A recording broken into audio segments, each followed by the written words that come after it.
Morning, Steve. Headquarters today. You could say. Good morning, everyone. I'll call the meeting to order. I ask you all to rise and join us in the pledge, please. I pledge allegiance to the flag of the United States of America and to the republic for which it stands, one nation, under God, indivisible, with liberty and justice for all. Today is our marathon session with our budget review with police, fire, and DPW. First, I want to thank NORCAM for broadcasting our Saturday session. First time, I think, since I've sat here that we've had this session broadcast for more exposure to the public. So appreciate that from NORCAM. I'd like to begin with Mr. Valiakonis. If you can just give everyone an overview in terms of direction or instruction you had given to department heads in preparation of their budgets. I think that would be helpful so the public follows along with us. Good morning. Good morning, everyone. My name is Greg Valiakonis. I am the town administrator. As we know, the purpose of today's meeting is to review the fiscal 2014 budget, which is for the year beginning on July 1, 2013. What we've done is we've distributed our budget calendar to departments.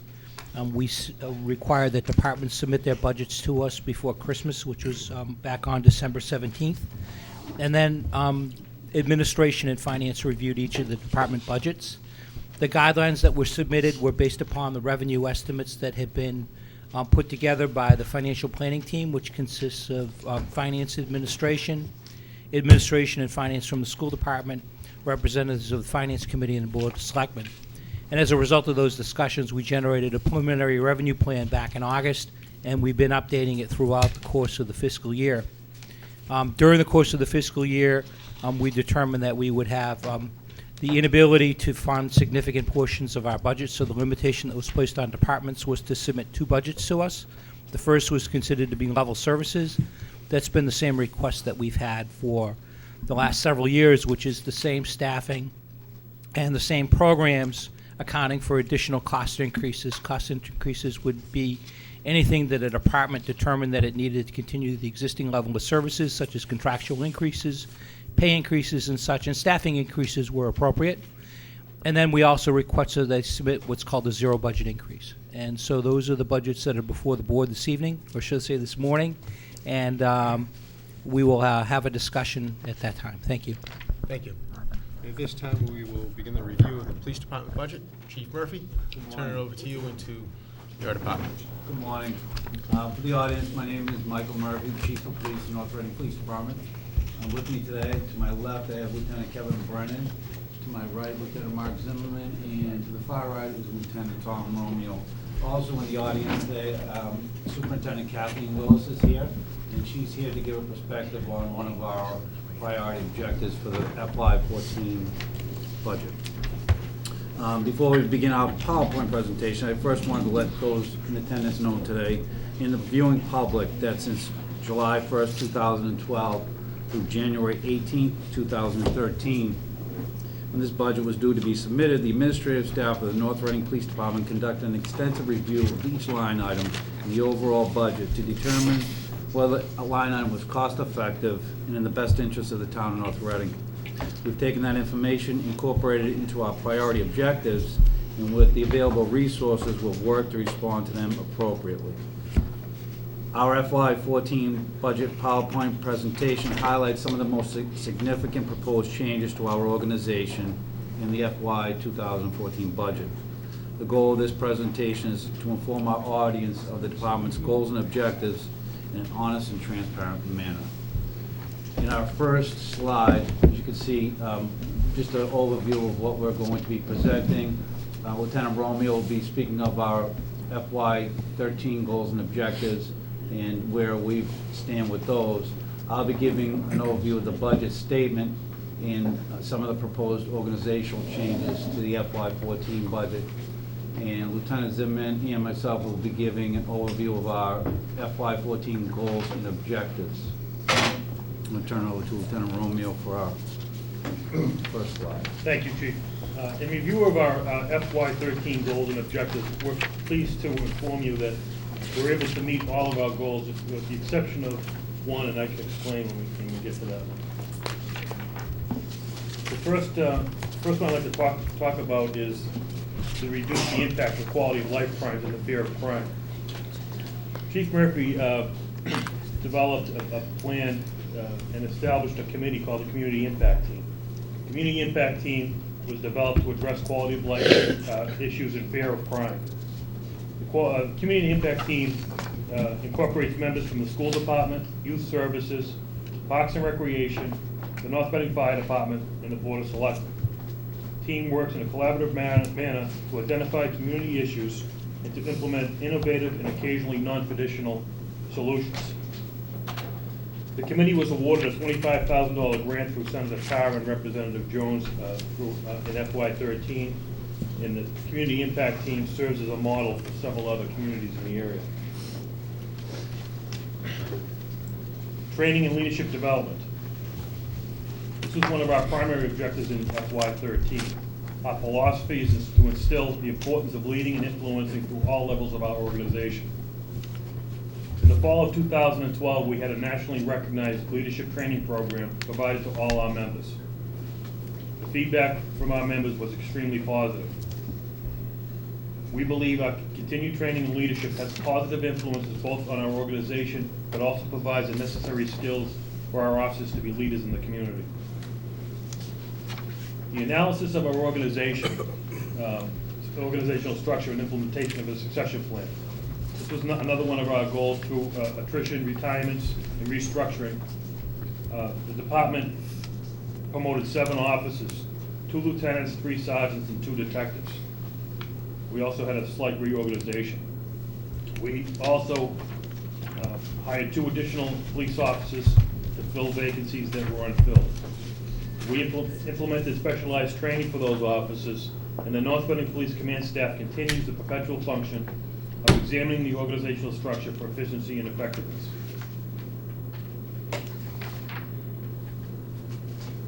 Under our other goal of improved services and communication with the public, the North Reading Police, in partnership with the Middlesex District Attorney's Office, implemented a drug take-back program. This provides a community with a safe way to dispose of expired and unneeded medications. This program is extremely successful, usually a daily use of that facility in our police lobby. We also, in conjunction with the Community Impact Team, implemented a text-to-tip hotline, which has also proven to be successful. We provide drug awareness seminars. We had one last year that was successful at the high school for the entire community. We expanded our citizens advisories with social media platforms such as Facebook and Twitter. Under the building infrastructure and improvements, we were able to be awarded 2 grants totaling almost $35,000. The grants, one of the grants was for the replacement of the department server, and the additional grant was for replacement of the entire dispatch center with all the furnishings and dispatch consoles for $24,000. The last goal that I'd like to talk about is the strides made to minimize the overall social impacts of illegal drug use. Obviously, this is going to be a perpetual function as well. We did make significant strides in this area, and we will continue to do so in the future. Drugs continue to have a devastating effect both locally and nationally, and North Reading Police had made several major arrests for drug distribution and drug seizures last year. I won't get into the specific cases, I just want to highlight a few of them. We made numerous cases for subjects arrested for distribution of heroin and related opiate products. Additionally, at the conclusion of a lengthy multi-jurisdictional investigation, 2 subjects were arrested for cocaine possession and conspiracy. One of those individuals was recently indicted for trafficking in cocaine. Lastly, I'd like to highlight North Reading Police Patrol investigation that they conducted. They were dispatched to a disturbance call. All officers that were involved did a fantastic job recognizing some issues at the home, picking up on some clues. And as you can see in the slide, we're successful in the resulting seizure of 9 kilograms of cocaine. This investigation led to a joint investigation with the DEA. Federal indictments for drug trafficking have been issued and the investigation is ongoing. This was born out of patrol and the direct training of these officers to recognize certain things resulted in this seizure. Obviously, this is an ongoing investigation. I really can't talk too much about it, but I can tell you this seizure was not street level. Obviously, this is 9 kilograms with a street value of probably $600,000 or $700,000. Although it did take place in our community, we feel as though this was a, for lack of a better term, a safe house type of a setup. And the investigation continues, as I said, and some of the arrests stretch all the way to New York. The North Reading Police maintain and develop new partnerships with local, state, and federal agencies. We participate in the equipment and manpower sharing to provide increased resources to the community. North Reading Police will continue to provide drug enforcement at the forefront of the police mission. We can measure our success through arrests, seizures, substance abuse facility intakes, secondary related crime trends, etc. However, we also measure our success through feedback we get from the community. It's kind of hard to read in the slide, but summarizing from this letter, this was a young father had moved into North Reading. 2-year-old, he had a 2-year-old child, noticed some activity in the neighborhood, contacted one of my detectives. An ensuing investigation ensued. He was very concerned for his family's safety due to the activity he saw in the neighborhood. I just want to highlight the last paragraph where this gentleman actually requests that we bring his letter forward, and I'll read it. It says, "The most important thing for us, I wanted to highlight for you that we now have a cleaner neighborhood and community because of the funds and cooperation by the town and the state in combating this issue. I am sure many communities face the same issue. Please use us as a positive example that the money is well spent. We now have a higher sense of pride in our neighborhood because of the work that you do." I purposely deleted his personal information, but this had a direct impact on him and his family. And we were able to make an arrest for distribution of heroin in his neighborhood. And obviously, he sought us out as to tell us how much it meant to him. And I can tell you honestly that the officers take this personally. A majority of the officers live in the community as well, and we put ourselves in their shoes.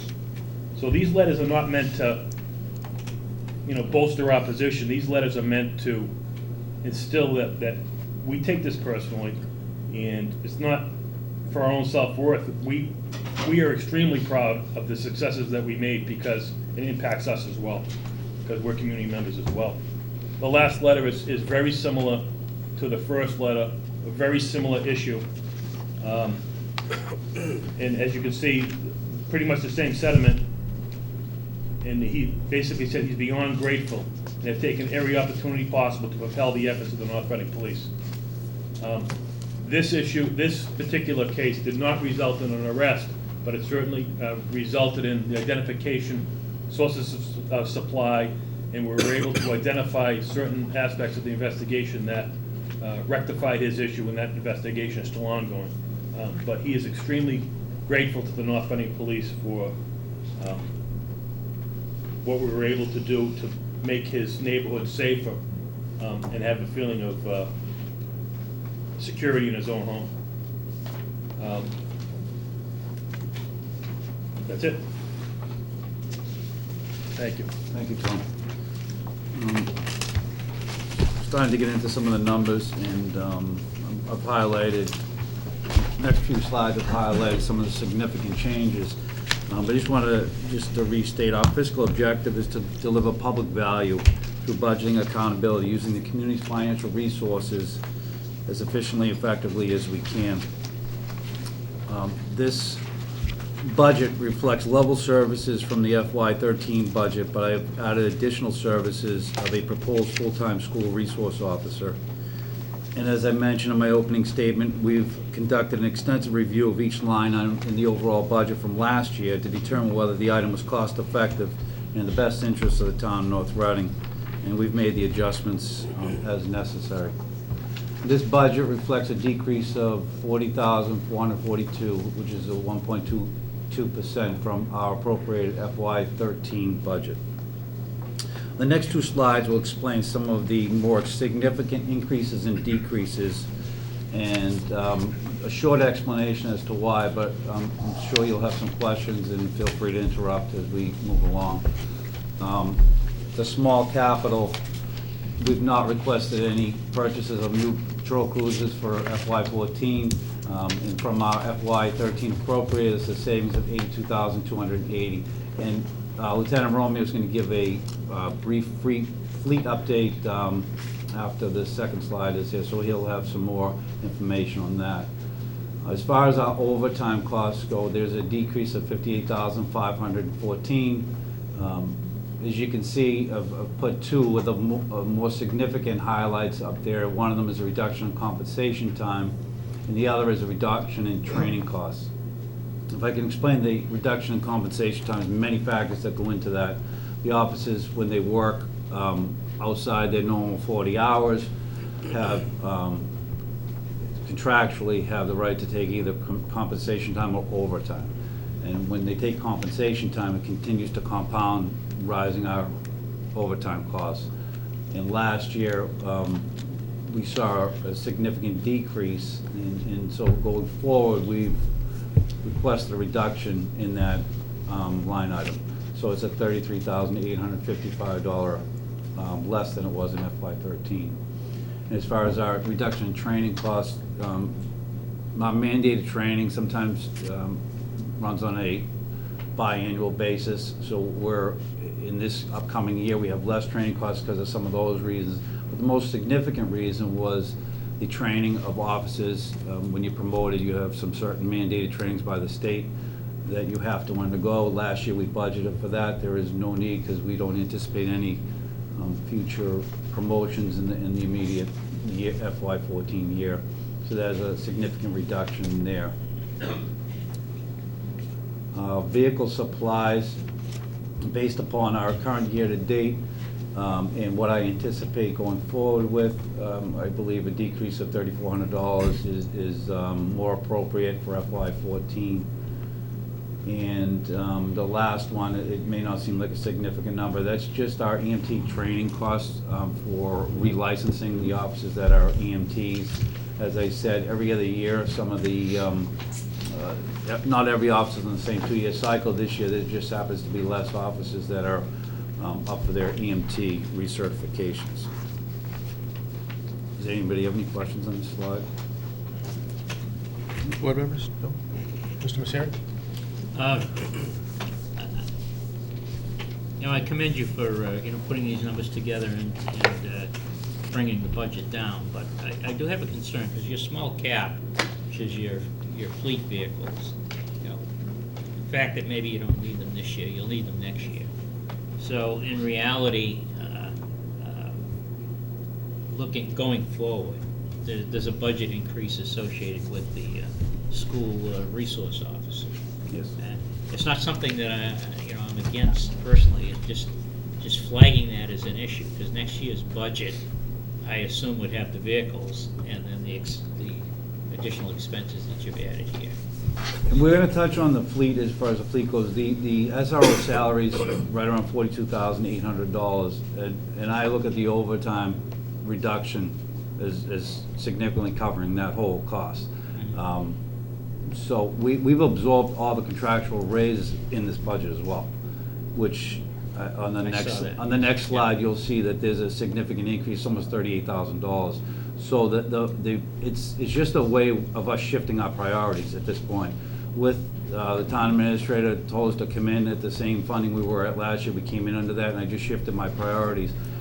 Tom he'll be able to give you a better insight on the fleet management update, and you'll have an idea as to why We're not just requesting it, selling out, and trying to request a school resource officer. There was a lot of thought put into it.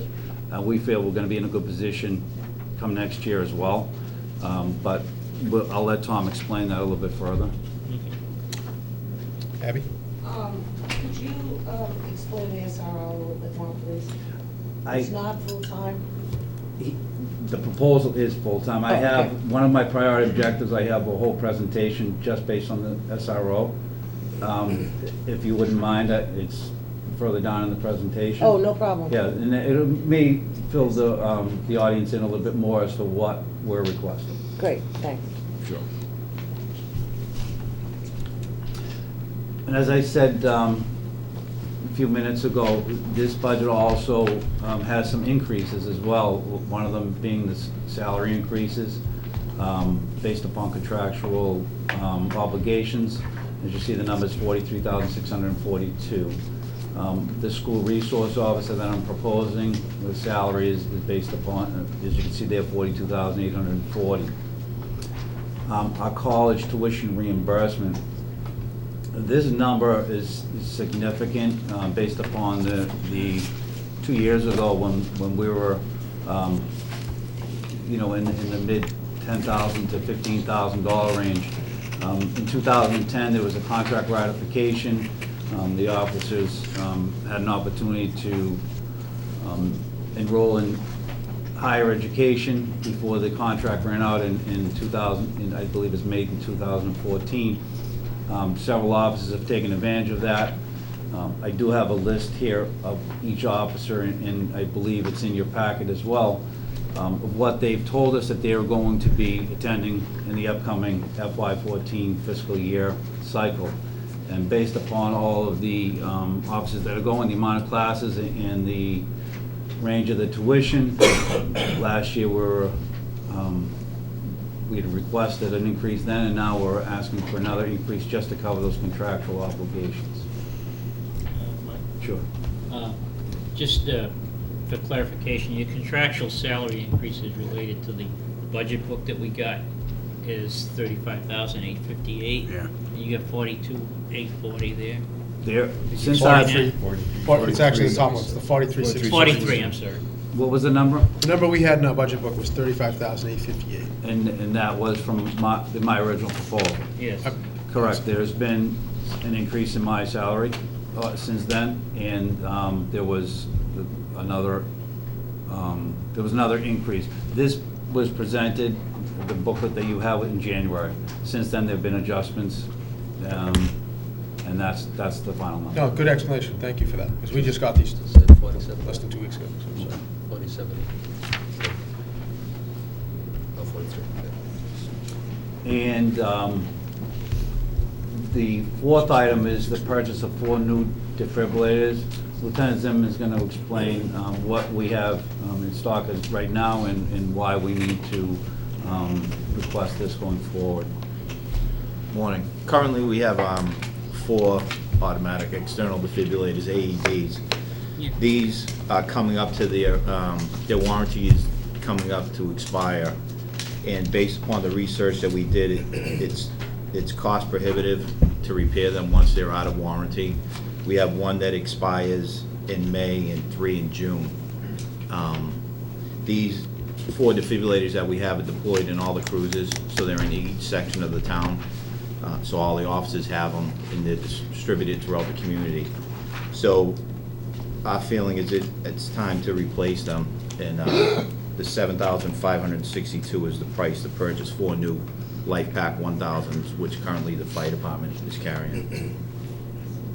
Mr. Fode? What are the life insurance, what's the warranty? on The warranty's 5 years. Life? And like I said, we had, I don't know how it came up that way, we have 1 expiring May 24th and 3 expiring June 6th.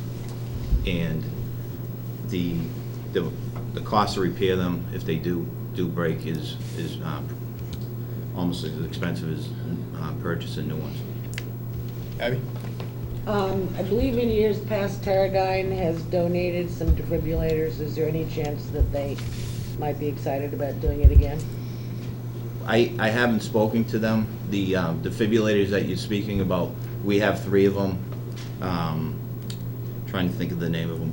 But no, we have light pack. Anyways, the 3 that we received from Teradyne, we're actually getting a credit from the company for turning them in because they're no longer viable.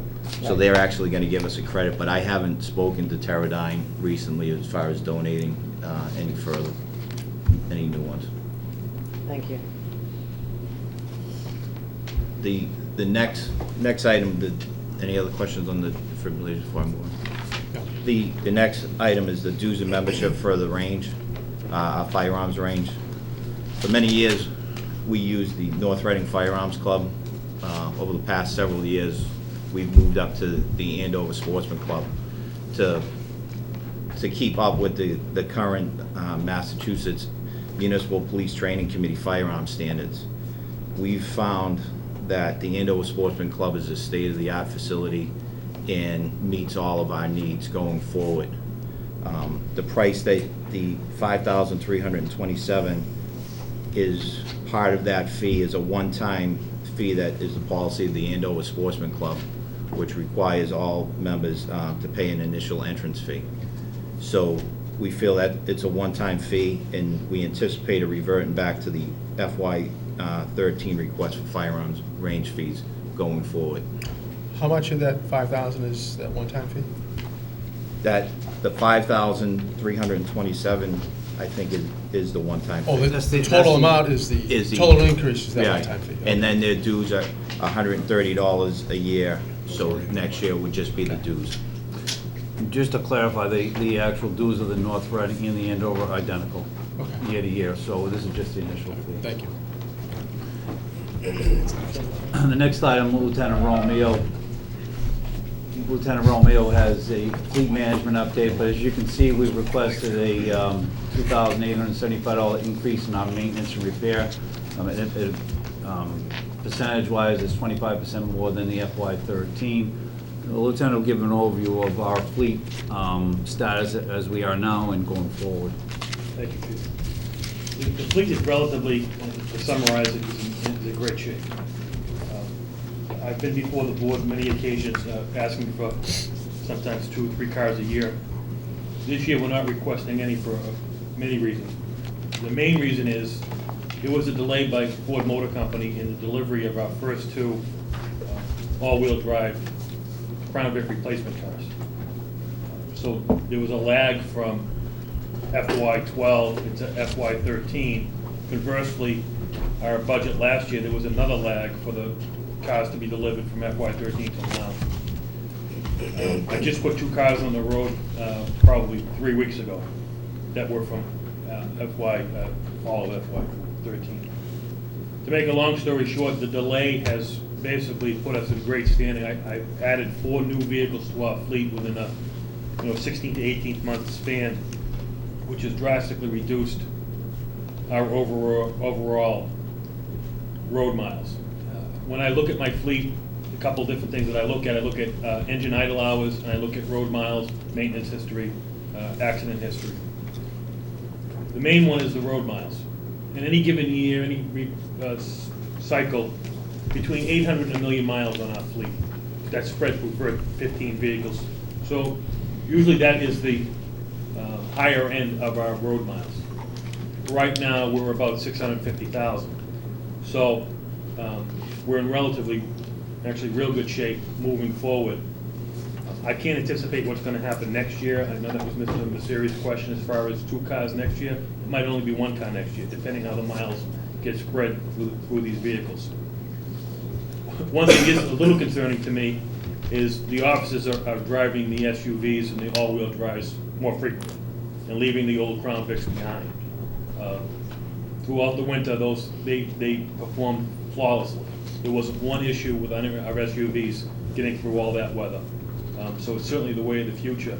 But it's the Crown Vics are, I don't want to say gathering dust, but they're only going to the younger officers with less seniority. In any event, the road miles are down, engine idle hours are down. We've addressed engine idle time, significantly reducing that. We are requesting an increase of 25%, which only equates to about $2,800, in our maintenance account to cover the potential increased repairs to the existing Crown Vics. So those cars, although road miles are relatively low, speaking, they're still getting to be older cars. 2 of them will be out of warranty at the end of this cycle. So if there is a repair that's going to be needed, that's why we're asking for that slight increase. Once again, we're in relatively good shape moving forward. We'll judge it for the year. I can tell you one of our cars we put on the road in June already has over 20,000 miles on it, one of the SUVs. So they're getting used, and we haven't had any issues with them at all. The older cars still have some issues. We also addressed, the chief had asked me to address the fleet in general early on when he was named the chief. I looked at the entire fleet, proactively looking at a plan to address fuel consumption. The plan was put into effect after a complete analysis. The analysis examined the costs, lifespan, repair histories, and needs of all our vehicles. And we implemented to eliminate all vehicles that weren't necessary. We got rid of an incident command vehicle, we got rid of a motorcycle, we got rid of ATVs. And we reorganized some of the other cars that were, one car was assigned to a supervisor, has now been reassigned to patrol. And that's just trying to spread out the mileage equally over the fleet. We continue to, as you know, as I just spoke of, continue the upgrade of the vehicles to more fuel-efficient vehicles. We currently have 70% of our fleet as V6s, which has, we went from 11 miles per gallon up to 16 to 17 miles a gallon on the patrol cars. We proactively educated the department on fuel reduction techniques. We are proactively maintaining the vehicles in tire care. We reduced the idle time significantly through officer training and strict adherence to policies we have in place for reducing of idle time. And we have a plan that would incorporate additional fuel savings moving down the road if it becomes necessary. Additionally, the North Reading Police Training Division through Lieutenant Zimmerman has recently scheduled driver training for all our employees through the MIIA. Training will utilize driver simulators and classroom technology, driver simulator technology and classroom training. Utilization of the training program has found significant decreases in vehicle incidences. Also, this program can qualify the town for credit under the MIIA rewards program, and that's scheduled for June of this year for all our officers. In summary, as I said, I think the fleet's in great shape. I think next year moving forward, if all things being equal, I might only be requesting one replacement. And that's it. Any questions? Ms. Heary? Just, it's related to the new vehicles versus the old. I mean, the Crown Vic's been around and the Chevys have been around for eons. Basic, simple vehicle. And our maintenance department is grown quite skilled on assuming and repairing those. The new ones probably haven't reached the point where there's any major repairs, but they're much more complex vehicles. I'm just wondering if you have any sense of where that might be going in the future. I really don't, but I can tell you that I'm concerned. And the reason why I say that is because this is an all-wheel drive vehicle. So there's, I don't want to say twice as many parts, but certainly compared to a rear-wheel drive vehicle, you have a lot more could have a lot more drivetrain issues. Preventive maintenance, I think, is extremely important moving forward on these vehicles compared to the Crown Vic, which I, for lack of a better term, call them bulletproof. They were a very tough vehicle to break. We're not unique in this. This is every department's going through the same changeover. The state police exclusively announced they're going to the SUV utility, the ones that we decided to go to. New York City just bought 500 of them. So I think moving forward, once these cars get into that 30,000, 40,000 mile range, we'll see the problems develop. And I'm sure Ford will too, and make corrections where they need to, based on warranty coming back. One thing that we did do early on in the fleet program in the early 90s, we put extended warranties, drivetrain warranties on all our vehicles. So that goes to 100,000 miles on the drivetrain. So drivetrain wise, we're good, but it's those other things that is the unknown.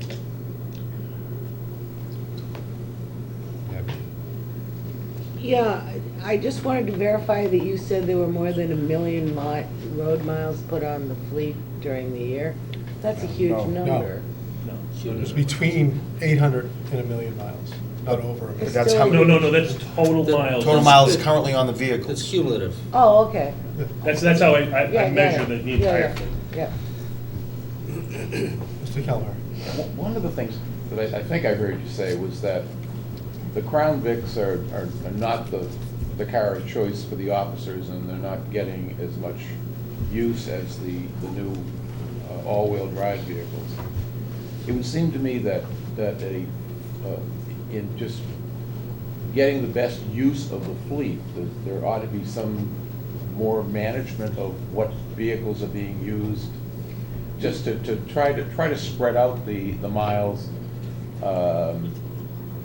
If the Crown Vics are coming to the end of their life in a year or 2 years or whatever it is, that we ought to be using them and using up their life rather than the wear and tear on the newer vehicles that may be more costly to repair. So I'm just wondering what I know you've got a fleet maintenance program, but is there a fleet usage program that somehow that the assignment of the vehicles is not up to the officers in choosing? That's what it sounded like you were saying, that it's more up to a schedule of what we want to get out of the vehicles. It's actually a great question and a great point. There's many answers to the question. We do try to do that proactively. We do try to spread out the miles throughout the fleet by reassigning cars and recycling them. The issue becomes actually a couple things. One of them is the newer vehicles, I don't want to say are more safe than the older vehicles, because I consider if they weren't safe, they wouldn't be on the road. But clearly, the SUV has an advantage that it not only is all brand new equipment, it has an incorporated storage in the back for their equipment that's all climate controlled, which makes it convenience for the officer. But also, like the laptop computers, which are brand new, which operate 5 times better than the computers that are in the Crown Vics. Those computers cannot be switched from car to car. Those are, I don't want to say permanently installed, but they're installed in the car and identified to that car. They actually are coded to that car. So the officers are getting computers that are better, they're getting a better equipment, so they naturally will go to those cars. It would be very hard for the administration to tell an officer not to take the best equipment available when it's there, and to take something, I don't want to say substandard, but something not as good as what we have. We do it that these Crown Vics, for an example, a day shift consists of 3 officers. The 3 newest cars will be on the road. The afternoon shift will get in those cars as well, so you'll have additional 3 newest cars on the road. The night shift coming in, because there's the overlap, will all jump into the Crown Vics. They have an option at 2 in the morning for a 4-hour block to switch back to an SUV if they want, or they can stay in the Crown Vic. So, cars out for repair, cars getting maintenance, cars in training, Crown Vic's being used.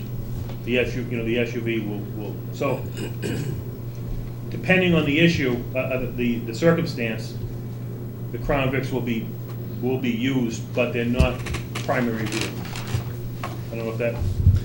I just want to clarify as well, as Tom said, these 2 are new SUVs were just purchased in February. Yeah. So this is not a long-standing issue that we have not looked to resolve. And to answer your question, we will. We're going to recycle to get the most out of this fleet that we can. So these cars are not just going to sit and collect dust. They're going to be recycled and they will be we will review the mileage that these newer vehicles are accumulating and make adjustments as necessary. Michael? It's more of a question for Greg. College tuition reimbursement, what's the policy on grade requirement for that? They have to have a passing grade. What is that? C average? That's our policy? Right. Who sets that policy? That's been in place forever. Yeah, but who sets it? Is it this board or is it you? No, it was probably something that's been in place. It's not written, so it's not part of the contract. It's just been an existing practice that they have to have a passing grade. Well, I mean, it's just a really of a comment, and that is, I can't believe we're gonna invest this much money and require only a C. I think we can do better with our money. If we're gonna fund college tuition, which I'm all in favor of, I think more people in town should take advantage of it. I think we should have a stricter policy on a C. I think our money's worth more than that. I think we should require a B or better. And I'm sure every one of the ones from the police department are a B or better, because I did call the chief yesterday on this and asked him that question. I haven't had a chance to talk to the other department heads. But I think we should force a better, or at least put out there a better grade requirement. It's something maybe the board can consider. But that's, this is, I don't know how much money we spend annually totally as a town. I mean, maybe the finance committee knows this, but I mean, every company that offers this kind of thing gets B or better. And I would just like to take a note of that, and that maybe this board can reconsider a C to increase it to a B. Thank you. Two things. One, just in relation to Michael's comments here. This college tuition reimbursement, as the chief pointed out, is part of the collective bargaining agreement that, Michael, you were intimately involved in a couple of years ago. We negotiated the contract where they have a certain period of time to enroll in appropriate programming and attain their degree. So I would have expected a spike in this particular line item, only because the window of opportunity is short for them, for the current officers who didn't necessarily attain the educational incentive benchmark. In relation to the passing grade, I mean, all we required before was, even if an officer came in with the requisite degree, whether they graduated at the top of the class or the bottom of the class, they got the educational incentive.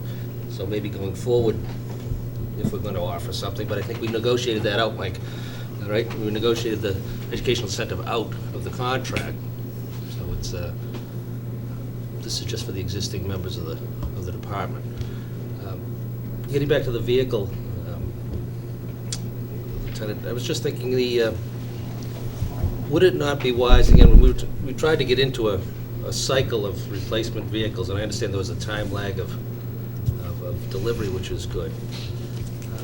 Would it not be helpful, because you said it might be one, might be two next year, if we budgeted for the one in anticipation of ordering it at the end of the fiscal year, and if we needed the two, the impact on next year's fiscal budget wouldn't be as tough? I want to try, and I think what we tried to achieve over the last couple of budget cycles is to balance things out in relation to the fleet, put it into the budget as a regular expense. And if we happen, as a matter of happenstance, benefit where we don't have to do anything this year, if we budgeted for one vehicle with not anticipating doing anything until the end of the fiscal year, and if we didn't have to, return the money. But I don't want to have to go back and come into the next fiscal year and have a big bump up and impact the operational needs of the department. So if we were to even out the budgeting of the fleet, maybe we should be budgeting it again, and if we don't need it, don't buy it. It's just, I don't know what the other members of the board feel, but we had a lot of discussion over the years to try and level the impact of the fleet on the budget. What we're getting into could get into these little spikes and peaks and valleys again. I think Mr. O'Leary makes a good point, because it looks like you'll certainly need one in FY15, possibly two, correct? If I heard you correctly. Yeah, I will have two 2010s out of warranty in 15 that in a normal cycle will be due to be replaced. proactively, what we did this year to spread the miles was reassign one of the cars to the supervisors and reassign that car to patrol to try to even out those miles. If all things being equal, one of those replacements won't be needed because the supervisor car traditionally gets less miles than all of them. So that 2010 could last for 2 or 3 more years because it's only getting limited use. So, short answer is I don't disagree with proactive financial management. I just don't know what I'm going to need next year. I mean, I anticipate one, if we had a catastrophic failure, engine, something else, I might be 2, but I don't know.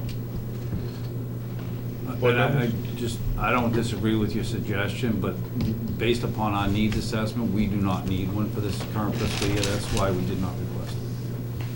But again, looking at your calendar, Mr. Chairman, looking at the calendar, you say in fiscal year 15, I mean, that's 12 months. Is it, do you anticipate beginning of the fiscal year 15 ordering it, the middle, the end? I guess trying to get a little better picture on your timeline in relation to when you're going to need the one. And you know, I'm aware of, now that you mentioned, you know, assigning it to the supervisor prolongs the life of the vehicle, which is great. Yeah. But, you know, when in the cycle are we, fiscal cycle, are we talking about doing it? The fleet management can be very difficult. You know, the delay in those cars prolonged the life of the older cars well beyond what I thought was comfortable, but it worked. They're lucky. You were very lucky, so it benefited the community greatly because we were able to basically double, 50% of our fleet, 4 cars, marked top cars, were replaced basically in 16 months, which catapulted me a year and a half ahead of time. I mean, that's what kind of way I look at it. So I wish I could answer the question is when I'm going to need that car. I just don't know. Well, when do you anticipate ordering it, though? There is a lag time, obviously, delay time in delivery. Well, the Ford is they've really, now that they're up to speed with these new replacements, it's usually only 6 to 8 weeks now. Oh, okay. So I guess I don't know, but might not be till 60. Just one more comment too. When Tom's talking about taking one of the supervised vehicles and giving it to patrol, essentially what we did was we flopped from one of the Crown Vics. Now that's the supervised vehicle, which has higher mileage. We just wanted to get, as a member of the Finance Committee, we tried to spread the mileage out a little bit more. So we essentially got even, and I don't know how many miles were on that vehicle, but it's low mileage back into patrol as well. So it's almost as if we have 4 new vehicles. And we made that adjustment to fit within this request going forward.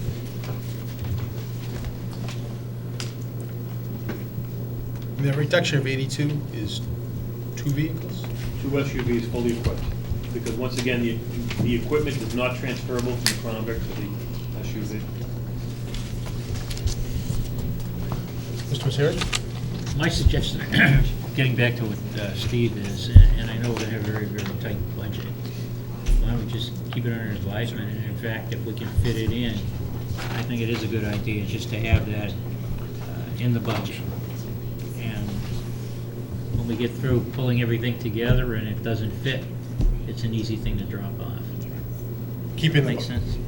Keep under consideration, Yeah. replacement of Yeah. 1. Yeah. That works for me. Greg, you make a note of that? I did. I've already made a note of it. Finance Committee? Any input? I think there ought to be a plan. Whether you need to put one in this year or not is a question, but I think there clearly ought to be, it ought to be budgeted in. The replacement vehicles are in the operating budget, so I think that's up to the department to determine when they need it. Thank you.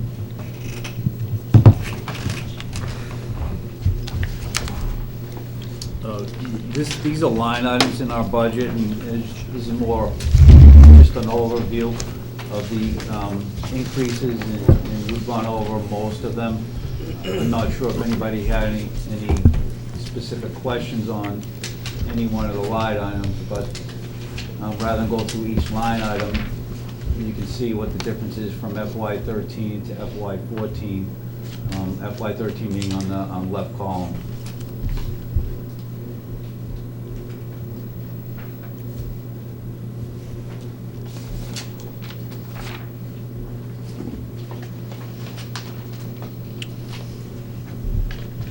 I just have a question for you, Sure. Chief. What is Cop Fast payback? That's that grant that we kept taking money from, and we had to pay the feds back. We budgeted. That was a over- grant. I can address it. He remembers. This is the final year. Thank God for that. So technically, if we look a year from now, those monies will not be in the budget. And we add that money in every year because it's the amount that we have to pay back for the fact that we overexpended one of the grants, not under Chief Murphy's tenure, and not under my tenure. But prior to any of us arriving here, the town overexpended a grant, and so as a result of it, we negotiated with the U.S. Department of Justice repayment over a period of years, and that's what this represents. Was it over expenditure, or they kept on sending it, though, we spent it? Yes, they did. Right, so it wasn't, okay. Yes, they All did. right. It's No, a little different. No, well, it's not a little different, because some of us knew, some of us questioned. Well, I it, know. And, Right. and we continued I to know. take advantage of it, and now we're paying it back. Right. So, So next year, we'll see a budget reduction of over $33,000. And we were marking that for cruisers. Okay. Pay for the other car. I just wanted to bring it up. and Okay. then some of us did it out of our. Thank you. It's like I said, oops, it was all $150,000, yeah. We had a feeling someone was going to bring it up, by the way. Liz and I were just talking about it. I told Mom, you must have heard us down the end of the table. I don't have that good of ears. I just want to note too that the finance department added it to the chief's budget. It's just something that we put in for him, so that's why he didn't explain it. And I'm sure he appreciates you putting that in for him, too. I thought it was a sprinting program. You were having you guys run out and do track and stuff. What's the number of that payback this year, the final payment back on that? Liz? It's in the budget, it's Yeah, it's 33,890. $33,897. Good chunk of change. Yeah. So maybe you're slack on the vehicles next year. Does anybody have any questions on this particular slide? Not on You're this gonna get one. into the animal control separately? Yes. Okay. No? Okay. Let me ask, Finance Committee? I'm sorry. Anyone have a question on that prior slide? Okay, just want to make sure I didn't leave you out, all right, because I know And this is just more, it slapped me. more adjustments as we made based upon our current year-to-date and what we think we will need going forward in FY '14. Mr. Fode, chief medical exams? Medical I know it's exam- not a large number, but it's a 22% decrease. Why? It's based upon $1,000? last year we hired 2 personnel and we're hiring 3 and we're still trying to hire the 3rd person, and that's based upon psychological exams and physicals prior to their being So it's all pre-hired? officially hired, correct. Thank you. So Mr. Prisco. this is the one I wanted to chat a little bit about, is the telephone. It's just, can you just tell me what's included in that? Is that all cell phones and then all phones that you operate, 911, what's in that? That's all cell phones, That's all cell phones. correct. And you do your own separate plan, different from what the chief does over at the fire department, and what's different from what the, okay. So we really are still all disjointed on this, right? Okay. I'd like this, it would be nice if when we go through all these budgets in the next several weeks, that we keep a total of what we're paying on all cell phones, because I really think we're missing out on trying to find a way to pull these together and try to get some kind of a reduction. If I can ask this, are these cell phones that are department cell phones that are issued to the members of your department, or are these reimbursement personal cell phone accounts? No, these are, and I'm actually gonna look at the line. This actually also incorporates all the laptop modems as well, anything through Verizon, and I could, if I can, just explain what that is, but those are issued, we do not reimburse any officers for their cell phones. These are issued to So the it's everything command staff.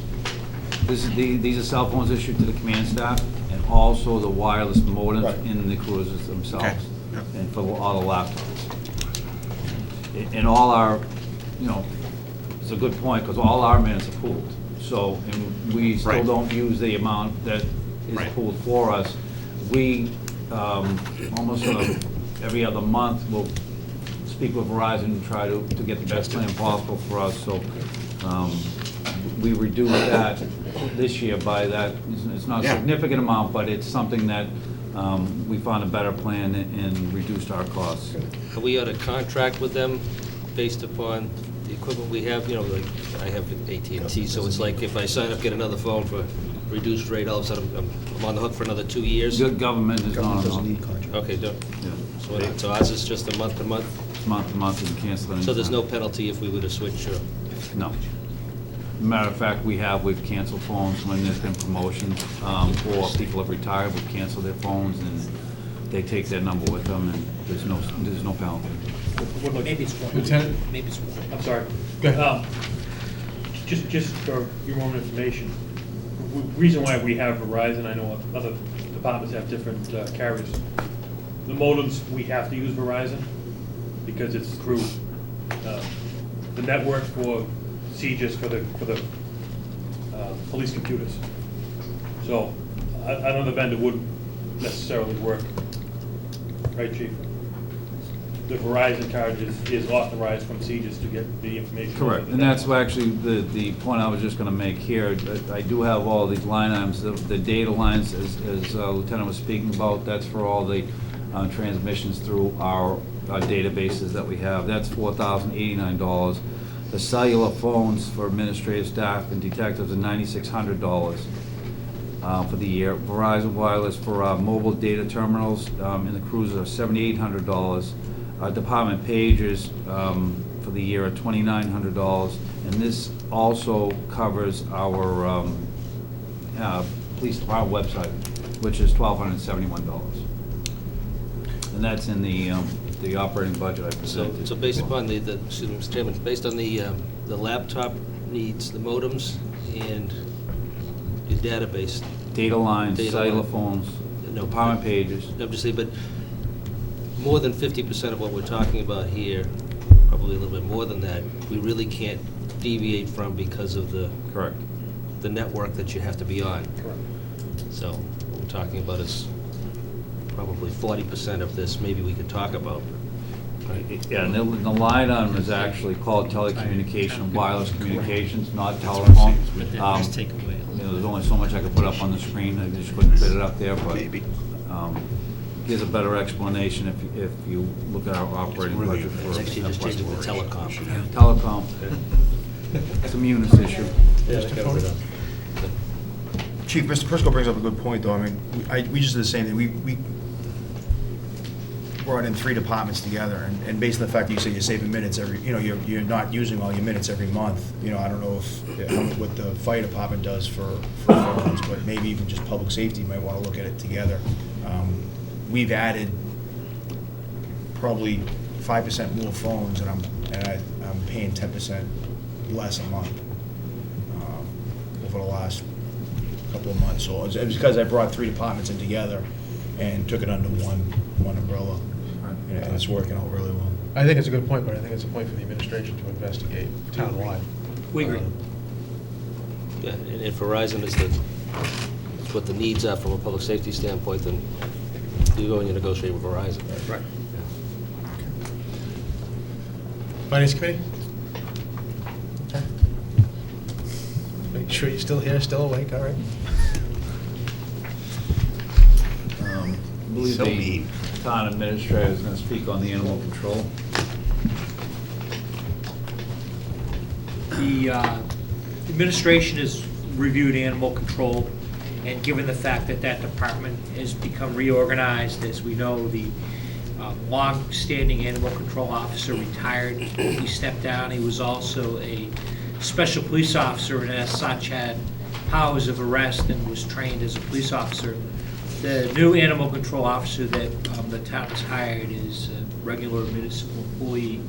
Doesn't necessarily wear the same hat as a police officer, doesn't carry a weapon, it doesn't perform a number of the functions that the prior animal control officer functions. So one of the things that I will be recommending is that we remove this amount from the police department budget. We put it under the Board of Health.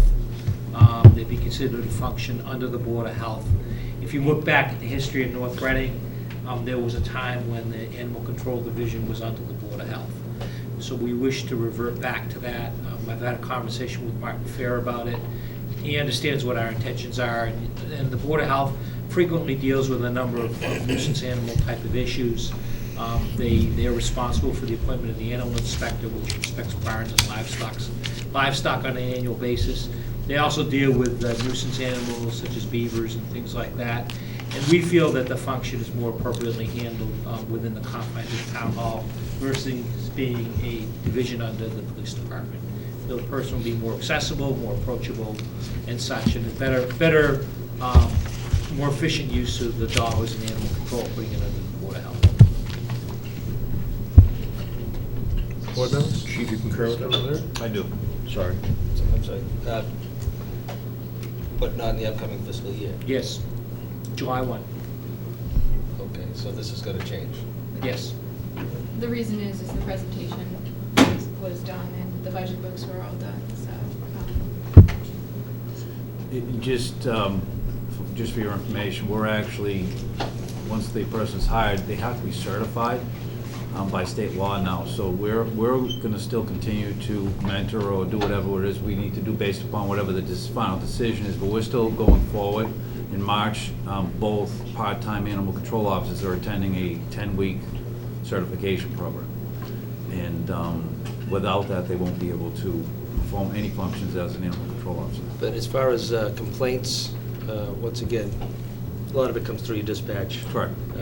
I know we have an answering line for people to call into, but I guess is most of the calls still come in through your dispatch. They do, and you know, certain things will still have to be worked out, but public safety-wise, we're responding to anything that's a threat to public safety, any animal, or any other incident, so that will still remain the same.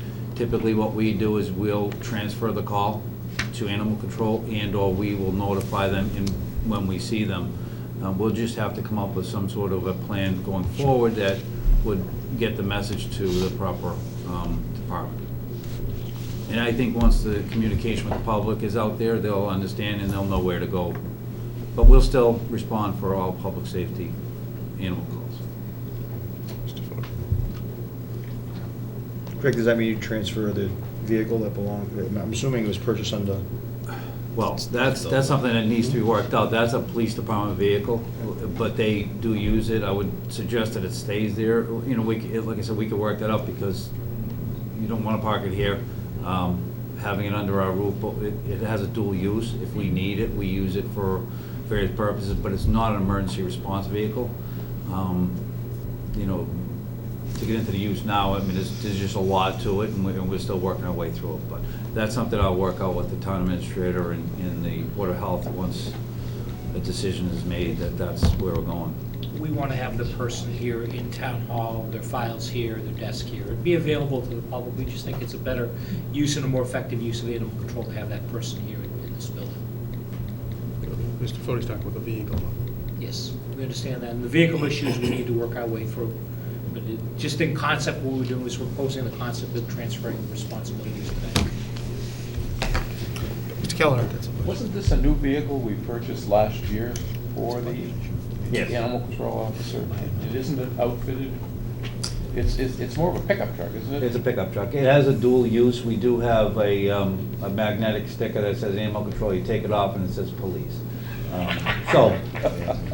And we did that so we can get the most out of the vehicle. The vehicle, they don't patrol in the vehicle. They use it to pick up animals. Yeah. We've gotten away from patrol. Since I became chief, I basically said, you're gonna, follow up on calls, but you're not patrolling the town. Yeah. It just does not make sense. So we've changed the use. Mr. Messeri. Greg, have we given any consideration to just hiring outside service to deal with animal control?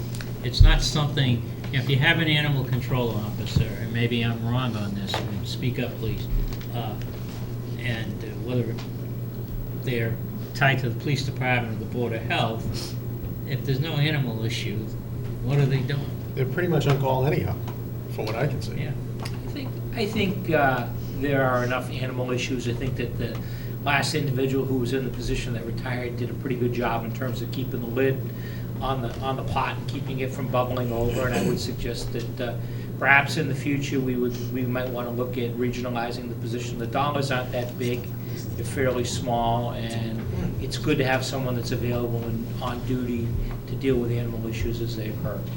But I would think, and Mr. Fode just said it in my ear as I was thinking about it, if you're making a move now, I think this is the time to make that sort of change versus making a move from police, Board of Health, and then consider at a later time, after you have an employee in place, to then sort of regionalize or go to some outside service. This is the time to do it. Chief Murphy? Greg, I can answer. We actually did look into it, and there is a grant available from the state for regionalization of animal control. I met with Wilmington Chief, Reading Chief, Andover Chief, and we had some discussions over it. The logistics just weren't there currently, but they're still open to regionalizing it.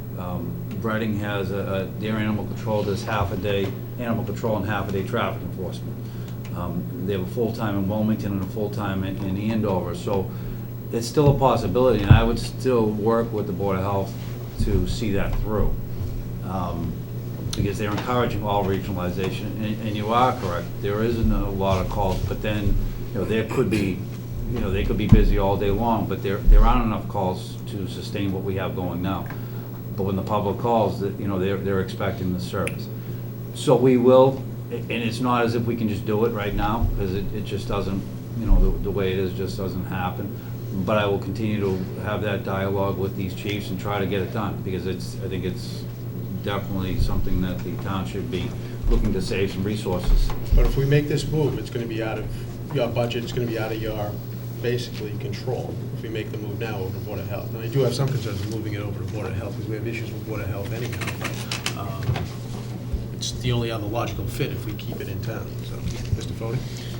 Chief, how are we doing it now that since the incumbent retired? We have two part-timers? We just filled the other position. We went through an interview process, and currently they cannot perform the functions based on the state law.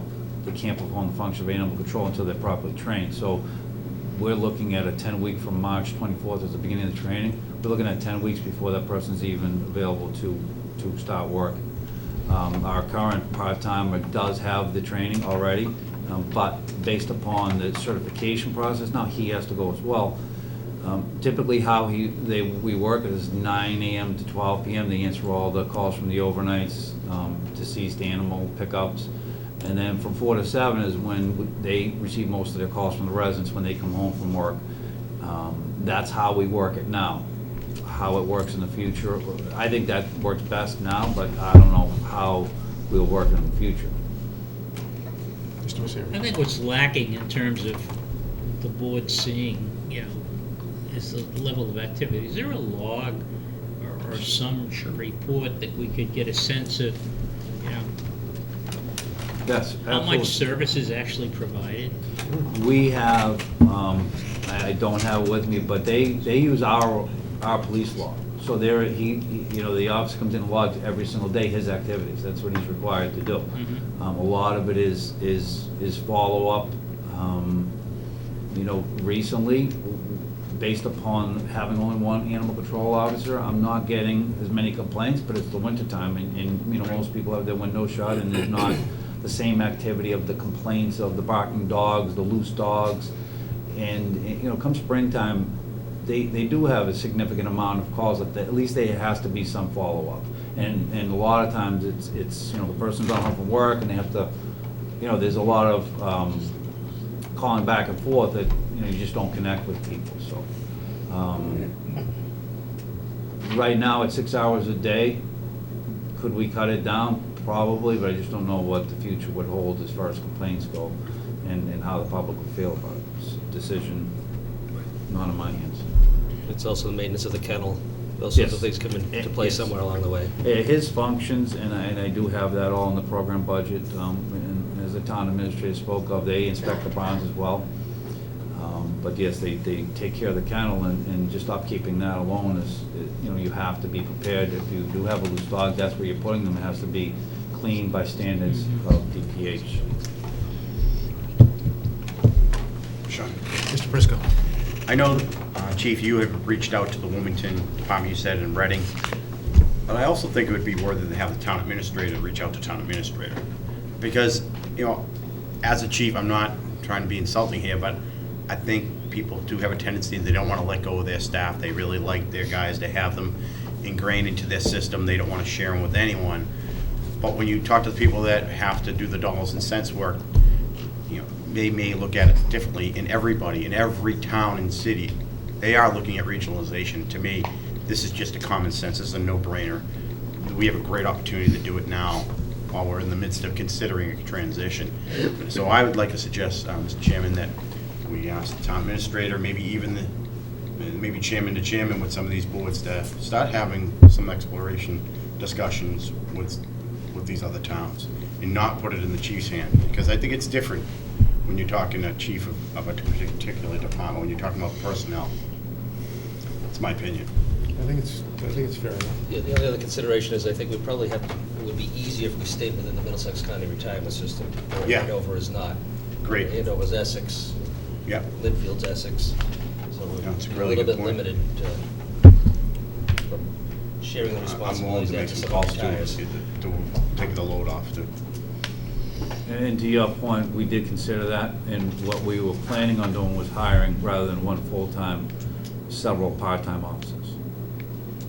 Because of, you know, there's the demands in other communities, you know, are different, in that, you know, you could have two part-timers working at the same time, you know, in the daytime and then two at nighttime. We just, because of there could be two simultaneous calls. Mr. Prisco, just on that point, what we were planning on doing was, and I talked to the town administrator about this, but each chief was going to present what their best recommendations were. The new assistant town administrator in Wilmington had gone through this process with, I believe it was Newbury, where she was employed, so she was helping along the process.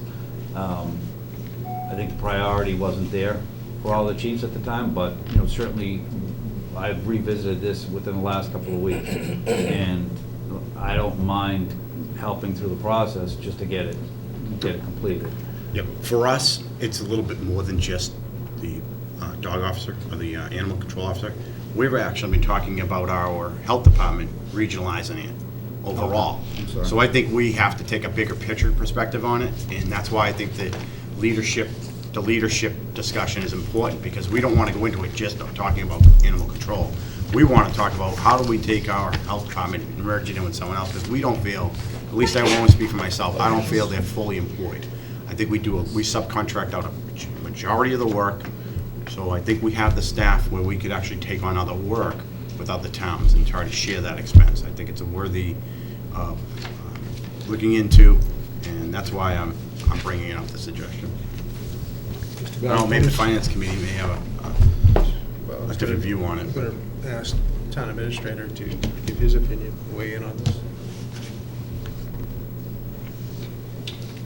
With regard to the regionalization of the Board of Health, Mr. Chairman, Yes. I think the Board of Health performs an important function that they justified when they came in and they met with the board a year ago. I think that the local health issues, whether it's dealing with mosquito-borne illnesses, which seem to become more and more of an issue in the community every year, or it's dealing with influenza or any other type of pandemic, I think is a serious issue that is best addressed by having staff in-house. That being said, there are other communities that are looking at regionalization, and I think it's certainly something that, from my perspective, we'll take a look at and see what will be available out there. All right, now let me break it down. What about specifically the dog officer in terms of regionalizing? At this time, I Taking a proactive think step in that the amount of money that's spent for the services that are received for North Reading, I feel that it's effective to remain a North Reading position. My impression is when it's shared with another community, all you're doing is you're hiring a person instead of being a part-time person, you're hiring a full-time person, but you don't own that person's time. So when you need that person, you're possibly in conflict with other communities that may need the individual at the same time that you do. And that experience in one community where we had a 3-town shared animal control division, and ultimately that's what happened, is that all of the communities needed the services at the beginning of the day and the end of the day, and it just created a situation that, in turn, the town received less service of the monies that were paid. So you don't foresee any benefit in regionalizing this particular position? Times may have changed, Mr. Chairman, and that... No, I'm speaking about right now. I guess basically... No, based upon what's proposed, as I see the position existing right now, as proposed. So I think you can free up some time with Chief Murphy and tell him no longer investigate that avenue, if that's your directive. That's correct. I disagree. I mean, I don't understand why you had him do that. If that's your position, that it shouldn't be regionalized, why did you waste his Those time? discussions took place prior to the discussions that took place on transferring the position over to the Board of Health Department. Okay, cool. I guess I'm confused. All right, we can move on.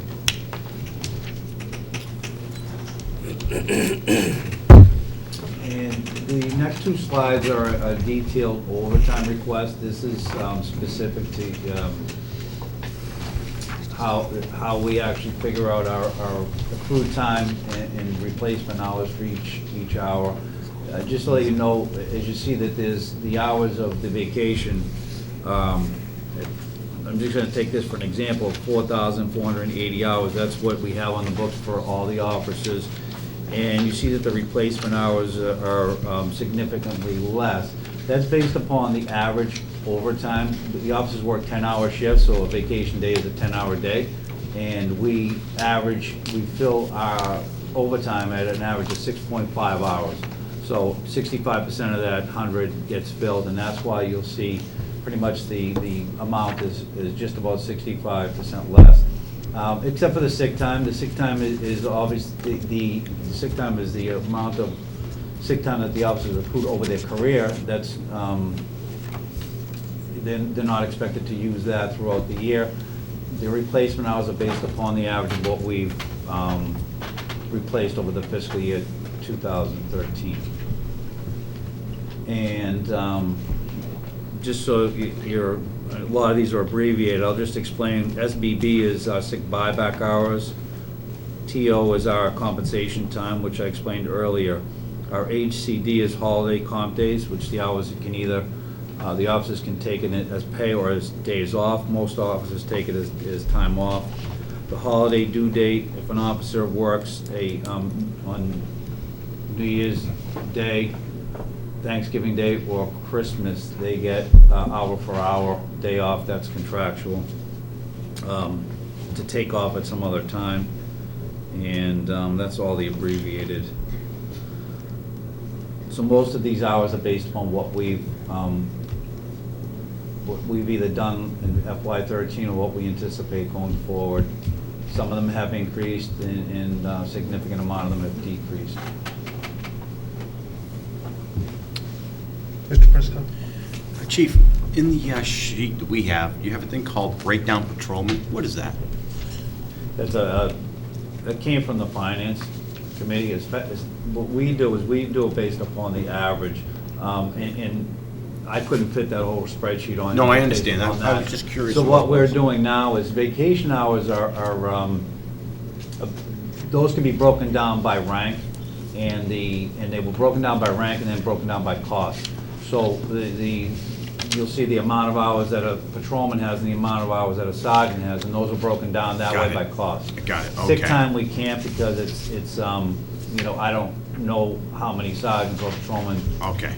call in. Now it makes sense to me, because there's 3 columns, sergeant, patrolman, and shared. Correct. And so the breakdown is really off for those 3? Correct, that's Okay. correct. And we will be using that going forward. That was suggested by the finance committee, and so we're gonna be using that spreadsheet going forward on our weekly overtime, accumulated throughout the year, and our, going forward is in FY14. So next year, when we come in, you'll see that same spreadsheet, hopefully up on the PowerPoint presentation. And just for the finance, we're talking about page 88 in the book. I believe it's 88. 85. 85, sorry, 85 in the book, and that's what I'm talking about, so. Excuse me. Just in relation to contractual obligations and some of the details or court time, are there minimums, or there are minimums that they get, which are, It's 4 hours for a district court and 8 hours for Superior Court. Over probably about 8 years ago, they've moved all the Superior Court trials where they were taking place at Superior Court to District Court. If the officer works a jury trial or goes to a jury trial, he's there for 8 hours. And most motor vehicle hearings in motions are 4 hours. And that's the minimum. and then as far as details, Details. they take a detail. Is there a minimum on the details? Details the same, except for town work details. Town work details up minimum of 4 hour per hour. All other details are after 4, it's 8 hours. So it goes right from 4 to 8. Correct. Mr. Prisco? Chief, on that slide that I'm talking about on page 85, do you happen to have it in front of you? I do. Just so I make sure I understand it, you have here replacement 8,772. On this slide, it says it's a little different number. And then you have those 3 columns that I just spoke about, which was the sergeant, patrol, and shared. Just those 3 together add up to 5,900 days. So is it safe to assume that the 5,900 is rolled up all into that replacement? Well, Mike, I don't think you carried the last column. I'm sorry, the shared. Yeah. If you add that shared to the breakdown patrol and sergeant, you That's just only- added, that's the you just added number, sergeant and patrol. You didn't add the shear, I think. Oh, I missed one? Yeah, that third The column. number there. is the same, it's just Right. the way he's presented it there, under replacement, he's actually carrying Got one of the other. it. Okay, Does that now make it makes sense? sense. Now it makes, I fat fingered it. Never mind. You fat fingers, sorry. We all have issues. Now I know how to read this. It was a little confusing to me. Okay, so then that same goes for the training, the SRO, and everything else. All right. Finance committee? Anyone else? Okay. This is just a further breakdown. As you see, there's no replacement cost for any of these items because they're not leaving from their shift. The most significant increase is the firearms licensing. Over the last 6 months, we've probably not only double, but probably more than that, our request for license to carries. Just from January to now, we're up in the 70 new requests, and we average around 20 a month in the past. I think you're gonna have one more from my household. It's not me. I'm scared.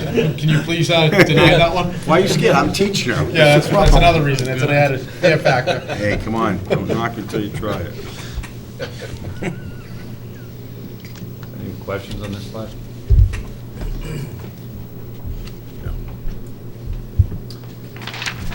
Okay. I just want to speak, there is one organizational change. I'm requesting the adding of a position of full-time school resource officer, which I'll explain when we get into our fiscal year objectives. But I believe the reallocation of these resources will provide the best means for the department to deliver the most efficient, effective police services to the town. My first FY14 goal and objective, as we know, our department was accredited back in 2011, and the award is for 3 years. So this coming year, we are due to be reassessed to assure that we continued and to be compliant with the 332 standards set forth by the Massachusetts Police Accreditation Commission. These standards reflect the best professional practices in each area of police management, administration, operations, and support services. The standards cover critical areas such as police policy development, emergency response planning, training, communications, property and evidence handling, use of force, vehicular pursuits, and prisoner transportation in our holding facility.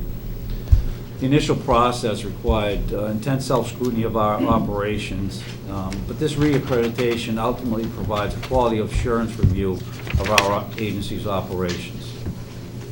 Some of the more common benefits of accreditation is it provides a norm for our department to judge its own performance. provides a basis to correct deficiencies in our department's operations before they become the public's problems. Requires the department to commit policies and procedures to writing, promotes accountability among personnel and the even-handed application of our policies, and it provides a means of independent evaluation of our agency's operations, the quality assurance review of our department, and I believe enhance the reputation of the agency and promotes public confidence in it. And this accreditation program also serves as an effective risk management tool for our administration, preventing and reducing losses in professional liability claims. Accreditation serves to assure the citizens of North Reading that our department is trained, prepared, and ready to handle calls for service, including large-scale emergencies. Our preparedness begins with having a current written directive system that incorporates best practices into our policies and operational plans.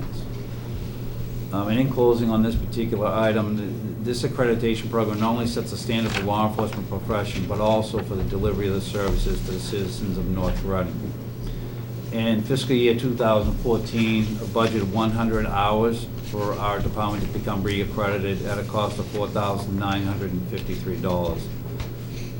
And as Tom had mentioned earlier about the vehicle training as well, the accreditation program under the town's, or the MIA rewards program, we're entitled to a $500 rebate, which I know that we, over the last 3 years, have applied for and received.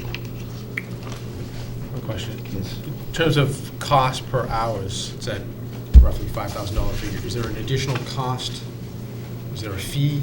There is a fee involved. It's part of our NEMLEC assessment. It's part of being a NEMLEC organization. I'm not sure if everybody's familiar with what NEMLEC is, but it's a consortium of 53 cities and towns that basically pool all their personnel and resources together in case of whatever the case is. If we need a SWAT officer response to the town, if we have a lost person, we're able to make one phone call and have, over 100 officers here within a half hour. So that we do belong to that. We belong to it since its inception back in the 1960s. And that fee covers the accreditation fee as well. Thank you. Just Mr. O'Leary. just to remember, the $5,000 sounds as though it may be based upon the hourly rate of the officers going to. Correct. All right, so we're not taking into account the need to fill those positions as they're going as far as an overtime. There's got to be an overtime cost associated with it? I have 2 officers that are working on this reaccreditation. They'll do the majority of it while they're working, but there are some things that we may need to complete as a department outside of their normal duties. And that's what's going to cost. There is no replacement cost for this. No backfill? No. Mr. O'Leary. What percentage of the police forces in the state have gone through the accreditation program? Any idea? Right now, there are 34 accredited agencies in Massachusetts. There's also a program that doesn't cover as many of the standards, which is a certification program. There's over 56 communities that are certified. But I can tell you that it's what departments strive for, so a lot of them are working towards it. Some don't get there because of various reasons, but the majority of the chiefs that I speak with, especially in NEMLEC and in Middlesex County, are gearing towards being accredited at some point. So we're one of 34 right now, but Wilmington is accredited, and Andover is, and Reading is now working towards becoming certified. When did this program get initiated? This was back, I believe, in 1996. And there were a handful of, and it was a state agency at the time, and now it's a nonprofit, the Massachusetts Police Accreditation Commission. It's a nonprofit. But yeah, it's been in existence for quite a number of years, and we've for our department internally, it's people know what's expected of them, and they're held accountable based upon the policies that we've issued. Finance Committee? About the reaccreditation. Yes.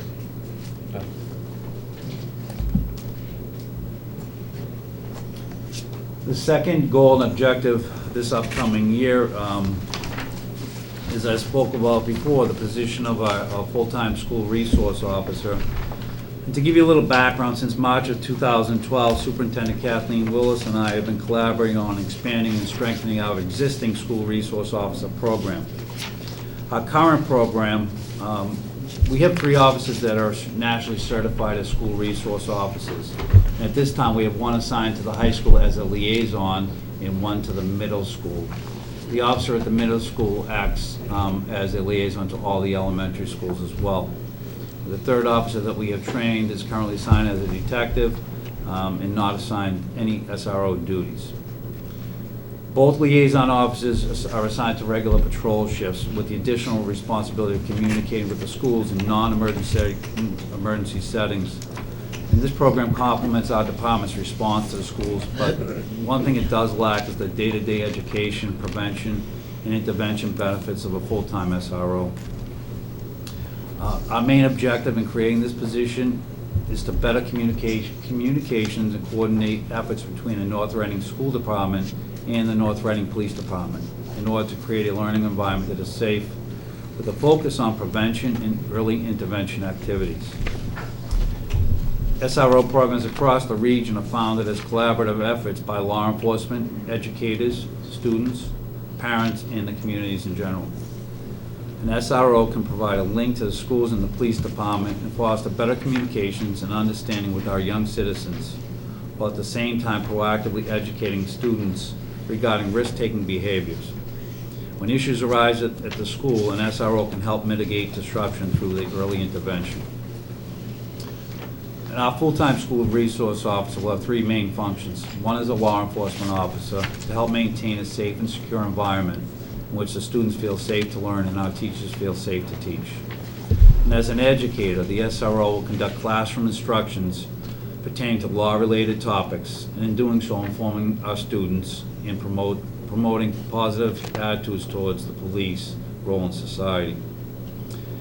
And finally, the other main function will be as an informal counselor and advisor to students, parents, teachers, and staff on issues related to law enforcement, substance abuse, delinquency, and other law-related issues. And I do have a policy which I could share at some other point through the town administrator, but I just wanted to give you some of the responsibilities that our SRO will provide. A full-time SRO will assist in establishing safety plans for the entire school district, instruct students on technology awareness through social networking, Facebook, Twitter, and the other issues that our young students are faced with, domestic violence, traffic, education, and bullying. They will hold roundtable meetings with students, parents, faculty on related topics, communicate with parents at-risk students, and assist those families as needed, create and conduct a distracted driving course for students, and assume the primary responsibility for following up for calls for service and coordinating the response of other public safety resources to the schools. As I said before, since March, myself and Superintendent Willis have been talking about a lot of topics, and one of them was full-time school resource officer. So I just wanted to give her a moment to give the school's perspective on this objective of ours. Morning. Good morning. Good morning to all of you and to the community of North Reading. My name is Kathleen Willis. I'm Superintendent of Schools for the North Reading Public School District. And I'm very pleased to be with you this morning. I'm here not just in support of this particular initiative, but in partnership with the North Reading Police Department for a variety of reasons, and I'll quickly review those for you. As Chief Murphy mentioned, last year, as he spent the year getting to know you when he became the Chief of Police, we started to talk about what our vision was for the youth and the families of the community of North Reading. And in doing so, our vision began to take shape and was founded on 4 cornerstone concepts: prevention, intervention, education, and remediation.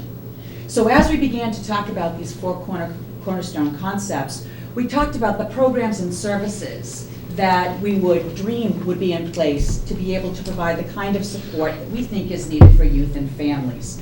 So we took a look at what was currently in place in the district and the partnership between the police department and the school district. And as we started to take a look, we also examined what are some of the best practices in the field? And as we did so, we arrived at this notion of an SRO, a school resource officer. We then took a look at what our experiences were with this initiative. When I was a principal in another school district, I had the benefit of working with a school resource officer. So we took a look at my experiences. We also took a look at the chief's knowledge and understanding of this position and the training that some of his officers have already had around this initiative, being a school resource officer. We then examined some of the national research around the implementation of this kind of a position across this country. And then we also took a look regionally. What other towns in this area already employ a school resource officer? And we actually met with a current sitting school resource officer in a neighboring town, which was very enlightening. This person has been in that position for, I think, approximately 9 years. So as we took a look at all of this information, we started to develop a dream and a hope for the town of North Reading. And in doing so, the chief decided that he would put forth a proposal to you today.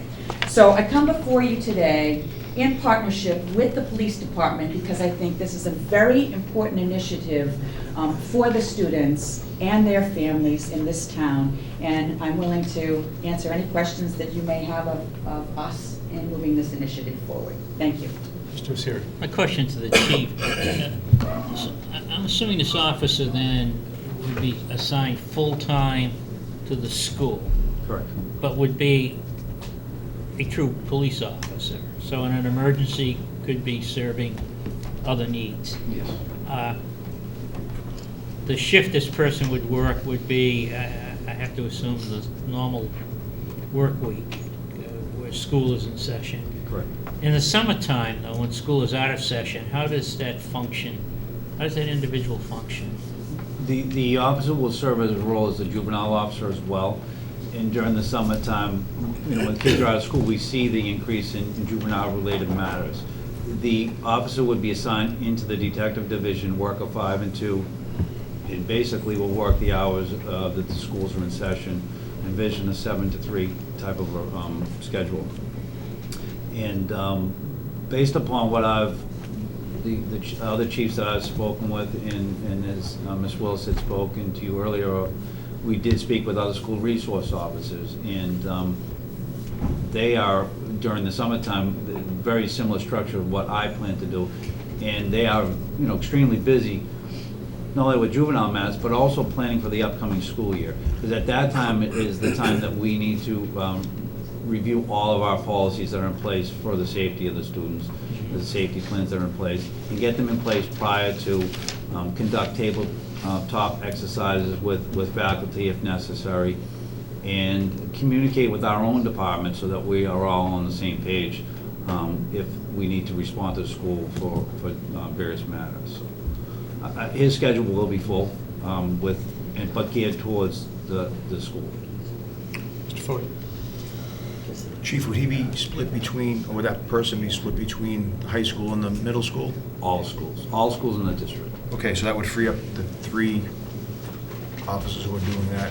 Well, they're the officers that are assigned now, they work regular patrol shifts. There is no assignments. No, right, Yeah. but the way you have it written here is you have 3 who kind of act, who are certified Correct. and who go to the schools. That would free them up. You would Correct. need them to do that.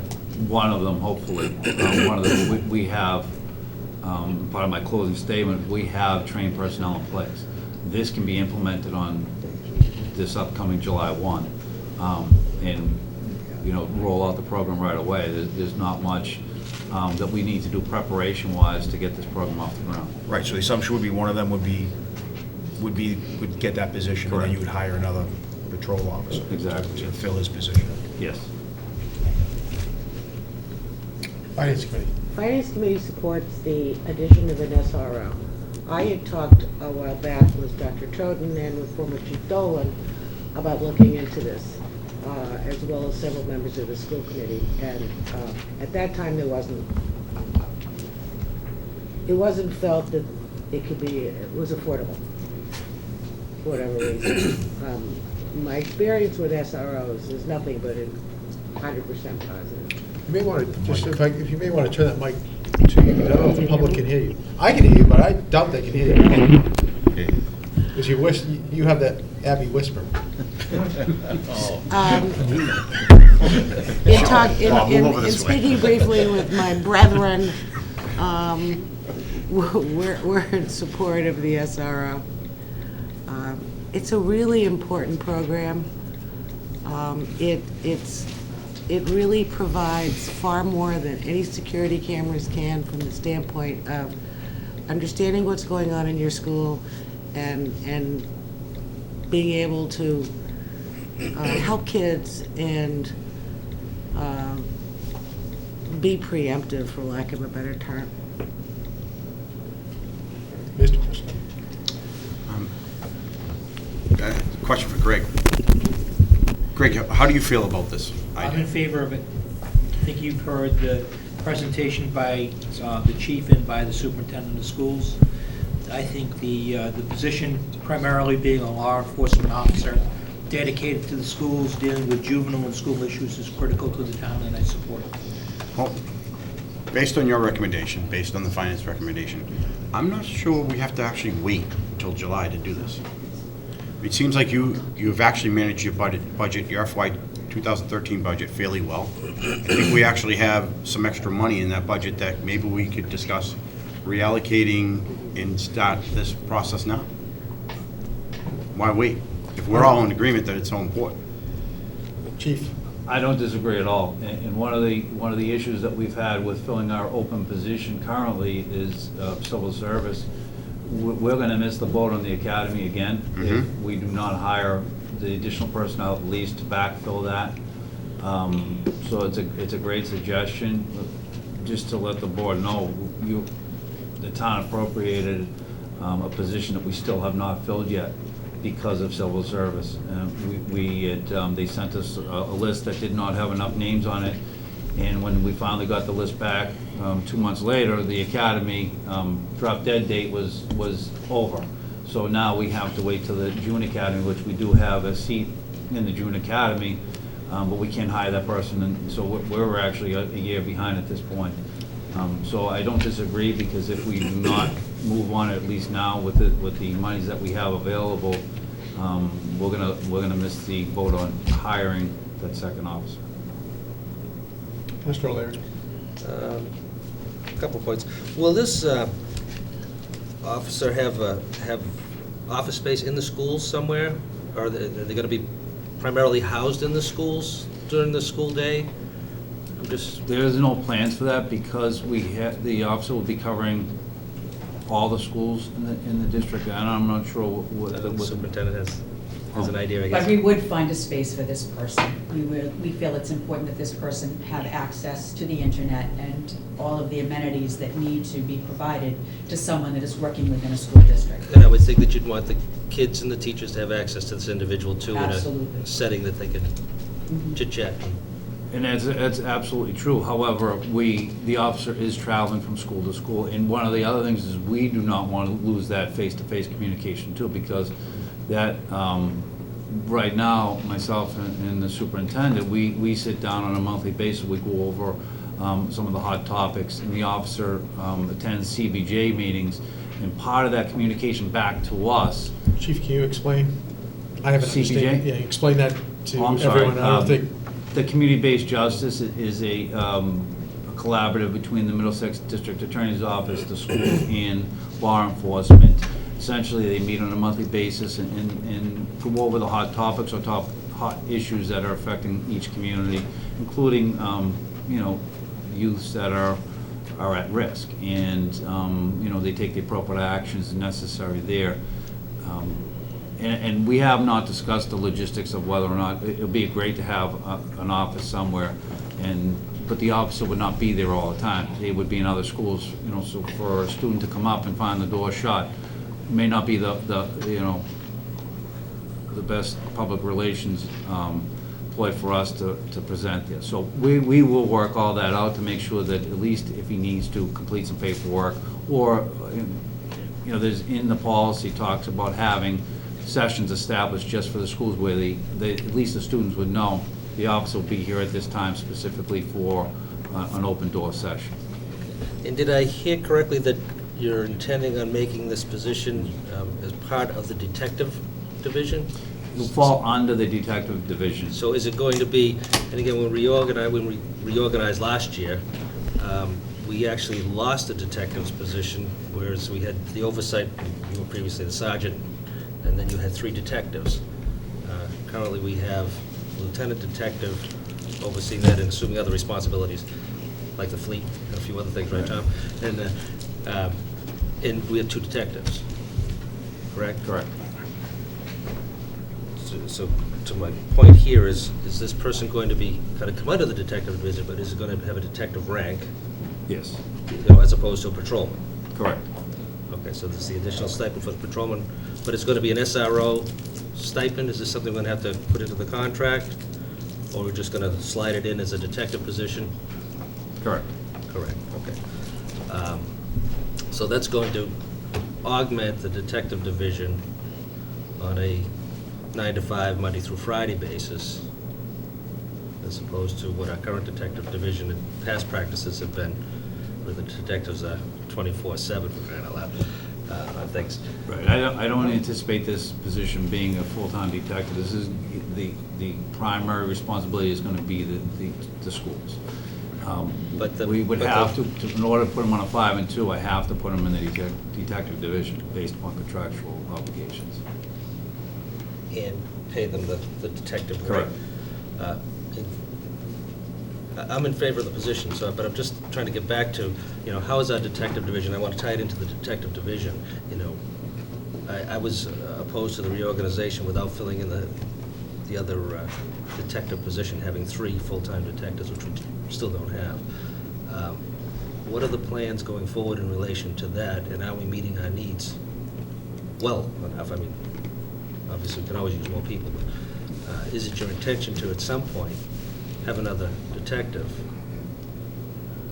working on detective work to fill out the complement that we previously enjoyed? Again, our lieutenant detective is busy overseeing that program and other responsibilities, so he can't be full-time that. I know, I hear it every day. I bet you do, yeah. But so what? I did review, we reviewed the whole organization, which we will do every year, and we actually do it on a daily basis. And I believe the way the detective division is set up right now is the community, based upon the resources available, are getting the most service out of them. So There's he no doubt does, about that, but work cases. The key is, based upon the resources available, and are we truly prioritizing and allocating, or should you be coming to us and saying, we really do need to augment this with all the activity that takes place and all that we're hearing and all the drug, issues that we're dealing with. To me, it's the detective division that has to handle the bulk of that work. Correct. Yet we're not augmenting it.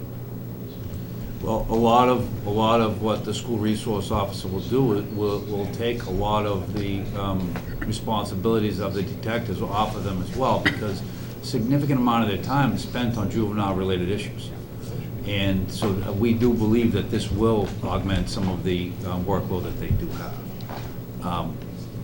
This budget is based upon not just mine, but this whole administrative staff's position that we feel that this is what the reorganization, the way we have it now, is the best to fit this community's needs. So and I did think about that. I wish I could have 10 more detectives, because we could do a lot more, but based upon what the resources available, we feel this is the most efficient way to deliver our services to the public. Right. Okay. You were going to follow up? Yeah, just a little follow-up there. And again, in your narrative, we need to react to what's happening. And again, a lot of what you do is reactive, and you're trying to shift it to more preemptive, pre-planning. So I guess my point is, I was maybe hoping for, if we're going to continue to evolve the department, is that the detective division is one that needs to evolve and grow a little bit more. So this is a portion of it, but can we expect next year? Can you anticipate maybe another detective division position or not? I don't. Certainly something we've considered, but mean, I'm taking baby steps here. I was asked to come in with a budget that is level funded, and Absolutely, that's nice to see, you know, but when we're talking about public safety, we're talking about things of that nature. I mean, there are certain things that we have to, mandates that we need to address and situations that we have to face. and I don't disagree with you. I'll give you a little more insight on some of what we've done. As we know, the 3 officers that were assigned to detectives have been promoted to supervisory positions. They are still assisting our detective division in various aspects. One of our officers is very knowledgeable in technology. When the detectives need assistance in that area, writing subpoenas, warrants, that officer does help on regular duty. So we are getting a lot more, and that's kind of the program that we have in place now is to expand their skill sets a little more.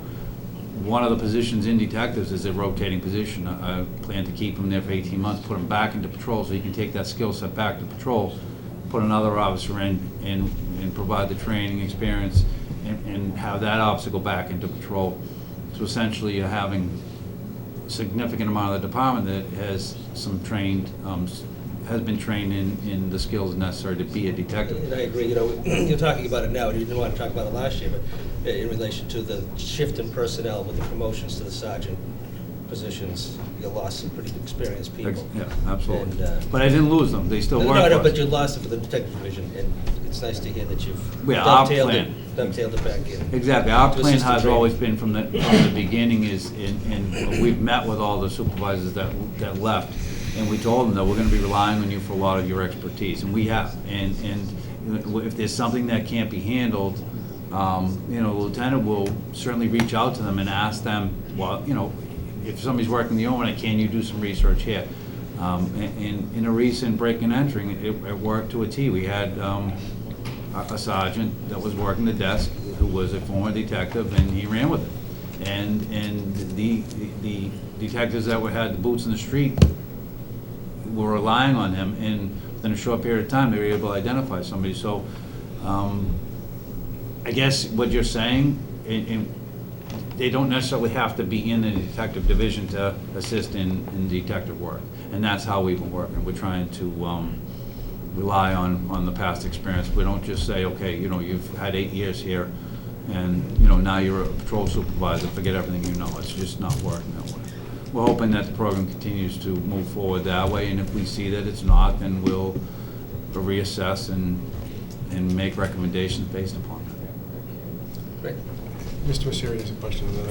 Just to clarify, you've got a open position right now that you haven't been able to fill because of civil service? Correct. So what Mike had suggested of, because you have this available budget to create an SRO officer right now, it really doesn't work without further short shifting your normal work day. You would have to fill his shift on overtime, correct, if I pulled him out of patrol at this point. Okay, I needed to clarify that. So if this position is approved, are we going to still face this issue of getting someone off of a list? Or is there a new list, or, you know? No, the list is. I know this is all, this civil service thing is nothing but a pain in the neck. Board members, we always face the challenge with the list from civil service. The challenge is the fact that they send us a rehire list, and that rehire list might have 30, 40 names on it, and we have to wait the calendar until that list expires to see if any of those individuals come in and sign. So they're from all over the state, and it turns out that none of them come in and sign. Civil service is unwilling, aren't able to issue an interim list until that list expires. The current list is active, so if we acted sooner rather than later. Correct. You could get another officer into that next. Right now, we're actually Right. conducting background checks for that one position available, and we anticipate a hire before, the academy starts in June, the first week in June, so we anticipate a hire sometime in May. And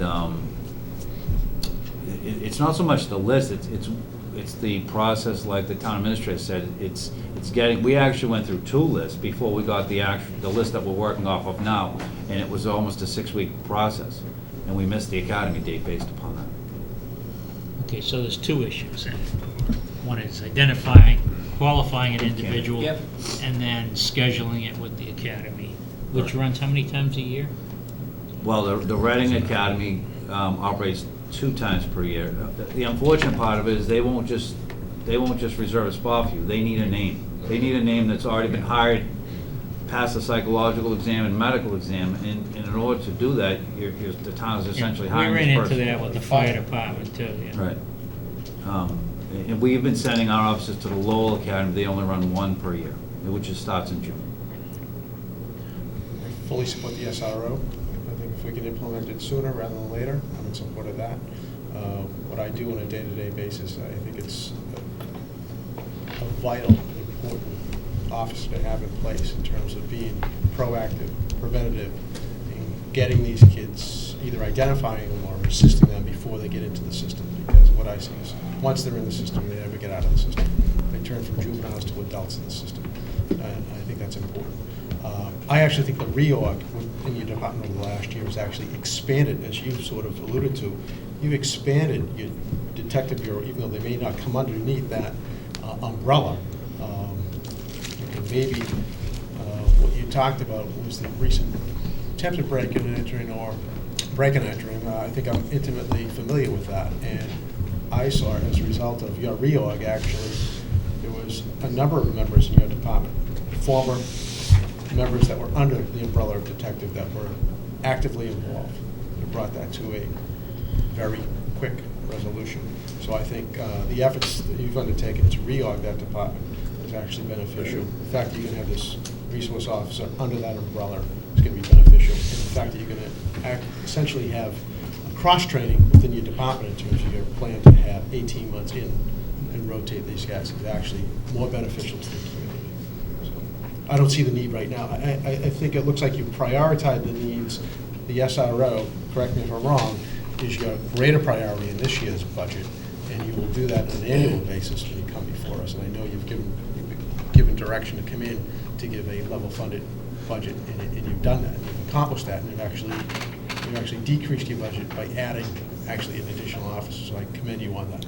I think the community as a whole benefits by your efforts. Mr. Fode. I just want to give my support to the SRO also.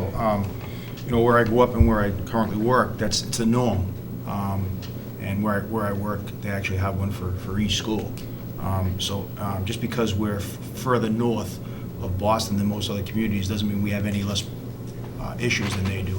I think anybody who believes that we don't have the same issues that some of the cities have are naive, and to think that we don't need this is having a naive an idea. So I commend the chief and the superintendent for working on this, and hope that it gets done sooner rather than later. Thank you. Finance Committee, Jonathan. I don't know how school resource officers work in this region, but I am aware that there have been other concerns about school resource officers by people who study the effects of criminal justice in terms of creating and maintaining a schools to prison pipeline. And what happens is there's a kid, they speak back to the teacher, but instead of being disciplined, they call in the police officer, and then they get arrested, and things tend to kind of spiral down from there. And it tends to be the kids who are, have disabilities, psych issues, anything like that. I guess I know that I guess it's possible to structure a police officer in such a way that doesn't happen. I know that like some of these zero tolerance this is part of the zero tolerance policy culture. So like a kid draws a gun, they get suspended. A kid, it gets more and more extreme as we get more and more afraid. So I'm just concerned that may happen, and I don't know whether that's going to be good for the kids in this school. Jonathan, before I turn it over to the chief, I think what I see day to day, I think this is an effort to try to keep as many of those kids out of the system versus putting them into the system. If you have the officer in place with the administrative staff, you're identifying an at-risk before it escalates. So it's the effort on preventing that from happening. And that's what I see when you have an officer like this in place on a full-time basis. Now I'll turn it over to the professionals to correct me if I'm wrong, and I hope that I'm not. I agree. I mean, our focus is going to be on prevention and early intervention. I'm not sure if I followed what you were talking about. I thought you had said something about a gun. Well, I mean, for instance, there was a kid, he drew a gun. In other words, not as a threat. Drawing a gun on a Drawing a piece gun. of There are paper. more and more things where, for instance, there was another case where there was a kid, there are lots of schools that have zero tolerance policies for drugs. There was a kid, brought some aspirin to school, had permission, forgot to tell something, in other words, and then they sort of associate aspirin with heroin, but it's not. So I'm just concerned that it may swing that way. Of course, identifying at-risk kids and making sure they don't get into the system, then that's wonderful. And if that's the consequence of a school resource officer, then of course that's great. I'm just concerned that they may be more likely to be arrested, that's all. And I tend to disagree only because I think this provides more of a discretion when an officer has the face-to-face contact, and certainly arresting a person in a school setting is not something that we want to do, because there's a lot of disruption, a lot of residual effect, not only on the other students and the student that would be arrested, but the families and whatnot. So we have a policy in place. We have supervisors that we're going to monitor, but we're also going to collaborate, myself and the superintendent going forward, to see what's working and what's not working. Our intention is not to have a security guard in the school. That's not what this is about. This is about education, prevention, and some sort of intervention that the law enforcement side can provide to the schools. And also advise the schools on certain aspects of what we believe would be beneficial to their whole education setting. Thank you, Chief. I think Superintendent Willis would like to weigh in on this. I'd like to thank you for raising your concerns, but I'd like to also assure you that some of what you're talking about has to do with culture and the way that we already conduct ourselves when certain issues arise. So I believe that we already have a very positive school culture in place. We're not looking to change what we're currently doing. We're looking to enhance what we're doing through our partnership. We already have some of the issues that you put on the table occurring in our schools, and we're already dealing with them. And our first line of defense, particularly with our younger children, who are still developing their knowledge and understanding of what's appropriate or not by drawing certain pictures, we deal with that in an educational kind of way. We're not looking to arrest 6-year-olds. We're very much aware of what's developmentally appropriate, and we deal with it as such, because that's our job and that's our role. What we're looking to do is enhance resources that we currently have available by providing a full-time SRO to ensure that our students have the information, the knowledge, and the skills they need when they're faced with critical situations where there are no adults around, and they're able to make those kinds of decisions that protect them as they grow into young adults and then as into adults. So I see it as a very positive opportunity, another way to provide a well-rounded education for our children, not to persecute them. Thank you, Superintendent. I think Mr. Fode has one. Yeah, just one last thing. I mean, I think the important thing to realize is that, you know, our children are in school most of the time when they are at home. So if we can have someone there that they can go to and feel comfortable with and speak about things that they have issues with that they may not be able to do at home, I think it's a great thing. And again, I commend you for doing it, and I hope that this board supports it and it moves forward as quickly as possible. Chief, thank you. Given the hour, I'm going to ask you if we could sort of wrap up your presentation. It's been well done so far. I don't want to cut you short, but... No, I understand. I do want to just talk quickly on the Develop and Initiate Crime Analysis Unit. Lieutenant Zimmerman has a few quick points, but this is essentially just a different way of us looking at the information that we have and sharing with our officers. Very brief, please. I'll be brief. Basically, our idea of developing a crime analysis unit is basically what Mr. O'Leary had said, is changing our philosophy from traditional policing to predictive policing. And part of that is predictive policing is based on information-based patrol, rapid response, supported by fact-based prepositioning of our assets. The crime analysis unit will focus on patrol advisories, which are intelligence reports that help direct patrol force efforts towards specific offenders, or problem areas. We'll also provide detective advisories, which we shared about situations that we have and shared with other communities, other detective communities, and then citizen advisories. These are distributed through the department's social media platforms, Facebook, Twitter, to quickly and effectively communicate with the public regarding important police issues. Basically, the crime analysis unit will allow us to codify information we receive both internally and externally and have it available in clear format for our officers to use. The shift to predictive policing will help us focus and target quality of life issues and help us solve crimes that would traditionally go unsolved. And that's the quick version, the digest version. I'm going to just touch briefly just on this. As you see, continued efforts to minimize the overall social impacts. Lieutenant Romeo talked about this earlier. We feel that this is going to be, it's a goal and objective of us because it's at the forefront of a lot of what we do. I would say based upon our calls for service, about 60% of them are drug-related. Breaking and entering, shopliftings, larcenies, frauds, assaults.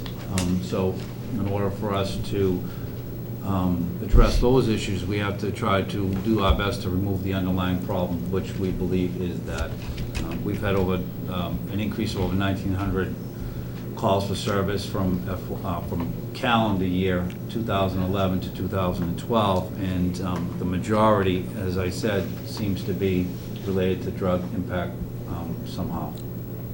Developing a 5- and 10-year strategic information technology plan. It's in your pack. I just wanted to inform you that not only are we working with the technology department in town, we're developing our own 5-year to 10-year plan so that they would have the information that they need to make best decisions for the entire town, technology-wise. And continued training assessment. Essentially, Lieutenant Zimmerman is in charge of keeping up with all our legal mandated trainings. That's certainly something that provides our officers with the skills that they need to provide the services to the community, and also to prevent liability claims against us as well. And just as a summary, as we spoke about earlier, this is a decrease of FY 214 is a decrease of $40,442. It includes funding a full-time SRO, absorbing the contractual salary increases of our officers, an increase in our tuition reimbursement, and a decrease in our overtime budget. We believe this will provide the best means for our department to deliver the most effective, efficient services to the town. So that's all I have. If anybody has any questions. Board members? No? You? Oh, yeah, just again, I just want to thank you for a great presentation, and the read-ahead information was very helpful. But getting back to the SRO, I really support this, and I do hope that we can do some planning now and executing sooner than later.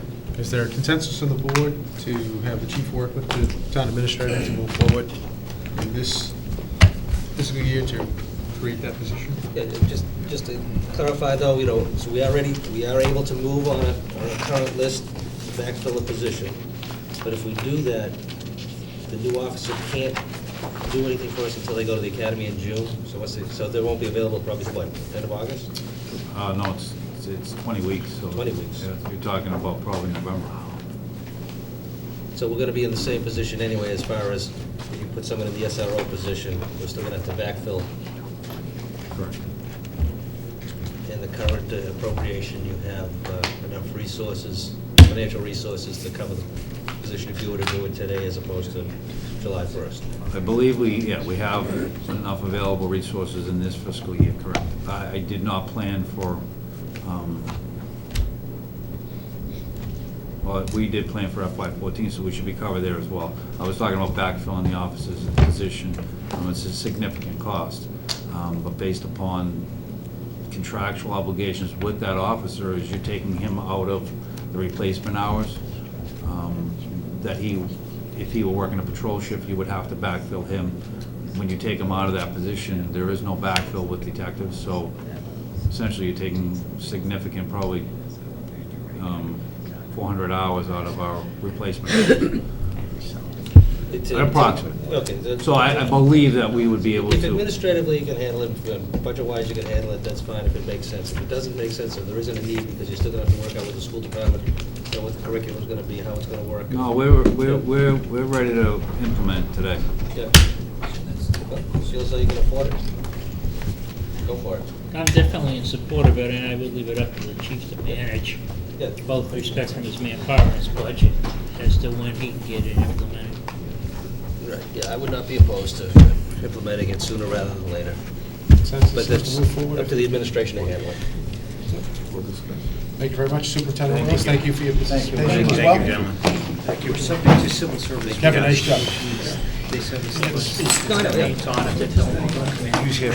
Here's my number. Strong arm. I saw you feeding the chief. That's why it went so well. Yeah. Intimidating. Jimmy, can I take a quick? 5-minute recess.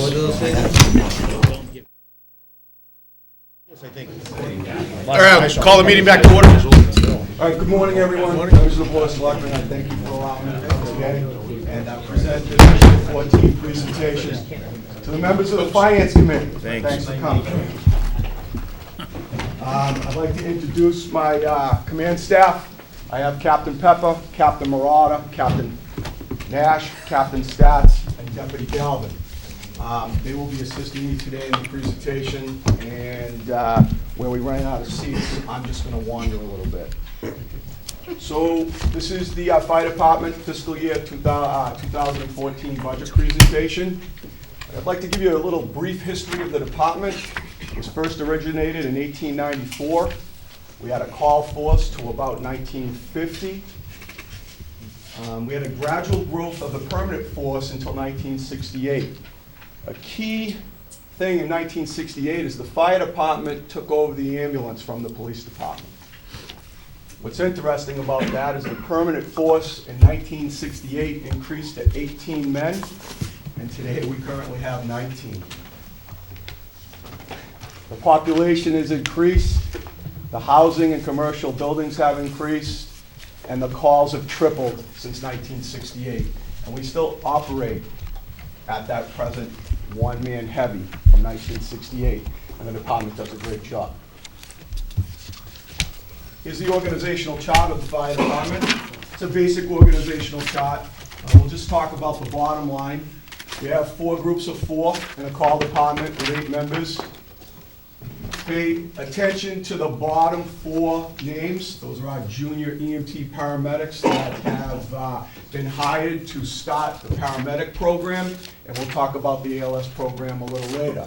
On group 4, as you see, we have 5 men, 2 are paramedics, and on group 2 and 3, we have 2 and 4, we have 3 guys in paramedic school, which this is their last month of classroom sessions, and they'll be moving on to their clinical rotation. So very soon, we'll be able to staff 2 paramedic members on each group. That's a big thing in North Reading. A little background on that, when I started the job in 1987, we looked to start ALS back then. We almost made it a couple of times. I don't know why it fell apart, but here it is, 2014, 2013, and we're gonna have two paramedics on every group. It's a big step. Any questions on the organizational chart? So you're going to reorg once they complete school? Yes, once they do, I'm going to have to do transfers and distribute 2 medics per group, and that will take place after they're done with their preception period. Because we all remember, new medics can't work alone, so they'll have to staff with the senior medics for their preception period, and then once that's completed, then we can put them out, and then we're good to go. Any questions? Yes? Just a quick comment. I'd like to commend you and your staff and the whole department on taking on the incentive to, It's a service. Get the ALS going, and the class that you've been running is run at the police, fire department? It's a fire department-sponsored class, ran at the police training room. And there have been other communities that were involved in that, though? There's a lot. I don't know them off the top of my head, but I know there's someone from Linfield, someone from Wilmington, a couple people from Salem, so yes. Anything else? I also put through some slides in on responsibilities of the fire department. First order is dispatch. This is the nerve center of the fire department. This is where it all happens. We have our 911 lines here, our emergency medical dispatch, our mutual aid frequencies, our digitize, which monitors the fire alarm system within the town, and most importantly, our operational frequencies. This is where everything happens. Questions on dispatch? Emergency medical services. This town, even though ALS is just starting, has been providing emergency medical services since 1968, and we've been doing a great job at it. It's one of the best services in town, and we'll continue to do that into the future. This is an important slide. This slide is the same for every call that we do in North Reading. One officer and 2 firefighters go out the door. If we get a call for a medical aid today, the 2 firefighter paramedics or firefighter EMTs will staff the ambulance. The captain will drive in the chase vehicle. Today it's engine 5. Sometimes we use the car. But that's the response. 3 guys go out the door. There's always questions about BLS and ALS. I'm an EMT, so I can't really answer any pointed question to ALS. But these are the differences. An EMT can provide advanced first aid, oxygen therapy, semi-automatic defibrillation, and limited drug administration. On the other hand, ALS, advanced airway management, that's intubation. 12-lead electrocardiogram, that is the actual device that they use to see if you're having a heart attack. They can administer over 40 drugs, and they do IV therapy. Fire suppression. This is a house fire on Linwood Ave.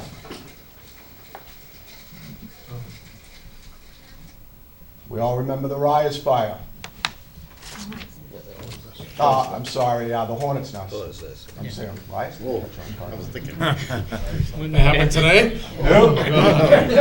Slip. I wanted a sandwich. Great start.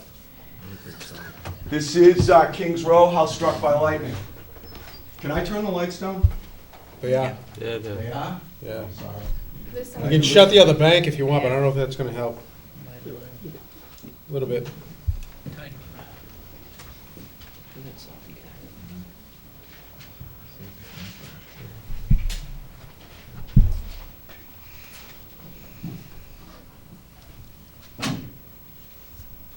This is 90 Main Street.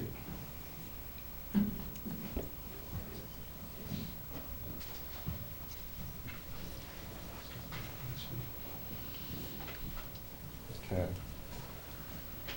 Box alarm response. If we get a call right now for a building fire, the captain and the 2 firefighters will get in the first engine and respond to the fire.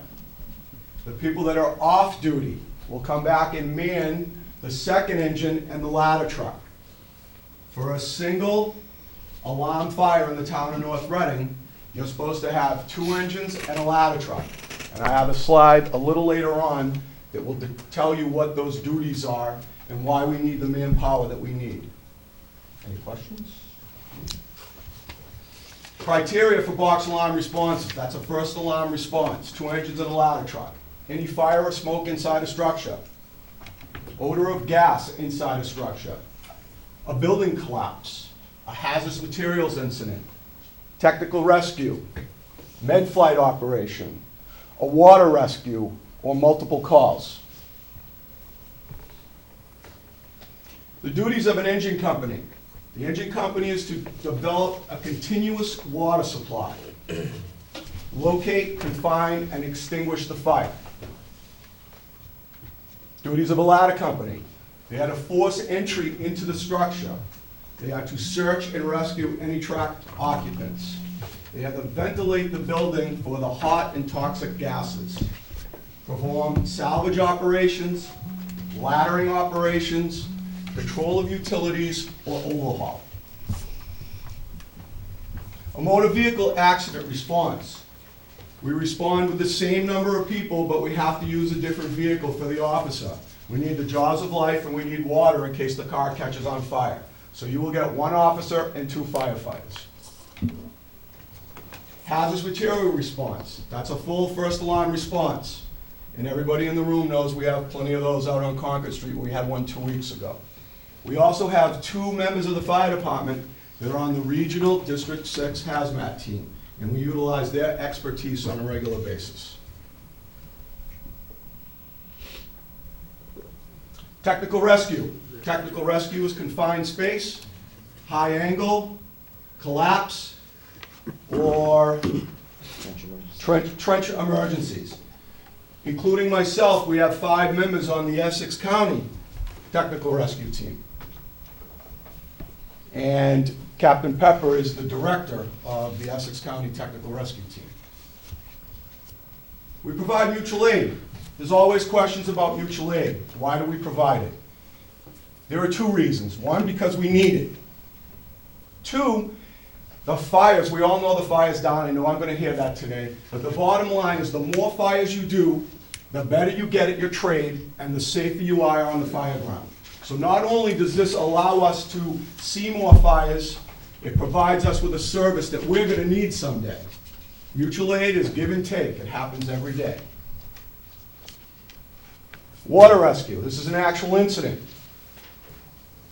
This happened during the Great Floods. This young lady was in a canoe, and I believe she fell out.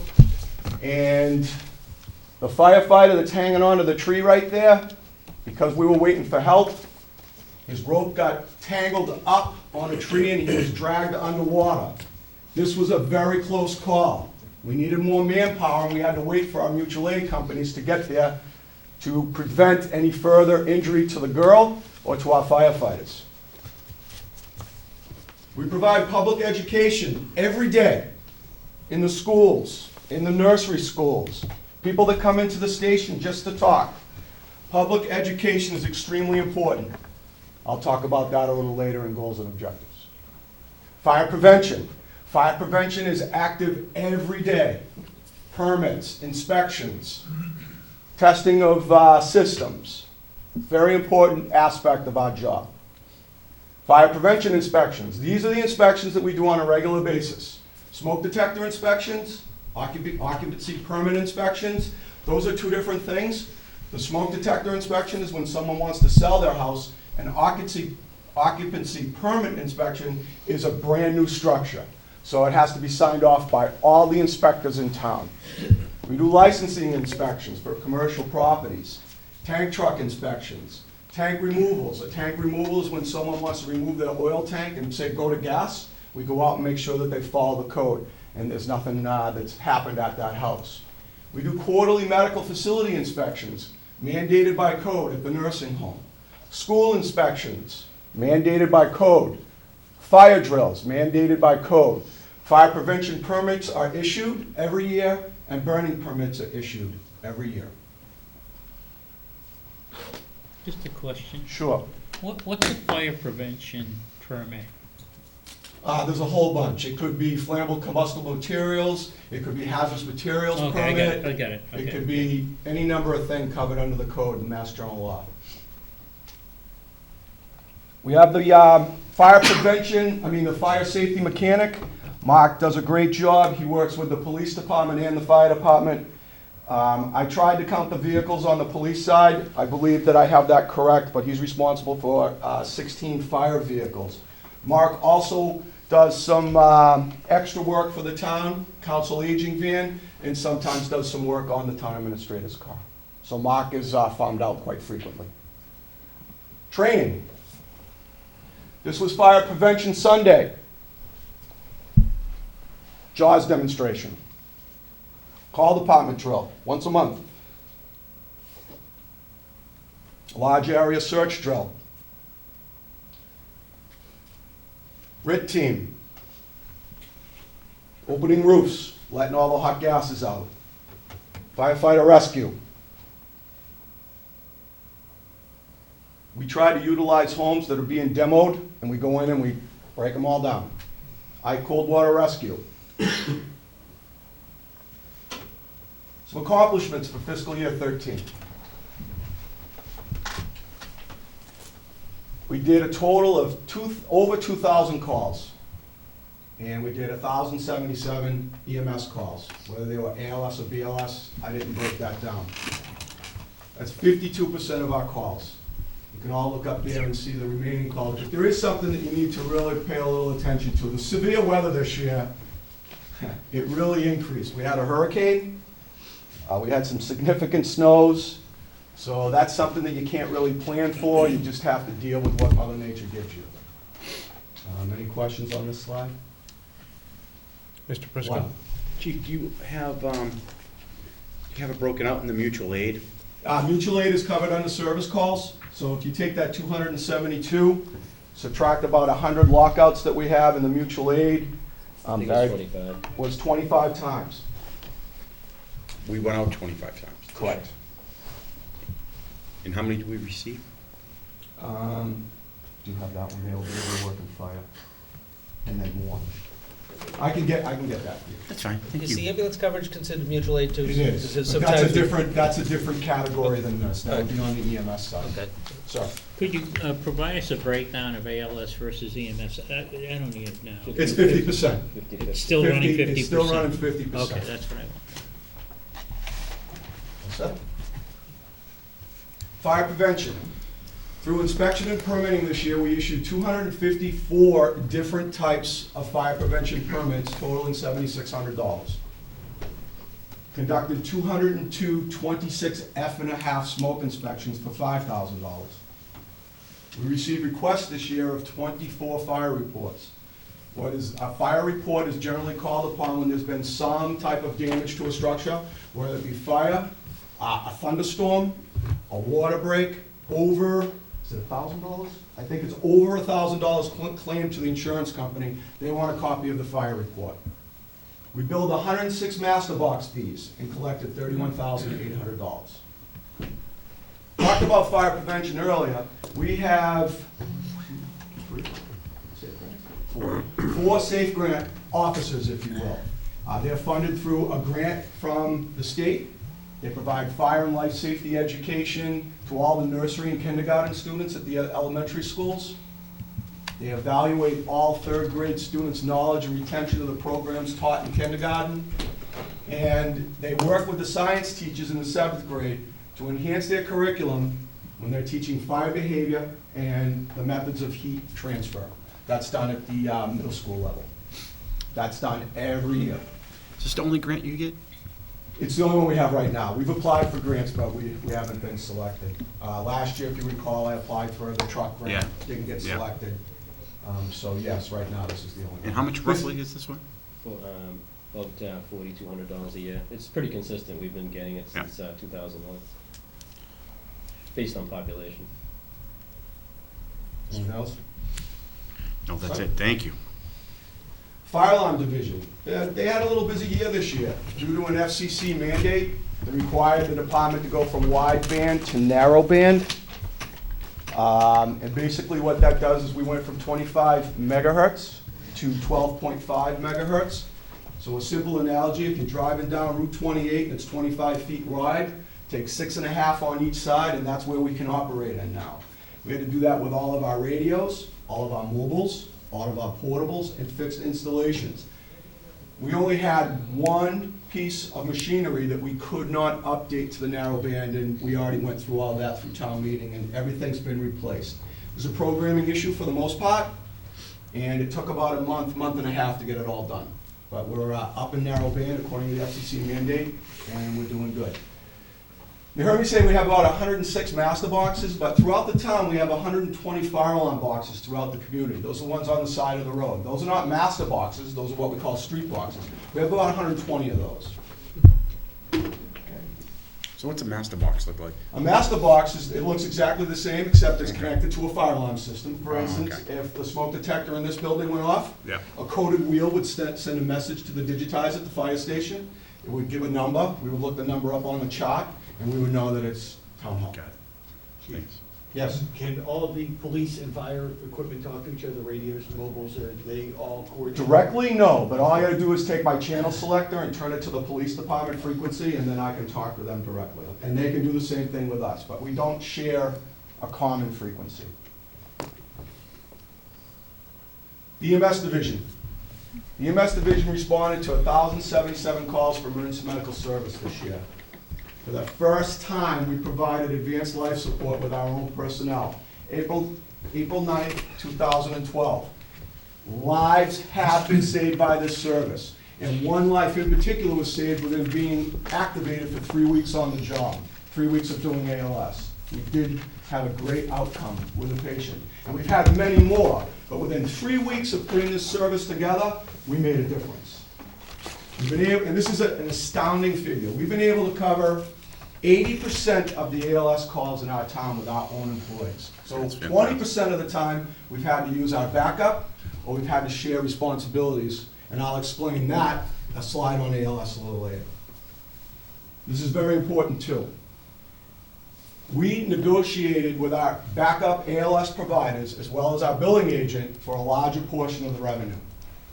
We retain 50% of everything that we do. In the past, we'd be lucky to cover our costs. So if we collect if we collect $1,000, we get 500, they get 500. Before, we would only get 200. Mr. Sherry. That's when we're using our backup ALS. Okay. Right, when we're using our own people, 80% of the time, you'll see the figure, we retain all the revenue. And that is only gonna go up as our guys get out of their, I was gonna say academy, but out of their ALS program. So that number is gonna go up, and the other number's gonna go down, so that money's gonna stay in our accounts. Okay, this is what everyone's been waiting for. Here we go. April 9th through November 30th, 2012. This is when we started ALS. And I need to again say this. I don't know why, I wish I could answer the question, but we are 4 months behind receiving payments. That's why when this slide was created, the 4-month cutoff was November 30th. It's just an industry norm. So, yes. I'm sorry. This is submittal from the time you submit to the insurance? The bill is submitted immediately. The bill goes to a billing company that goes and chases the money. It takes 4 months to get payment. Is that norm, or is that It is an industry norm. Don't know why. It's what I'm being told. Because medical offices are getting paid faster, that's why. I wish I could get an answer for you, but I can't. It's an industry norm. So, from that time to November 30th, the total town received as the sole ALS provider is $183,677. We received, that's not billed, received. We also collected $29,000. We split that with other providers for a total of $212,690. Now remember, I said as we get more paramedics out the door, that number's gonna go up.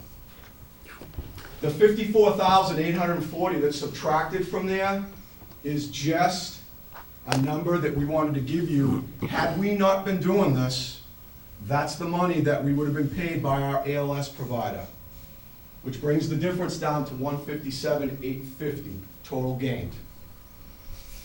The next number under there, because we're billing at a much higher rate, we had to increase our payments for ComStar.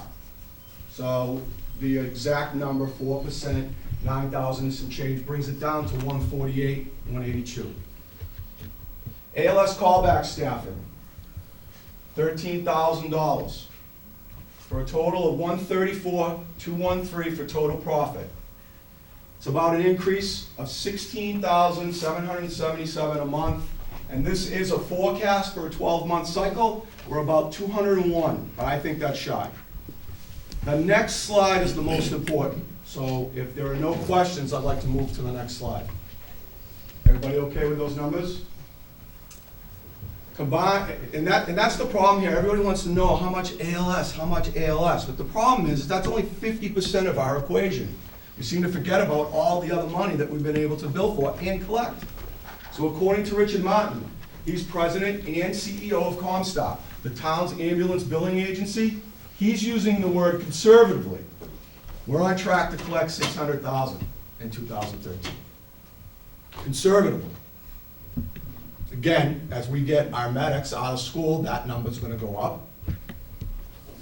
In the economic climate, it's difficult to project 2014 numbers, but assuming that there are no changes, we should be able to make $600,000 next year too. Total collections in 12 for BLS and ALS combined resulted in about $384,000. So we have pretty close to doubled what we thought we would, what we made, and that's exactly what we thought during the ALS advisory meetings. Just a couple things. One is that when we looked at numbers back when we were trying to get this program off the ground, the insurance collections between what we call the primary payers and the Meditex and state insurance was about 50% when we were dealing with a Medicare or Mass Health reimbursement. Is that still about the same ratio? You get Number one. roughly between $500 and $600 if it's a Medicare patient. Is that half? No matter what you bill. It's about half? It's actually less than half. Less than half now. Of what we would bill. And there's also something that we need to keep an eye on, and that is this pressure to pay less for these services. Correct. And I'm wondering if you've seen any. As of right now, we haven't seen anything, but the last sentence there says that if no other changes happen. Yeah. So It's we hard can't to really gauge predict it. Because of the change this year. Yeah. What about the other issue about insurance companies paying their subscribers I think that's, and relying on them to pay the town? I think that's changed, changing. There's presently a negotiation. I know that the professional firefighters in Mass, our state union is involved in with Blue Cross to try and agree upon a reimbursement payment. I assume that the state reps are aware of it and they're also helping out the negotiation. Finance committee? Yes. Have we had to increase any of our other insurance, liability insurance? That was done before we started. So the answer is yes, but that was done before we started. So not this year, it's all the same. It's a rider. They just added, it's paramedics on the insurance rider. Okay.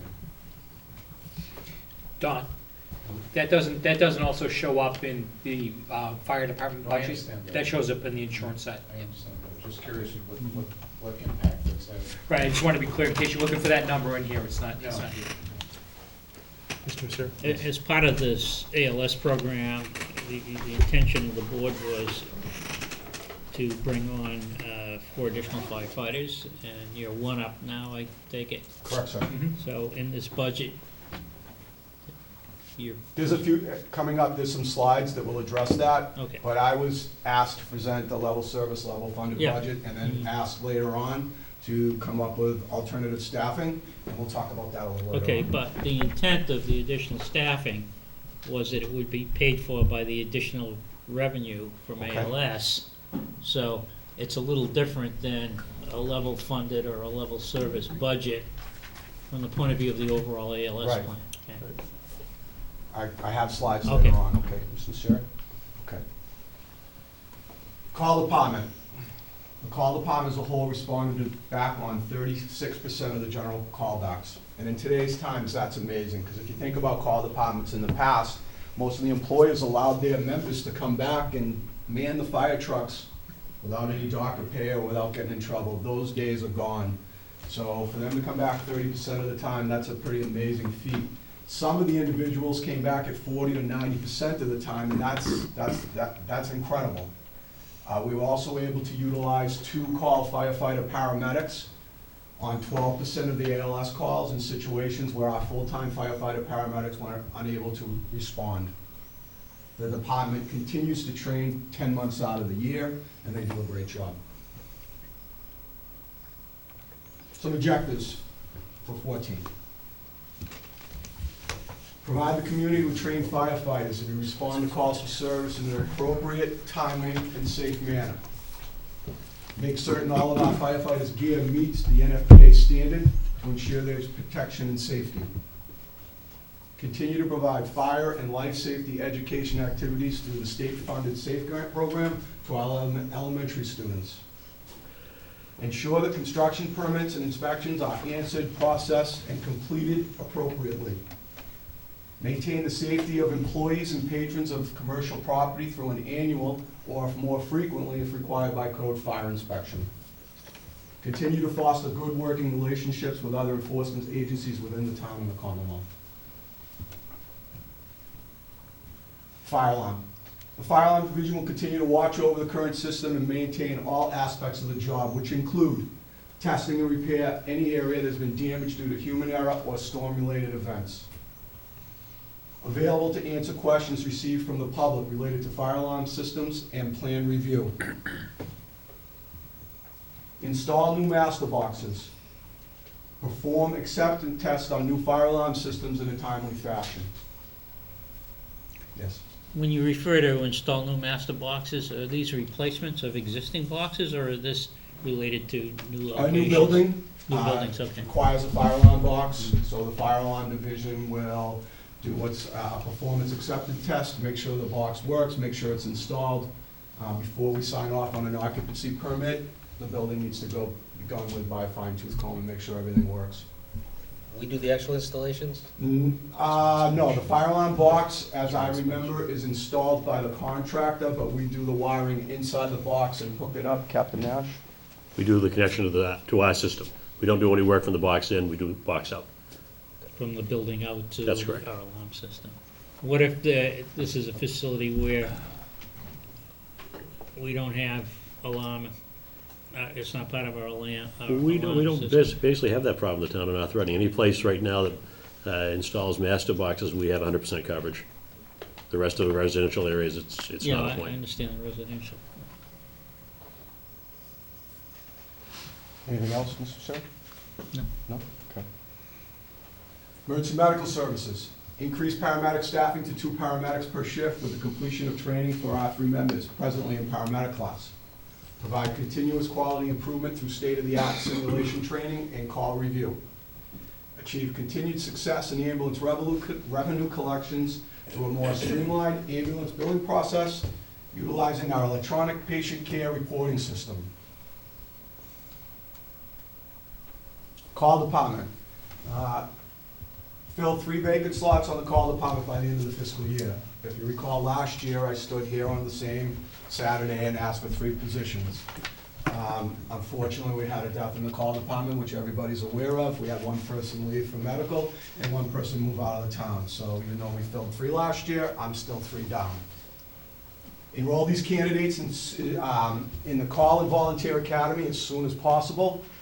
When these candidates graduate from the Call and Volunteer Academy, they'll be certified at firefighter 1 and 2. They'll be able to contribute to the department at a much faster rate than in-house training. When I started the call department in 1982, I was given a helmet, I was given a coat, and I was told not to leave the senior man's side. And that's how the training was. Today, we can actually send them to a Call and Volunteer Academy. It's not the same thing as recruit, but they come out certified, and then it cuts down on the amount of time that we need to spend with them so we can get some, so they can be very useful on a fire scene. Mechanic. Provide the department with reliable vehicular maintenance as well as to ensure that the vehicles are ready to respond as needed in the event of emergency. Explore cost-saving techniques and equipment that may reduce the cost of vehicle maintenance and repairs to the town. The truth is Mark does a great job. Mark doesn't work on 1 type of vehicle. Mark works on probably 20 types of vehicles. We talk about preventive maintenance, and our department is mainly reactive. Mark is here, Mark is there, so when something gets broke, Mark fixes it right away. So I think he does a great job for the manpower that he has himself, and we're always glad to see Mark come when we have a problem, because we know he's going to do the right thing and take care of the truck at hand, or the car, or the police car. So we're really happy with Mark. 14 budget increase requests. Operations. In the telephone line item, we need to increase $960 for online access for 2 iPads. This came out of my small capital budget this year. 2 iPads were purchased for the deputy fire chief and the first engine out the door. At this time, it's engine 1, but these iPads are used for pre-fire planning. They will have the dispatch program on there. They will have internet access when looking up material safety data sheets. It's a valuable tool for the department. That's what that line item request is. Other charges and expenses, also from the small capital, $350.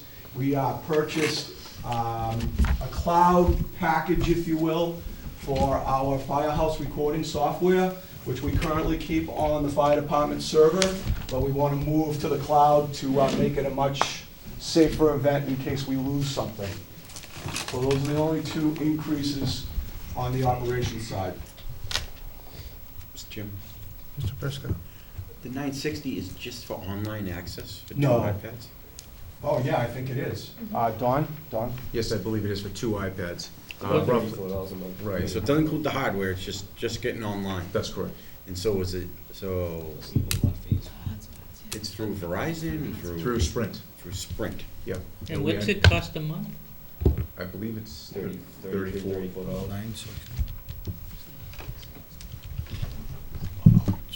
$40 each month. It just seems awful. That's without taxes and everything. Right. Okay. Well, we can look into the actual number, but that's the number that was figured in for 2 iPads to have that service. Just a suggestion. Basically, the iPad, the phone companies charge based on the amount of data that you bring down.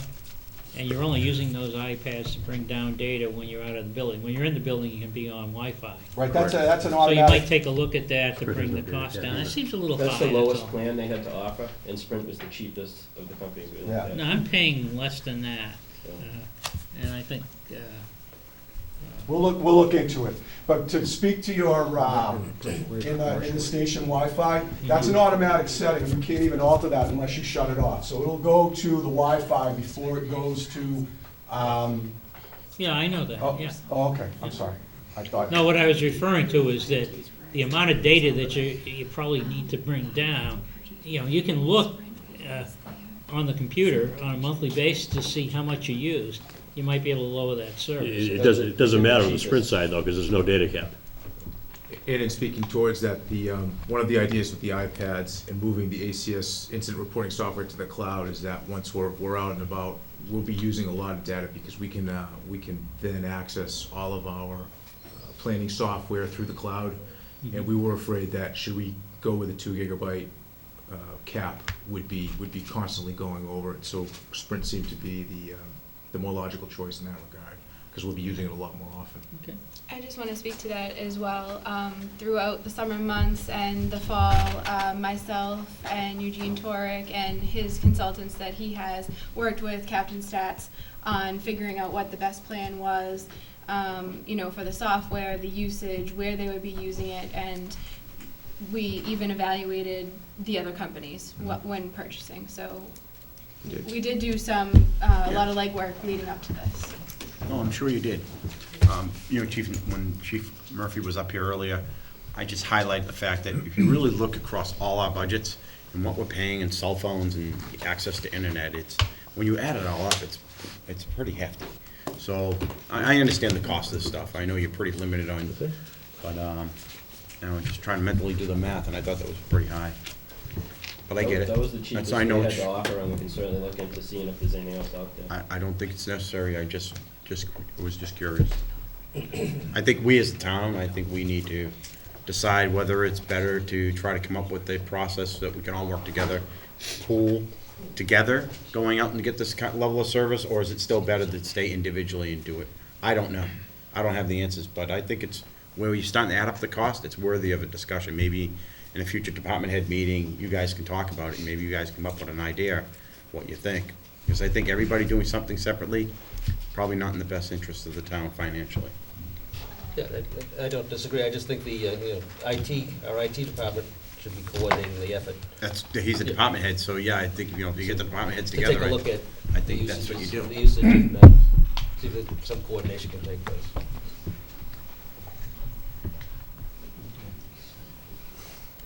EMS, this is our largest area of increase here, and the numbers that you see up there are driven by specific functions, some that we knew about and some that we didn't. Under repairs and maintenance, we need $1,000 additional for a maintenance charge on our Lucas devices. For those of you that don't know what the Lucas device is. You knew what I was gonna ask. Imagine that. What the Lucas device is a life-saving device that assists the firefighters in performing cardiopulmonary resuscitation on people that go into cardiac arrest. So that device is a necessity. Those are the ones that were donated? One was, right? One was donated, one was purchased. Yeah, we have two, correct. Under professional services, $13,000. The $9,000 is probably a little bit my fault. I just sort of thought the Comstar was gonna give us more money and not charge us, but I was wrong. And we need to increase for the amount of money that we're billing now to cover their 4% charge, and that's what that number's reflected there. Also, $4,000 for the hospital affiliate medical director at Melrose Wakefield. Not to confuse that with our in-house medical director, those are two different things. The affiliate hospital is now starting to charge this year for the first time all of their ALS licenses to the providers that hold them. As an example, ours is $4,000, I know Redding's is $6,000. They wanted payment on July 1st, I told them, nope, you can have one after, I'm sorry, on January 1st, I said, if I can get it into this budget, we'll start the payment in July, and they were receptive to that. So the point is that it's not North Reading, it's every ALS license through Melrose Wakefield that has to pay.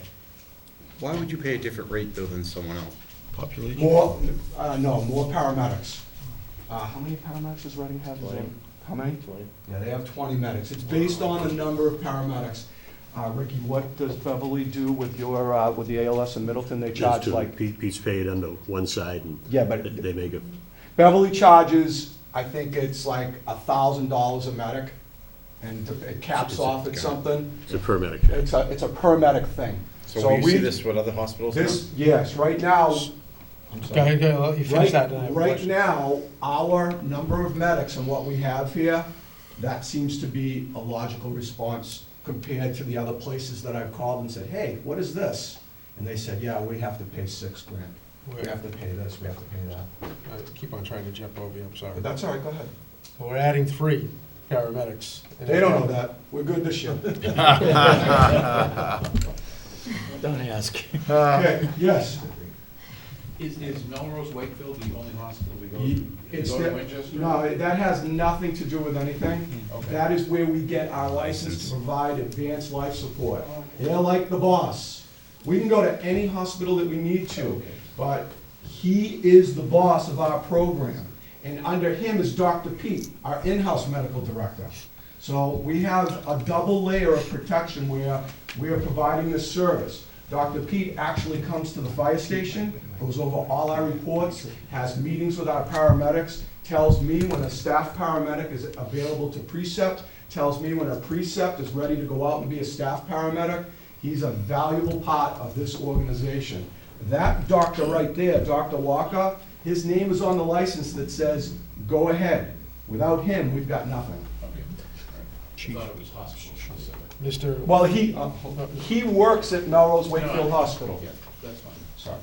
Mr. Fode, and then over to... Chief, so it's Finance. $4,000 a year as of January 1. July. I pushed. Well, no, I understand that. They July want it 1. on January Right, 1. I You pushed it told to them we July operate because in we didn't have the fiscal- money in this But fiscal no, that- year. We work in a fiscal budget, so that's what. No, it's but I gonna think be what- from right, July I 1 see to where you're July. going. So it's, my concern was, they okayed it for this year. Are they gonna say they want it in July of 2014? No, when I spoke to him on the phone, I told him I would pay from July 1 to June Okay, 30th. going forward. Right. Oh, They good. Okay, can't that was handle my, that, I they had- can I wait. was just, I didn't want you to shortchange yourself. I didn't Right. want to, you know, if you needed That was 8,000. what I told Dr. Walker on the phone, and he said, okay. So That's the way it's gonna go. If something changes, then we may have to address it. Yeah. Yeah, I'm just concerned, again, I was concerned that it was gonna be, he was okay on July 1 for this year, because it wasn't in the budget, but does he expect a January 1 for every year going Well, forward? here's the thing, if he says that to me, I'm gonna just say, you're gonna have to get it in July, just like every other year for the whole year. So if we're 6 months behind, I'm okay with that. It's something that's new that we didn't know anything Right. about. It's just something that just popped up. And they Never want us came to up. jump through a hood. You know, we bring our patients there, they make a lot of money on us. They really do. So, sorry. Who are we paying, the hospital or Dr. Walker? You are paying, and here's the issue. When this first came out, Dr. Walker, who is the Region 3 Executive Medical Director, submitted a bill to me for $4,000. I called him up and said, what is this? What happened was, is his legal counsel said, Dr. Walker, you can't do that. You don't work, you're a part of the hospital. So it's really to Melrose Wakefield Hospital. It's for their license. It's still going to the doctor. Well, I can't control that. Yeah, I understand, okay, All fine. right, but it is what it is. Yes, sir. I'm just trying to understand what you're paying for. So you didn't used to have an ALS. Okay, I'll explain it. We're paying to do it. Without him, we can't do ALS. He's the boss. So this is until now you didn't have ALS. That's why you didn't. Correct. And you don't. Our paramedics are working under his doctor's license. They don't work under their license, they work under, Dr. Walker is the medical director. So he is in charge. And you don't pay extra for like to get someone certified to be ALS. Oh, sure they do. But that has nothing to do with what we're talking about here. Okay, so there's a price that you've got to pay to certify someone to be ALS, and then there's like ongoing. There's ongoing education that has to happen every 2 years. And that's what this amount is. No, that is not what this amount is. So this is paying for someone to basically keep an eye on all of the ALS and to Got it. supervise them, paying for supervision. Correct. Abby, did you have something? Chief. Yes, ma'am. There was a period there where collections by Comstock for past due, for past due ambulance charges were not being collected in the way which we would all prefer, and a bunch were written off. So there's a criteria for things being written off, yes. But as we move forward with ALS, which is a much more expensive service, Yes. is Comstar going to be a little bit more? Comstar does everything that they can do. It really falls back on us. Many times, social security numbers are wrong. If you don't have a proper social security number, you can't send the billing to the right thing. A lot of times we're given bad addresses from people that we take from the town that aren't from the town. So there's gonna be some write-offs no matter how you cut it. We do our best as the ambulance provider for the town to get all the information as quickly as possible. That's why we have the electronic billing stuff. As soon as we back into the station, it's sent to the secretary, she does her check on it, and boom, it goes off to Comstar. If the firefighters are given wrong, inaccurate, or poor information, those generally get written off because we have no way to find out where they need to go. There are other reasons that we wipe things off, and if money-wise you can't afford it, there's a method in place to come to the Board of Selectmen to get that bill abated. Yeah, no, I understand that, Chief. I think that what had been happening a number of years back, and it wasn't necessarily on your watch, was that Comstar was not being quite as proactive as they might have been about arrears. But see, I actually think they're more reactive now because they're making more money. But I'll let Deputy answer. Comstar takes it as far as these gentlemen want to take it. Right. And we're doing much better at getting the right address, the right social security number since we went electronic. We review all the reports, so, but occasionally you can't get it. Deputy, explain As that. far as- yeah, as far as- Explain what your statement regarding Comstar takes it as far as this board wants them to take it. I think it's up to the Board of Selectmen to Yeah. decide how far you will. There is another level, yes. And we're at a certain level. That's and my you can go understanding, further too. if you'd like, but that's up to the Board of Selectmen. Those are the ones that come to us. No, he's this- talking about something well, else. Yes, we are. That secondary, are you talking about the secondary company that will go on? Can you spell it out? Just Basically, spell it out? I believe it's sending it to collections. No, we We send report them- them to, yeah. right, and then you send it to collections. The town has chose not to send it to collections. So we stop at that. we stop at that level, Reporting I was think. spearing Right. is at the highest level. So we report it, and Report once it's it, reported. don't send it to collections. Then it can be sent to collections, but that's something that you guys, at the board, that's your level on where you want to go with Yeah, that. we made a conscious decision maybe a Yeah. year and a half ago, not to, because based upon the historical data and the number of people that were involved, the customers that were involved, and number of residents involved, we opted not to send it to collections, which could have impacted people's credit ratings and so on and so forth. Well, it sounds like if they are reporting it, Well, that's, yeah, if it's reported, it goes on the It's radio, doing that. Mr. O'Leary. The problem is we don't send it to collections. So if you go for a loan, for a car and you didn't send a thing in, when they go to do your credit report, it'll say an unbilled I don't know the exact words, but it'll say Town of North Reading or something like that. all right, so I think we gotta revisit that, one way or the other, because if our goal was not to Right, have it being reported, I didn't think we were gonna go then that we have to far. revisit that, because it is being It's reported. reported to, And what's if we're the? going to decide, Experian? Yeah, Experian. and if we're going to report it, then we should go and make the collection on if we're going to report, but we revisit that first issue, though. Yeah, I So think have we to- should, because I was under the impression, that we weren't going to do that. But, Generally reporting it on the credit, if Billy said, if someone applies for a mortgage or something, they're required to clear that up. So it's not really a heavy-handed approach, but if someone wants to maintain good credit, they do come back and they do make good in terms of satisfying the debt to the town. I think we have to revisit it. Mr. Keller, then Mr. Prisco, then Mr. Misery. Earlier, there was a question about the subscriber being paid directly by their insurance company. Do we routinely get an assignment of benefits signature on, we have a form we're signing? It's not, they're not contracting with us. They're contracting with someone else. No, I'm That's what talking happened. about the patient. Yeah, that's what I'm saying. They're contracting with, I guess, what's the way to explain it? Like, if you work for a company, they say that you have to use this ambulance company, so they sign a contract with them. It has nothing to do with us. The problem is that if we get a call for service, Blue Cross was trying to get Right. us to sign a contract with them, we would not sign a contract for a much less rate. So their response was to send the money directly to the patient.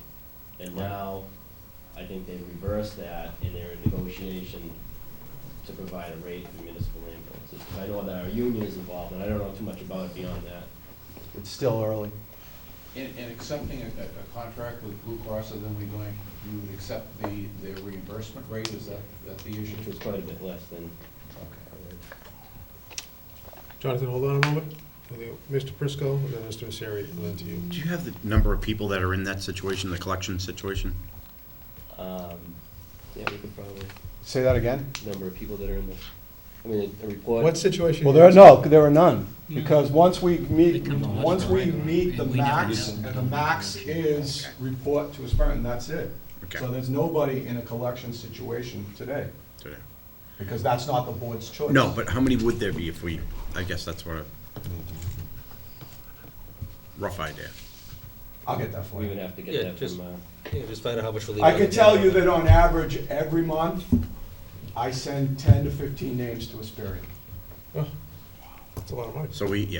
Well, no, it's not really, because some of them are like 150 The bucks. balance. It's Some the of them. copay, Oh, it's copay No, deductible. So you can't look at it Right, that right, way, but as a number, the write-off sheet that I get, and then I send up to Mr. Valiakonis, would you agree that there's 10 to 15 names? I think And then that's sometimes pretty less. It's okay, that's good. It's good that we know. Thank you for bringing that up. Mr. Misery. Can you give me an example of how you have missing information, therefore you can't? Sure, say you go to Walmart, the guy says, I live at 12 Emerson Road, North Reading.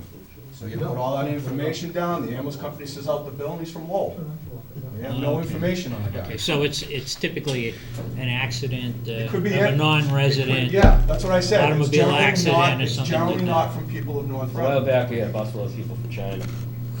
You know, we can't, it's just stuff, it's stuff that happens, Bob, that we Oh, can't no, just okay, control. just trying to get an idea of What we do is we have on occasion referred the list to the town clerk who has the central voter registry. So if there's a Greg Valiakonis somewhere in the state, she'll find it, and we're able to refer that address to our billing company, and that billing company rebills with the new address. So that's a practice that we've used before also to employ our town clerk to assist in that process. Jonathan? So two things. The first thing is I know a lot of doctor's offices now insist on seeing an ID. so I don't know if that would help. In other words, to kind of get like a smartphone, take a picture, a little scan of the ID, that way it's less likely that you're going to shoot. I don't know if you could do that by us. That would be one thing. The second thing was, I'm just wondering, are these collections due to the fact that someone's out of the network, so their insurance, the company just doesn't reimburse you enough? Is that the main reason? Because now we have close to universal health coverage. First of all, I don't have an answer to that, but I would say that if I give you a bad address, it has nothing to do with being out of network. That's my first take on that, because I'm not being honest with you of who I am. You know, the ones that we get that have bad addresses, we research as far as we can to get a good address.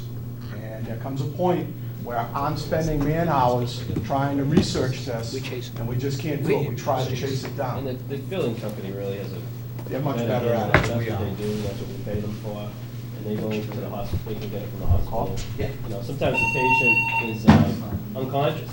You know, we can't rifle through the pockets for an ID, and we can't talk to them, so we don't get it. So I was wondering if a significant proportion of what's going on is why people, when they do give legitimate addresses, but then unable to pay, if that's due to it being in-network versus out-of-network, maybe that's something. No. Just... It sounds like a lot of it's co-pay, deductibles, things of that nature, so it's the smaller amount of the total bill. But I know that if you're if someone's out of network, their responsibility is going to be huge. So their responsibility if someone's in network, that doesn't matter when you $20. talk to the ambulance, it's an emergency. No, I'm saying though, if you're in network with other people, their responsibility will be $20, $40. It's not going to be $200, $500, which it really could be. But here's another thing. If someone can't afford the ambulance bill, there is a method to challenge that. Honesty, to me, it's all about honesty. So if someone's honest with me, I'm going to do everything that I can to help them. But if they're giving me bad information, you know, out of network doesn't matter to me. Tell me the truth. Sorry, that's just how I feel. That's a personal thing. It has nothing to do with my job title. Tell me the truth. Okay. Anything else? Oh. We're up there. I think you got more. Training and education. Man, I thought we beat this slide. Training and education. Yeah, we got halfway through. We need to. I still have a long way to go on that one. We need to increase this line item by $1,000. And the reason is because, much of this gentleman's question earlier, we have ALS recertifications that need to be accomplished for 5 paramedics. Now, they just recertified, but because this is a fiscal year, starting July 1st, 14, they will need to be in their recertification, their ALS recertification, so we need the money for that. Now, last year's budget of $4,000 was moved to the ALS article at that special town meeting, and for some reason it wasn't added in this year's budget, but we put it in. So that line item is actually $5,000. It's only an increase of $1,000 for the recertification. Some other charges that we have that add up to $5,318. We, like the police, need to purchase a Life Pack 1000 that goes on one of our other vehicles. We need $900 in stretcher batteries, $660 on Life Pack batteries, which is the device that's used to take the electrocardiograms. Pediatric pads for our defibrillator. And it used to be that we used to get EpiPens. Does everyone know what EpiPens are? Oh, yeah. We used to get them free from Leahy. Well, not no more. $1,000 for our EpiPens. So all of these numbers are true figures for equipment that we need. ALS allows you now to carry certain drugs in the ambulance, or? Sure. Where is that in the budget? That's it, Barry. EMS supplies. It's in there. Yeah. It's in, okay. Some we get from the hospital, some we get from our vendor that we buy EMS supplies from. Okay. Yeah, I don't think you had an increase though, right, from what you did last year? Was No, roughly the same? No, I think it was. We did. We increased. We had, this year, we had, there was some, I think they're called disposables. I don't know why, disposable EMS items. Yeah. And I believe we did increase that line item a little bit. And we actually may have done it. I have that we went up to 31,740. Yeah, what was it? And last year it was 28. Yeah, we went up 3,000. Okay, I'll find it. I didn't see it, so no problem. The spreadsheets are really hard to see. to be honest with You you. want my glasses? No, it's all right, I got this now. They don't- I moved it all they over to the don't- iPad, and much easier. All right, any questions on this sheet here? Okay. Just one other thing, just on the Yes. other training, are you going to, do we have any other members of the department who are not certified that are going to be moved towards certification? I have not been approached by any other member so far asking to become a paramedic. What levels are we at right now again? If you could recap? How We many- have how many- five full-time firefighter paramedics, 3 paramedic in trainings, which would bring it up to 8. And I believe on the call department, Eric just walked out, 3 members on the call department that are firefighter paramedics. So we're doing. So you're about a little less than 50%? Yeah, of I the don't staff? see, anybody could come and say they want to take the paramedic program, but I would say that I haven't been approached for this budget cycle. If someone came to me, I would try to have them wait until the next budget cycle so I could properly fund it and make sure that they get into a class, but no one's come yet. And then just in relation to that, when there's a callback, is the callback for ambulance service done based upon certification if a paramedic is out? No. What happens is, if you recall, we have 1 paramedic working on every shift except Group 4. There are 2. Yes, go back to that. So Group 4 really doesn't apply to this equation unless one of the paramedics is not working. Right. So if we get a call for a person having a heart attack, today Group 2 is working, they will call in 1 paramedic, and then we will staff that ambulance with the 2 paramedics in the back, and they'll go to the hospital. So we will call in the Yes, second that's- paramedic Oh, I didn't understand your question. Yes, that is correct. in order to put the billing where it should be and give the service that we. Right. We can't operate with 1 medic. All right, so the members of the department who are not certified are not being allowed to be called back for the. No, they can't, they can't. That's Right. probably what it is, yeah. I mean, to me, that was part of the incentive of Right, getting and certified. we have 3 guys that took that incentive, and just for the record, from what I hear, they're doing phenomenal. And they've been given the choice clinical rotation out of this particular group of people going to paramedic school. So they're doing a great job in class, they've been given their choice of where they're gonna go, and that's an honor to the department and to the town, they're doing a great job. Yes. If we can just go back, I think it's you, Deputy, back to purchase of supplies. I'm looking at page 170. I don't know if you have it that way or not. Hold on, I'll find it. Looking at EMS purchase of supplies on that page that we have in our book. Your FY 13 was 31,650. So that's what your level funded is. Your level services goes up to 36,968. You with me so far? I have it as, it was 28.5 last year. All right, well, then it leads to, on page 171, under a category of other supplies, is that where your ALS supplies comes under? Yep. Okay, That's why I asked the question, because I didn't see anything there. so it's a different, that's where you put your ALS supplies, under that other category? It's all, So it's different ALS than. and BLS fall in one category. Okay. All right. So what's the difference between the line that I first spoke about, the 31,650? Right. And this line here that's under the other supplies of 33,818. They both come under in the EMS ALS division. Do you see it? I have all I have is last year's budget at 28.5, and this year's is 31,740. Right, and that's a line that says other supplies, correct? Yes, it's, I think the finance director showed you page 170. she's giving me 172. Oh, He yeah, has I could show it to the page him. with- No, he has the page with the detail. yeah, and the issue is, when you go to the page 170, it's, oh, God, let me get back to it there.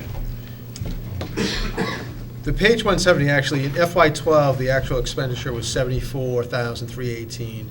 Your budgeted amount for 13 was 31,650. That's the level funded for 14. And the level services for 14 is 36,968. Just trying to get an understanding, what's in that category versus what's in your other supply category that has the, I agree with you, that line is I think 28,500. that might have been some of the startup costs. Oh, wait, see? If you look at the detail shot, the 74,000 Oh, you includes mean right fuel here? and vehicle Yeah, supplies. oh, It oh, includes oh. fuel and vehicle supplies, not just, okay. Yeah. that 74,318 is the total of other supplies, fuel and vehicle supplies, purchase of supplies. That's the 74,318. But if you look at the 5,400 line item, it's still a lot more money. You're talking about 62,388. The budget was 28,500 for this current year, and the proposed is Right. the increase of $5,300. But I think that was the initial startup, wasn't it? The initial startup? Yes, we bought it. There was a lot of stuff added. Oh, There was the initial no, I startup. understand, but it seems like there's actually two different lines here for supplies, and I'm just Yeah. trying to see what's in both. So I just want to make sure you're getting the money you need, because when I read it, I didn't think you were getting the extra money. So I just want to make sure you're getting We it. have an increase on our side of 3,000, so here's the thing. If there is a problem on that line item, we'll address it and see if we can come Yeah, up with a just make sure proper you're number. getting the money. I just want to make sure they have the money allocated in the right place, because when I read it, I Vehicle didn't see it. supplies is parts. Okay. This is Band-Aids, needles. We're not going to solve it now. I think you guys, we should Okay, well, get together offline. thanks for pointing that out. It's a very important line item. I want to make sure we get it right.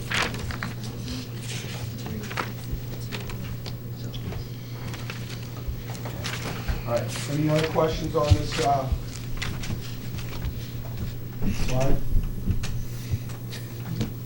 Hey, Oh, we got off no, that slide. we were already here, we had to go back. Okay, so on the call department, I asked for 3 men, and the numbers here indicate the charges for each of those things times 3. $240 for physicals, $6,600 for 3 sets of turnout gear, $9,600 for radios. Let me ask, now, I know where you're coming down the road here, having gone through this book. You're also, your alternative staffing talks about 3 additional full-time firefighters, correct? Correct.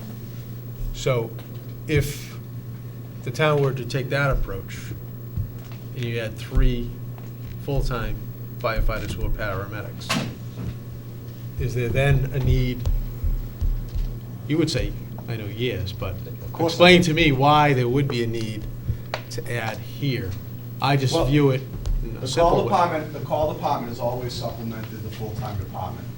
And they come at a much lower price tag than full-time firefighters, and they're able to help in almost every single situation that we have. If you're asking me what I need 3 full-time firefighters, which would be 5 per group, 24/7, and 3 more call men. Now, I understand that the town has to make a decision, but I'm giving you the needs of the department.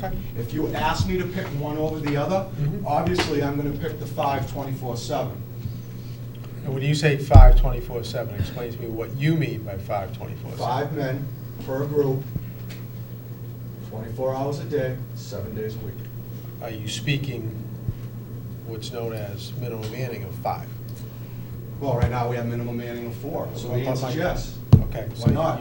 you're talking Yes. 5 minimum. Yes, sir, I manning. am. Okay, I just wanted to be. And I have some stuff that if we give it a little bit, I'll read right. And I into wanted it. to ask now, because I think it's tied Sure. in here, but, okay. So, Okay, Mr. Messeri? yes. These 3 call firefighters, you're replacing 3 that have left. Correct. So why do we need 3 new, I can understand the turnout gear, but Okay. why 3 If you remember radios? last year, I didn't get radios. I was able to absorb their radios with radios that I had as spares. Now I don't. 2 have broken to a point where I can't Okay, replace all right, them. fine. You answered And the I've question. assigned another radio to somebody else. He answered the question. So, but here. No, keep going. Turnout gear, I would like to address that. The most important gear that a firefighter can have is his turnout gear. I didn't have a question on the turnout gear, Okay. only on the radios. All right, well, to me, the radio. Only ask the that's question, important. only answer the question you're asked. It's a lot safer that way. Let me prepare you It's better a than lot that. safer. Don't go there. All right, next. Okay, so, Here is the slide that we were asked to produce. That shows 3 new firefighters per group, 24 hours a day, 7 days a week. Now, there are some notes under the bottom there. And you can basically see number 4 is the same thing as the slide that was on the fire department slide. Number 2, important to realize that we're in negotiations and we don't know when that contract will be signed. Is the union calling now? So it looks like it's about $208,000 for 5 guys, 24/7. Now, I've stood before you on many occasions. You all know my position. So we can answer questions about that. I've got some other slides, but I'd like to keep moving. Is that all right? Yes. Anyone have any question right now? I was gonna say yes. So there we are, 207,929. That's to add 3 additional men? Yes, 1 per group. Right now, if you recall, Right. so I have 1 group that has 5 guys. So we only need 3 at 5 minimum manning. 3 guys, 5, 24/7 minimum man. Well, excuse me. As opposed to stating minimum man, and I think part of what the discussions is, whether it be with the union or with you as, the chief. Sure. Is, if we go for these 3 additional men, and again, I'm not opposed to it per se, I would state that you may not need to backfill the additional personnel every time someone's out. I know that you're looking for a minimum manning staffing pattern. Now, I would argue with you that North Reading has been so short-staffed for the past 40 years that we need to backfill 5 guys 24/7, no matter how you want to put it. And I have some slides that will show you what I'm talking about. My advice would to try and spoon feed us and incrementally get to that level. Okay, I have a slide that will help there a little bit, and that's on the next one. Maybe. You can see up here, there's another, with adding 1, adding 2, or adding 3. So if we added 1 this year, it'd be 74. If we added 2, it'd be 140. And if we added 3, it'll be the 207. And that's exactly the same slide, but it just speaks to 1, 2, or 3 alternatives. Mr. Chairman, Chief, does this analysis also consider overtime costs to fill for vacation, sick leave, injury leave? I believe it covers everything except vacation in the first year because they're not entitled to it in the first year. Is that correct? Am I wrong on that? No, I'm just saying, if one of the other Yes. staff people are out. Say that again? If one of the other staff people, whether it be the new person or the other 4 Yes. individuals who are working. Yes, it would be and my they're goal, out. it would be my goal to fill that, and from what I'm told through finance, the overtime is listed up there. If you take a look at the starting number with 1 guy and then 3 guys, we actually go down because we're lowering the overall rate of the average of overtime. The hourly rate. The overall hourly rate, so that's why there's a reduction in the overtime in the last line. Is it anticipated that if you go to this staffing level, I'm sorry, Mr. Chairman. No, If you go to this staffing level, that when an ambulance goes out, there is not a callback? No. You're anticipating still calling back? First of all, those things would need to be negotiated because as I remember, those were all part of a decision that took place in the form of a grievance. But my presentation to the board is going to be 5 guys 24/7, and there are reasons for it. And I understand that you are the town fathers and you're allowed to do what you think is best for the community. Well, as the fire chief, I have to think what's best for the fire department and the community. Yes? I'm having a problem with your math, okay? And I think this is where Steve was coming from. I'm not getting And I directly don't to the mean- point like Bob, I guess. And I don't mean, I'm missing something, Bill. Okay. Because if you're always filling a shift Yes, to sir. 5 people, now you've got more people with vacation rights, and I know this first year, you got more people that could be out sick. And I would expect that incrementally, the overtime would have gone up, so where's the savings in, you got a very modest increase in overtime, where's the savings there? What am I missing? You're not missing anything, because the presentation really isn't about savings, it's about safety. So- No, you're Okay. missing, no. I guess I am. You're at, where are the savings up there? Well, look at it this way, Yeah. you got a 20% or 25% increase in staff, right? And you've got far less than a 25% increase in overtime. Because the average rate drops, like you said. Right. Not only that, in the first year, they don't have 2 weeks vacation. The following Yeah, year, I forget get the all vacation. that, but. I'm missing, something's missing here. But it's still right. I think what Mr. Misery is saying is the difference between these two here, based on putting aside their vacation time, just mental math, you don't get there. I guess we'd have to see how you guys came up with that number. If you just purely did it from a rate perspective, then I think that was the wrong exercise. We did it based on vacation coverage, personal hours, station coverage, callback, EMT training, sick leave coverage. We have a whole calculation of hours and costs, which is included in your packet on the personnel. Then that would tell me one other thing, that would say that the overtime number in the current year is much higher than you need. Correct. Okay, I'll have to look at it. That's the only thing I can Correct. conclude from. That's the note I made here, is when you do the calculation. Does that include the medic coverage for people who are in school this year? Oh, that's a valid point too, because that is gonna go down. That's not with that scenario. Okay, so that was removed? That was in the article. With the +3 Yeah. scenario, I think we don't include the shift coverage. Is that what you're speaking of, Barry? No, the $75,000 that's in the overtime budget this year specifically for the guys that are in the paramedic program today. Because I'm not sure that number up there is reflected. So if you add the $70,000 that, right now I think we're at 40%, so it'd be a little more than that. That number, it would go up. Still doesn't compute. So that's not there. Okay. Still doesn't compute, though. We'll have to look at it. Yeah.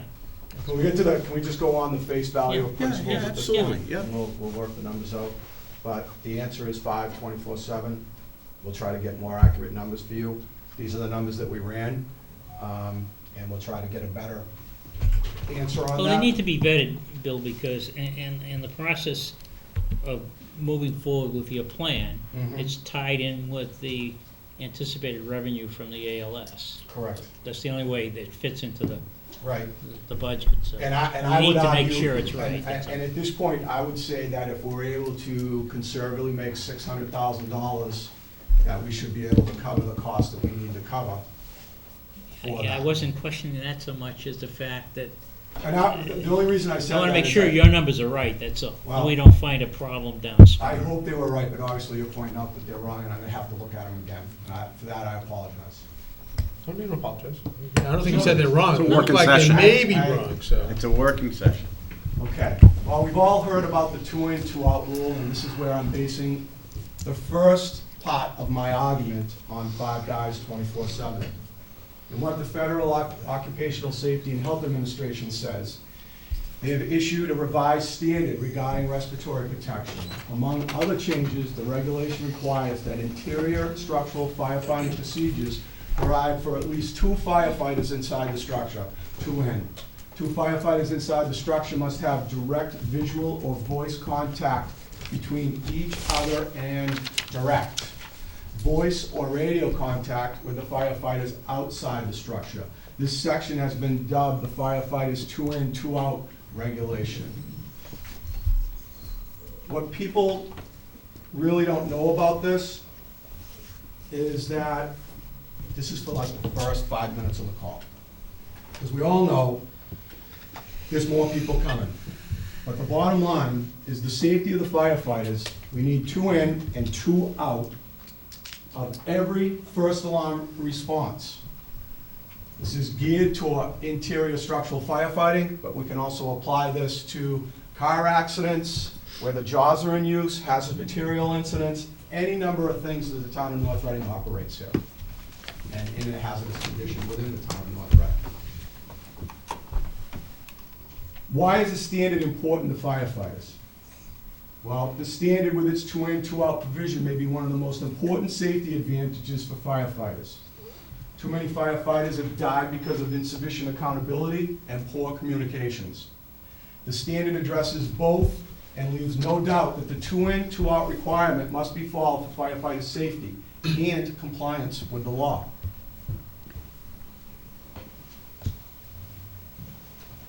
In 2006, the North Reading Fire Department went through a study.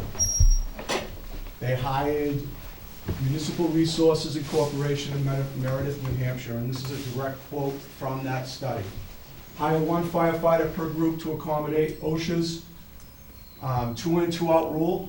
Having 4 on a scene is the priority here.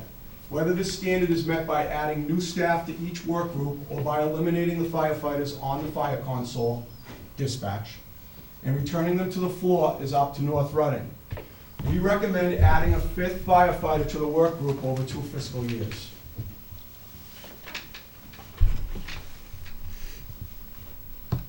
This is really what I'm more concerned about. The next 2 slides. It's great to have 5 guys on a group, but if you don't have the other 8 to do the job, those 5 guys aren't going to be able to accomplish the task at hand.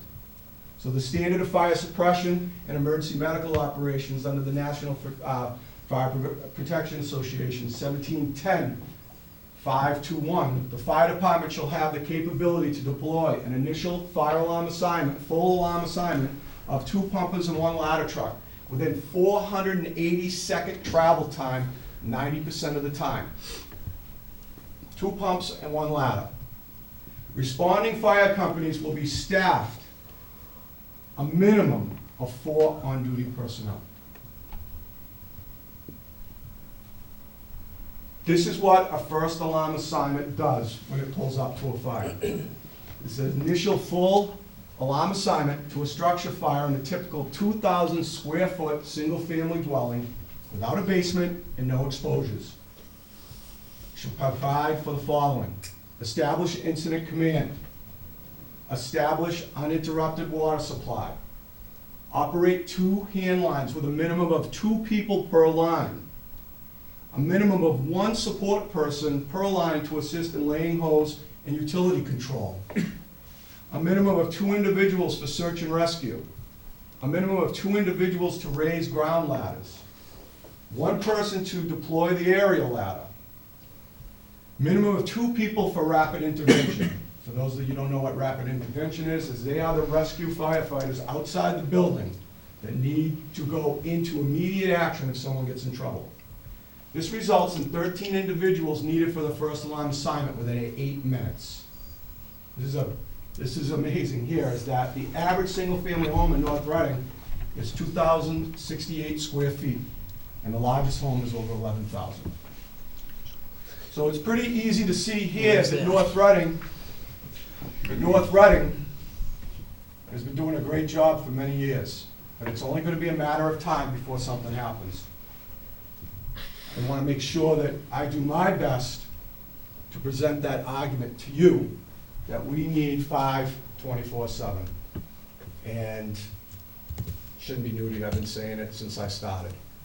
So I have one more slide that really shows why we need to have this manpower and how dangerous fires are. So with that, I'm going to go on to that slide right now. The life of a deadly fire has begun. This scenario occurs in millions of homes every year around the world.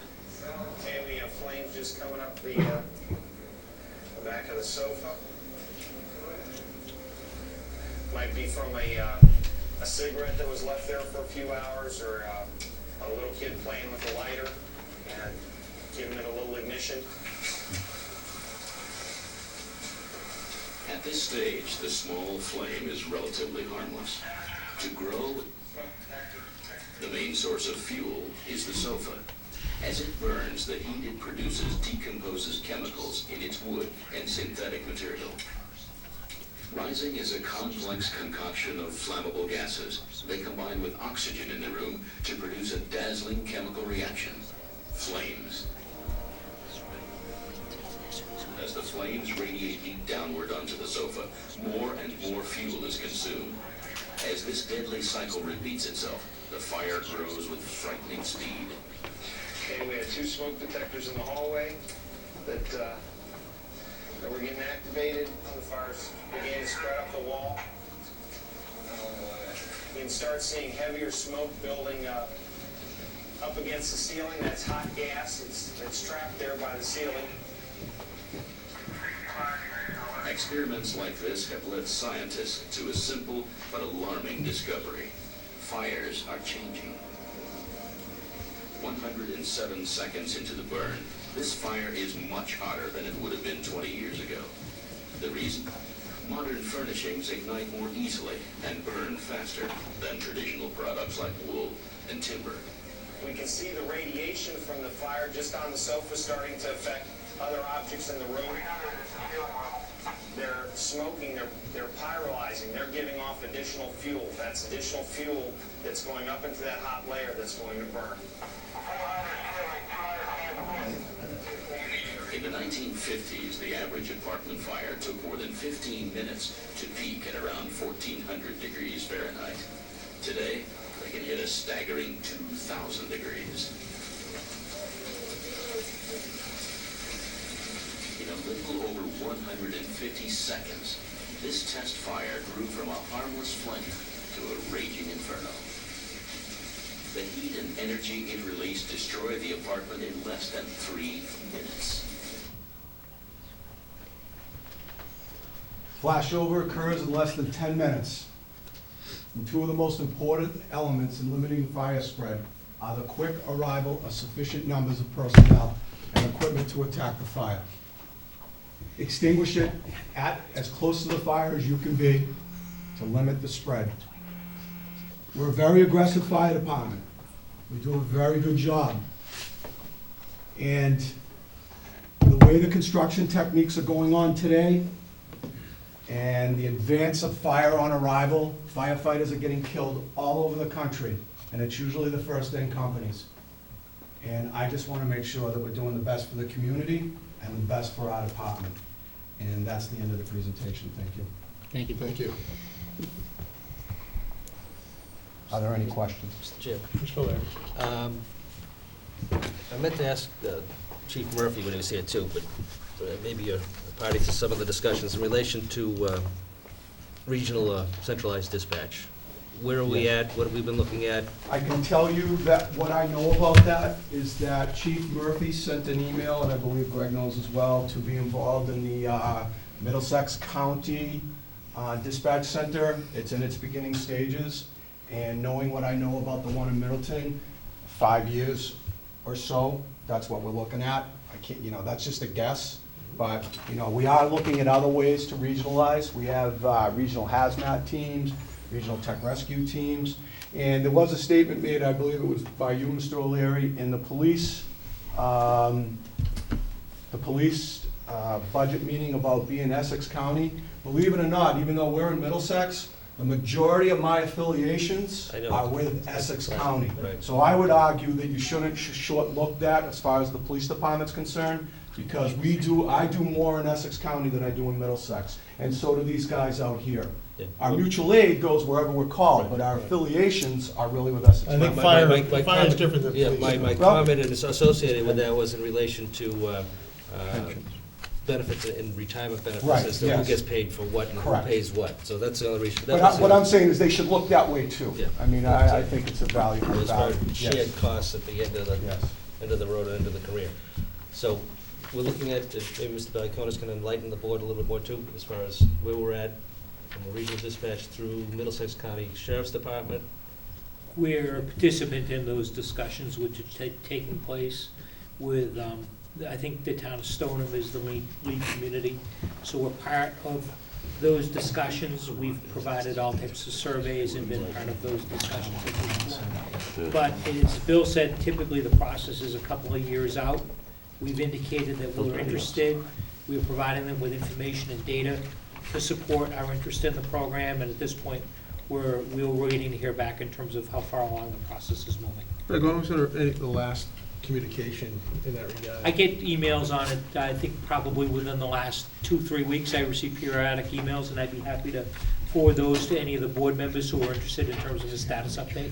But that certainly would enhance our ability to provide additional firefighter and police personnel, police on the street, firefighters able to respond, and get us closer to the 2 in, 2 out. I think one of the challenges and the reason why the program probably isn't moving along as quick as everyone had hoped is there's an expectation that there's going to be some grant money that's received to defer some of the initial capital outlay costs. And while that process is ongoing, the discussions have kind of slowed down because none of this happens without a significant grant being awarded to the regional agency. Board members, anything further? Finance Committee? Thank you, gentlemen. Thank you. ladies. Very good.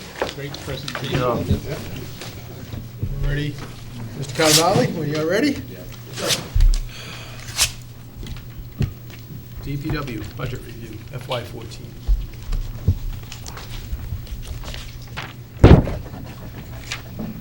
Good afternoon. Afternoon. Supposed to be good morning, but close enough. I have a short presentation, about 14 slides. I have some summaries of overtime and requested changes for FY14, and I'm available for any other questions. My agenda is as follows.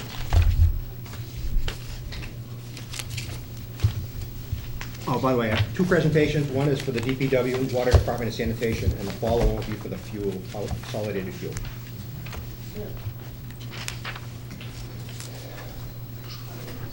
Definition of DPW. As you probably note, it's longer than most that you see. We actually sat down and had the traditional, all the employees got together and thought, what should we do? What's our mission? And they were very adamant to have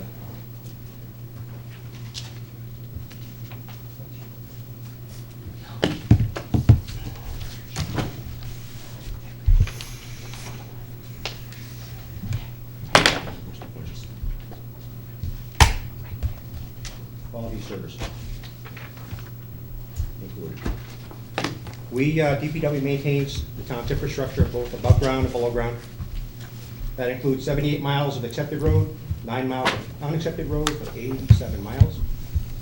Roughly 70 miles of drain pipe, 1,070 manholes, 2,200 catch basins, over 450 outfalls, 7 buildings totaling 120,000 square feet. We collect and dispose 500 tons of trash per year, 5,000, and over 1,000 tons of recycling.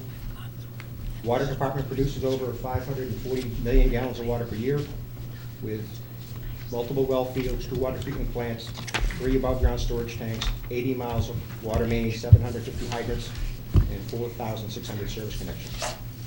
In addition to that, we provide emergency response services to complement what the police and fire do. Our forte is severe weather, snow, hurricanes, significant debris in the road.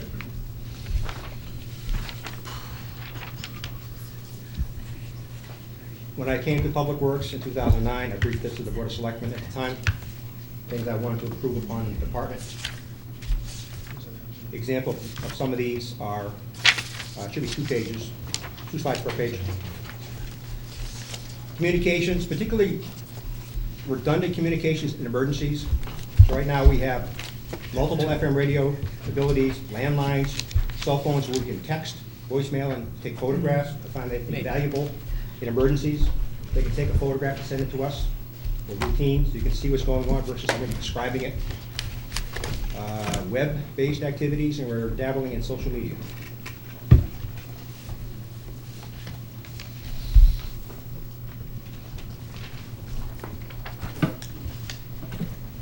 Slightly after I got here, the Board of Selectmen in 2010 came up with their strategic plan.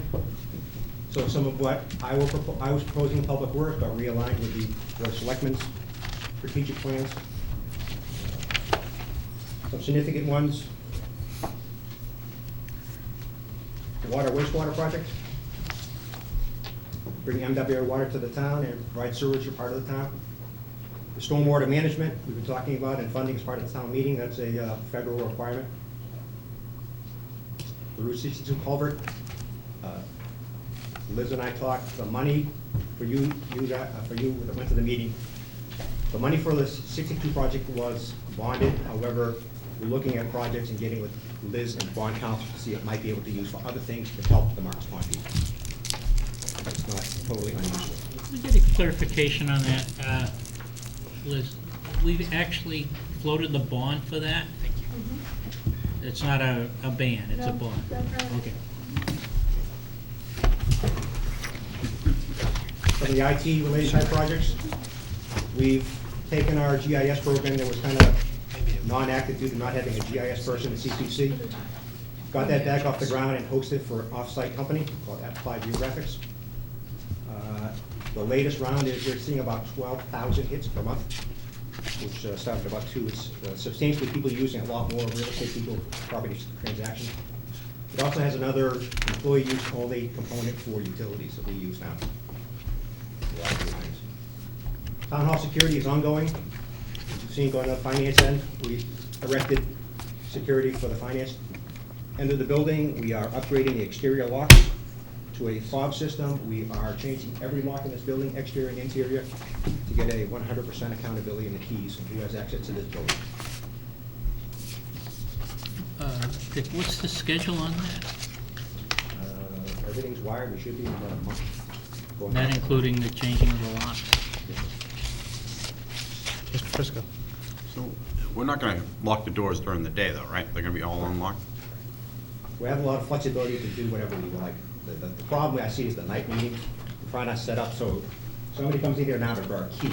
Now they'll draw the fob, which is a little touchpad type device, which will be activated for that day and that window of time only.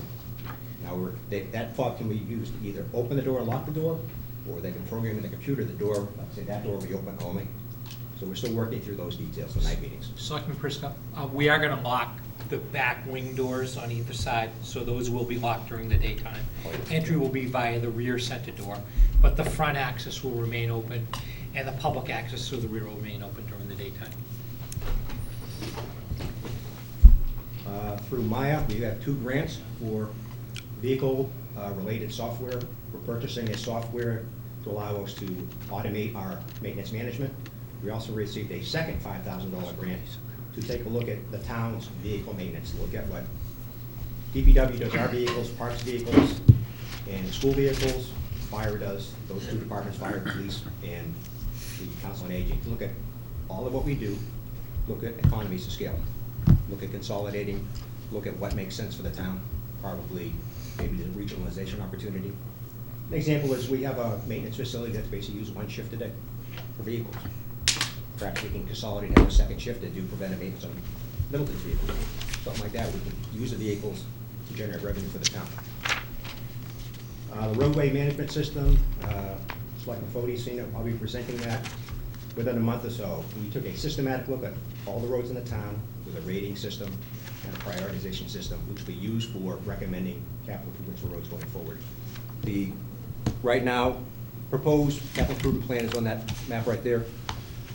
The consultants look at the maps and comes up with a recommendation based on just the technical aspects of it. There are other aspects we're looking at is both the gas company, the water department, DPW. For any underground work, we should do that first before we do the roads. So we're kind of integrating all that before I come back for a recommended capital improvement program.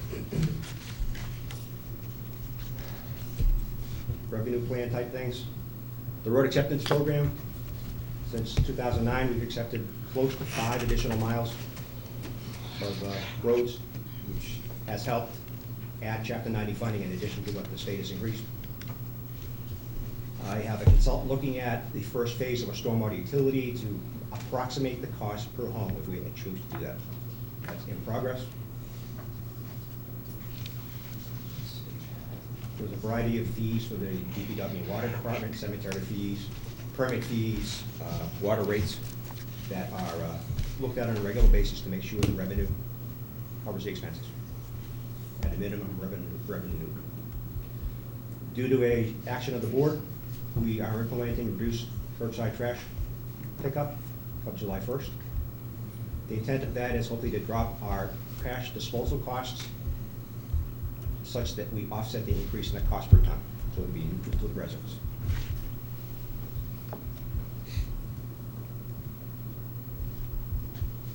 Just a question, with respect to trash, for fiscal 2014, we're out to bid for a new carrier, or for?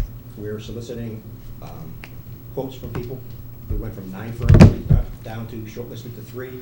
Greg and I just interviewed them this week, and after this, we'll be sitting down to make a recommendation as to who to go with. The quite a diverse, the JRM was one of them, and some other firms are recommending the large barrels with the automated arms that come out, which has some aesthetic values for a community.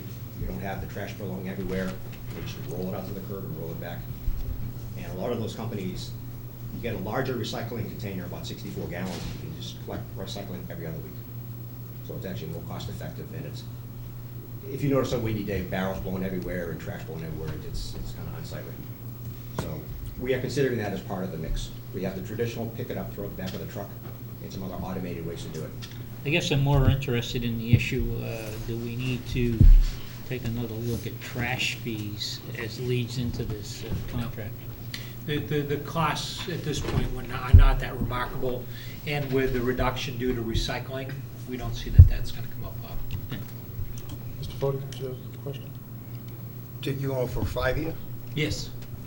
And can you share the 3, or the 3 So finalists? JRM, Allied, and Northside Carbon. We looked at,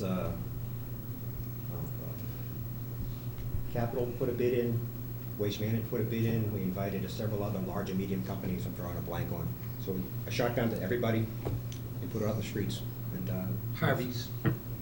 E.L. Harvey, and again, we got 5 responses. And then we rank ordered the first rank first, and then that in conjunction to what the board had passed, the reduce the barrel, so we revised it slightly to tell the contractor this is what we want to do, and then put it out again for a second round. And the selection committee was just you and Greg?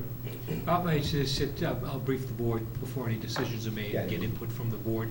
It's really critical that if we're going to have any type of change, the board has an opportunity to look at that and buy into it, so the decision will not be made in isolation from the Board of Selectmen. It's important the board is involved.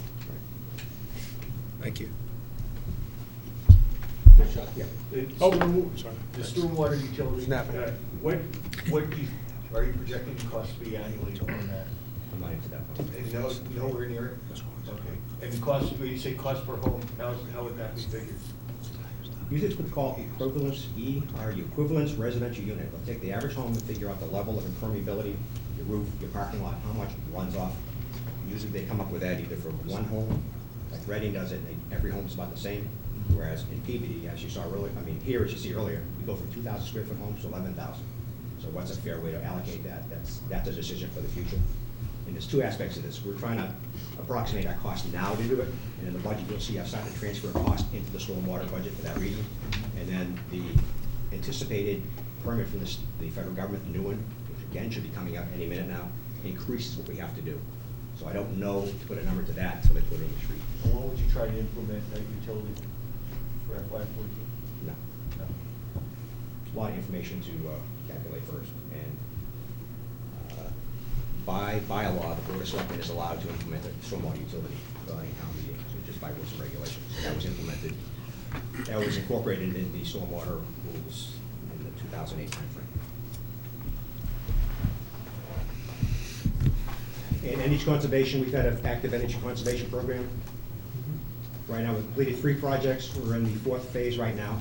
And you'll see the electrical costs for streetlights and town buildings are decreasing this budget for that reason, reflecting those savings. We're also looking at additional LED streetlights, exterior lights, cogeneration, hybrid vehicle, a variety of other things. We looked at solar initially, and it didn't, according to a consultant, didn't pan out for the town. But besides saving electricity, we're looking at ways to somehow increase production of power. Mr. Prisco. Yes, sir. I was reading in your report that you saved a significant amount of money with working with RMLD and changing out the light bulbs to a different type. Yes, sir. Did we pay for the bulbs, or did our... This time they paid for it. They paid for 258, which is roughly 20% of our light bulbs. They took 258, I think they're high sodium lights, it took a lot of power, and they dropped dramatically the power, and they dropped the rate at the same time. And so going forward, at some point, we're going to have to pick up that cost? No. Okay.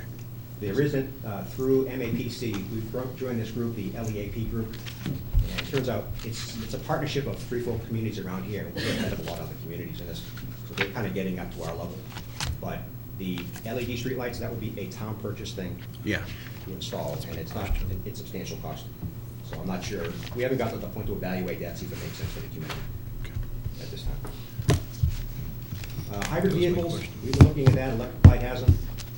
My experience in hybrid vehicles or vehicle electrical systems, when you're out in the snow and rain, is it doesn't lead to long-term vehicles. So we're looking at it, I'm not sure it makes sense for the kind of operations we do. It doesn't lead to what? Electrical problems. Every time you get a vehicle in wet and a flood, the electrical system is never right. Again, I have experience in that in PBD where we were flooded. So we're interested in it. One thing we have done is we've downsized the Explorers down to the Escapes. One vehicle was just got provided at the last town meeting, and it gets 24 miles per gallon versus about 16 or 18 for it. So it's a substantial increase in gas miles per gallon.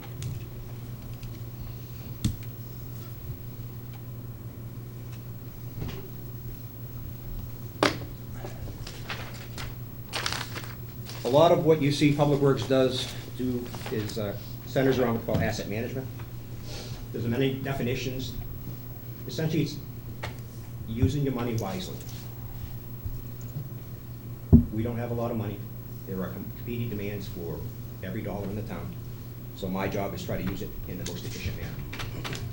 The reasons why, it's pretty straightforward. In America, our infrastructure is aging.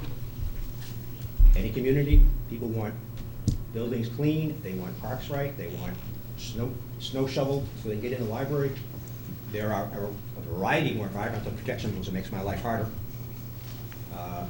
Various other regulations that restrict what we do and what we can't do. And growth. We are in the process of a design, or actually evaluation for a sewer system, trying to see if that makes sense. That will plan for some commercial growth in the town, which would help stabilize some of the tax growth.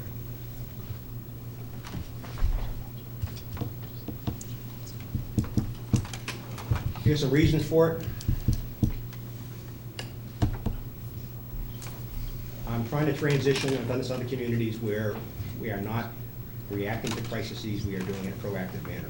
One example I'll talk to, since 2012, we've taken a proactive tree trimming approach. We have trimmed roughly 10 miles of our 80 miles of trees, street trees. So we're going up every street to treat, so we don't have these October storms when the trees fall down left and right.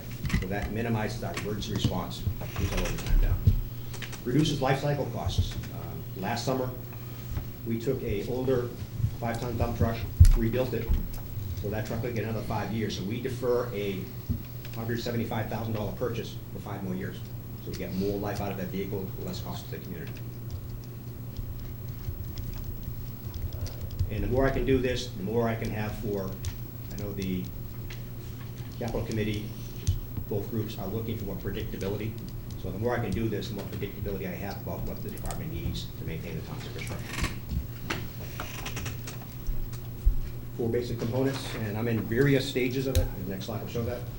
Inventory of the asset, assess its condition, perform a risk assessment. For example, the roadway analysis we've done so far, not all roads are equal. A major street has more traffic, therefore it's more valuable to the community than a side street or a dead end. That's one example of it. For vehicles, certain vehicles, I might have 10 of them. If one breaks, it's not a big deal. We have one vehicle that gets a problem with, it's more significant. For example, during the clearing of the storm yesterday, the school department backed into our sidewalk pile, causing $5,000 to $10,000 of damage. One of those. That's a critical item. Integration of technical financial plans. Based on technical knowledge, I have plans what I'd like to do with the various pieces of infrastructure and vehicles I'm responsible to maintain, what the department is. The town has financial needs. It's got to dovetail. I can't come up with a plan that is just financially unsupportable. So dovetailing those two makes it more realistic. Performance measurement is just tracking it. Tracking the numbers, tracking the miles per gallon, tracking the cost for maintaining vehicles, tracking how effectively we use the pavement, money available for pavement.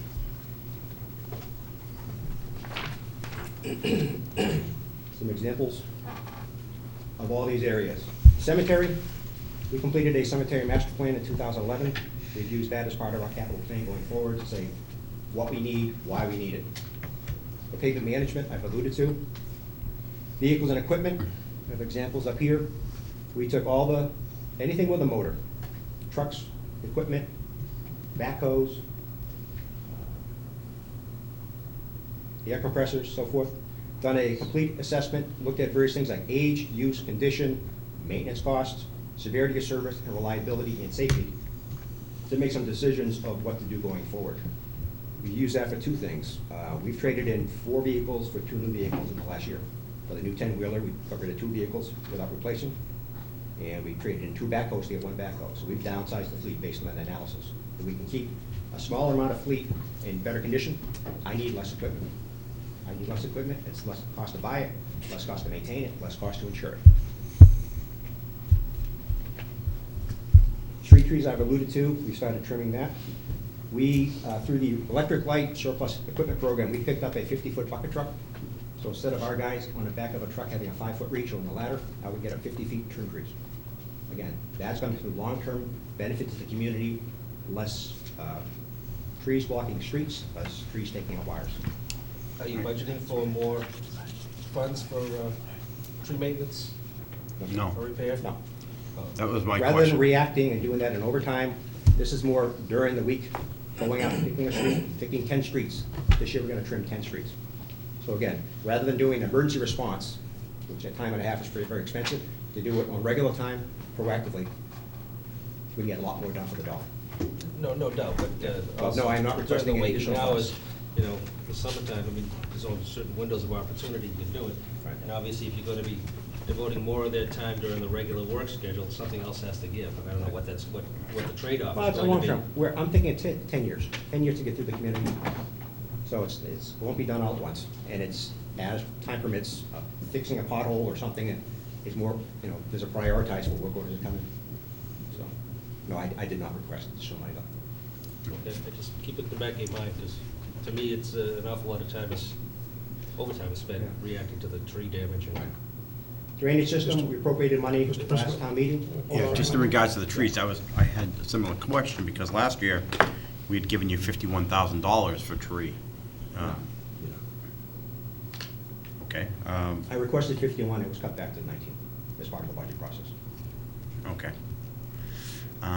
Nonetheless. We spent 52,000 in the October storm. Okay. Taking down trees Maybe and that's getting what I rid of was them, reading. that's a one-time thing. But you're not adding any money this year. So even if it was 19, I was just curious why you had 19 requested last year, nothing this year. So now I understand it. You're just planning on doing it all in regular time. Yes. Just for the, Well, my direction was for level funded budget, so I submitted a level funded budget for that item.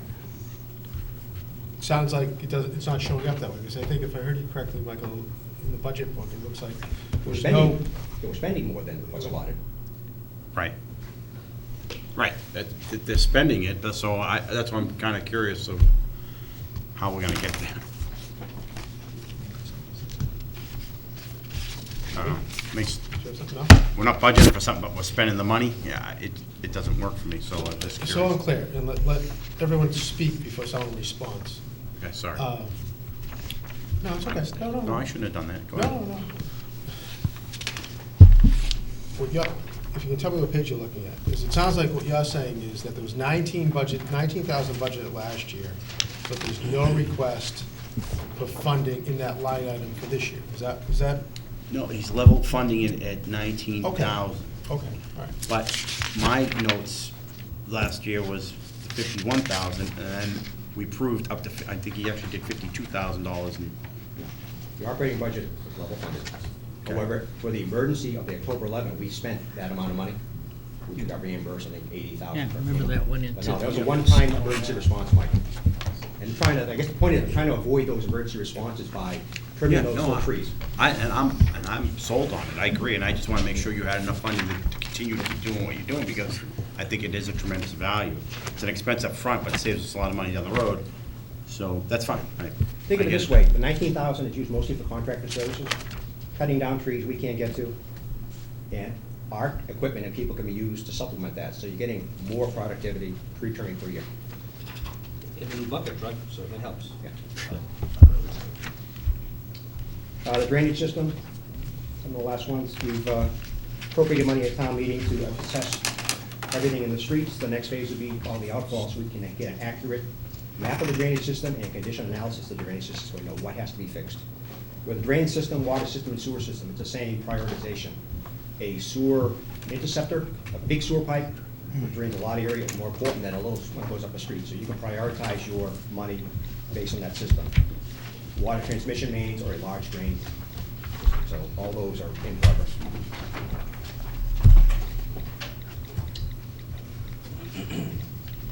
This is the Public Works organizational chart. This reflects everything we do. We have one town engineer. I have two administrative assistants to do payroll, accounts payable, accounts receivable. We have Tommy Donahue is the operations, DPW operations foreman, two vehicle mechanics. Cemetery is essentially, all these people are kind of shared within the department. So for budget purposes, we have one foreman and part of an assistant, same with the parks, I think. One's in the cemetery budget and one's in the highway division. And I think any overtime is done for the parks, they pay for it. The highway department is those 7 guys? Six. Right. 6 guys? 6 guys, that's the entire highway department for the town. Solid waste, that's basically a part-time job for one of the highway department guys. He checks the trucks every Tuesday to make sure they're empty before they start collecting. Responds to any kind of complaints or issues. Again, uses his cell phone, documents complaints of a guy in Linwood Ave is allegedly putting out 20 barrels. So 5 weeks in a row, we have pictures of it, he put out 1 barrel at a time. So sometimes neighborhood call-ins are not necessarily accurate. So that's a very good tool we use to keep track of that. Water Department, Mark Clark. John Welsh is our single building superintendent. And this is the Water Department. That's to man treatment plants. Its requirements, there's a few things we have to staff 24/7, not 24, 7 days a week. The water plants are one of them. The water distribution and the meter reading. Depending on what happens with the MWRA, those might go away. If we are supplied by MWRA, we do not need those people anymore. We can downsize that. Say if we go to a more automated water meter reading system, that person can go away. So some capital improvements down the road could cut the staff here dramatically.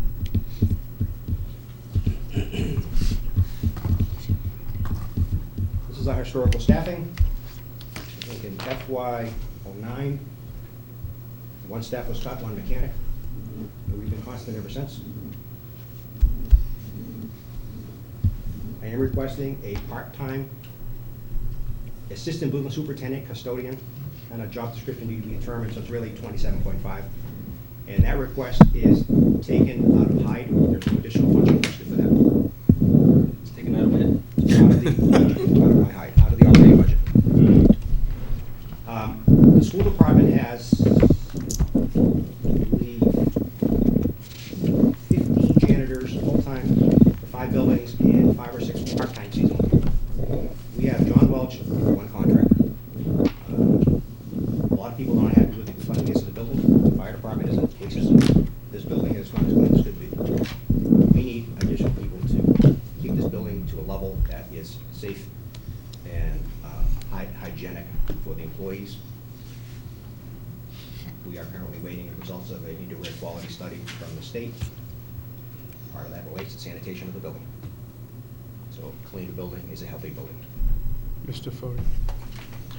Dick, you're saying we contract out the cleaning of this building. This, every time I've seen it, there's 2 people in here working. It's not 1. She got divorced. She brings her son. Her kids. Yeah, Kids. brings us the kids. It's a couple of- But regardless of the number, I mean, we pay them a fee to clean the place. If the place isn't clean to our satisfaction. I don't know if it's so much that we need a person to subsidize that, but more maybe it's the wrong person doing it, or no one's overseeing them, I don't know. We're soliciting proposals for cleaning firms effective July 1, just because we want to make sure that the pricing is right, but we're concerned about the fact that there's just the level of services aren't up to what we would consider to be standard. Right, and I understand that. My concern is, we're paying someone to do it, but then we want to bring a person on part-time because we're not satisfied that the place is clean enough. Well, then that's our responsibility to make sure that that person is doing a better job cleaning. Well, the question comes down, John Walsh is one man. He's Sorry? doing minor construction projects, he's doing the IT, he's all over the place. Yeah. And you need somebody, when they call, and we literally get calls, I'm out of toilet paper, I need a light bulb. So I'm pulling John Welsh off a construction job to go fix a light bulb. Selectman Fode, I don't look at this as being a custodian or a janitorial position, more of a helper type of position. For example, when it comes to moving tables and moving furniture, Mr. Welch is being called, his demands are being pulled in a lot of different directions. So this is more of a, like you said, is someone who's gonna be involved in doing some minor repairs and things around the building that need to get done that typically a janitor or a custodian would not be doing. Okay, because I heard custodian. I did too, and Well, the I- job description TBD, it could be a little bit of both. But those little simple tasks to do that pulls John Welsh, who's a very skilled contractor, off of some important jobs, the security in his building, to give somebody some more toilet paper. I mean, things like that, it's a distractor, and it's not good use of the town's money. Mr. Messeri? It seems to me for the number of buildings that we have, and to have everything tied to John, who's one person, right? A number of projects that, needed to be done are always waiting for John to get it done. This is not, I'm not criticizing John, by the way. I think that department is totally understaffed. I think there should be not a custodian, but another maintenance person that can do a number of things. Right? John then could take some time to do a little more planning perhaps, and, if an emergency comes up, there's another individual to deal with. I think we've been short-sighted in this area. And, I'd like to see a proposal to fix the problem. Now, that's outside of cleaning the building. I think that's, whether it's a service or whatever. I'm not looking for that maintenance person to do building cleaning. I'm looking for the person to do building maintenance. We're comfortable with the fact that the custodian duties are performed by an outside contract. So all of the town buildings are cleaned by a contractor, and we think that that works well from an economic standpoint. From an employee benefits standpoint, it makes a lot of sense. We just need to find someone who's able to take care of these buildings to the level of cleanliness that we desire. Yeah, that's just oversight, is put it out of whoever has the contract. Right. So that's just making sure they meet the standards that of our expectation. You just think of it this way, the school department have Wayne Hardiger and all the staff under him. John does everything those people do. And they have, again, average of 3 janitors per school on different shifts. They can be all over the place. Say it's 2 people. They come through the building once and they're done. They're not back until 24 hours later. So anything happens in the interim. Somebody spills food, something happens, we have to pull John off. So it's not a great use of his time. Summary of the, I heard this from Dave, top 10 budget drivers. I think this is designed to show that we're small potatoes. Here's the overall town growth over a 10-year period. We are less than that for public works. Solid waste has actually gone down, and the water department, due to a variety of reasons, is here. So that part. This is an illustration of our budget relative to the town's budget. Ever decreasing percentage of the town budget. We've essentially been, other than contractual labor increases, relatively level funded the last 3 years. That's just a summary of that.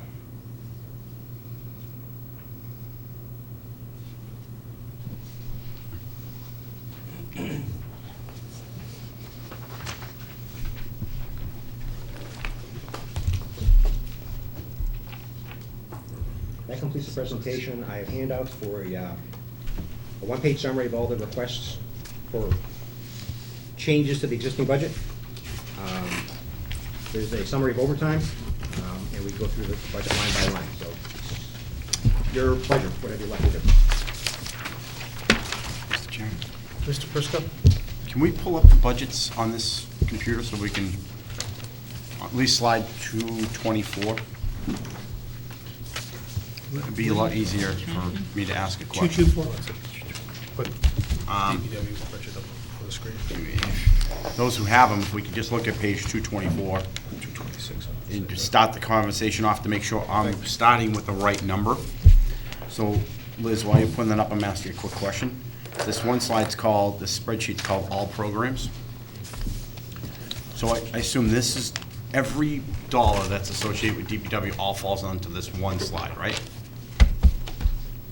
$2,113,544. Yeah. That's Dick, all his staff, all fall into this, right? Then Not sanitation and not water. Sanitation, I understand that. Not the enterprises. Not the enterprises. Then there's definitely something wrong with the slide, because if you look at administration right out of the gate, it's, Look, Michael, just wait until, if you don't mind, just. I don't mind waiting. I was just trying to keep progress going. 'Cause No, I know, but I think it'd be beneficial if it's up on the screen first. Yeah. Greg, is this your login on this computer? Yes. Okay. Yes, it is. You can mark, feel free to mark me out. It's okay. I'm using the old one anyway, so So that's fine. it's on page 224. It saved. What? I'm faster than it wants to work.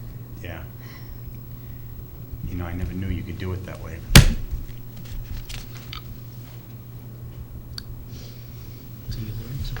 Yeah, I always would slide down on the right one. I didn't know you could do it up there. When it wants to work. Yeah, well. We'll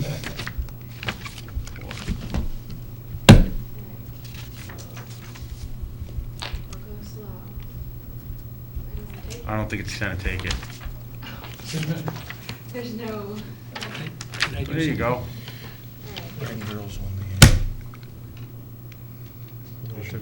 Oh, you know No, what? it's fine. It's one. Couple pages up. It's a couple pages up.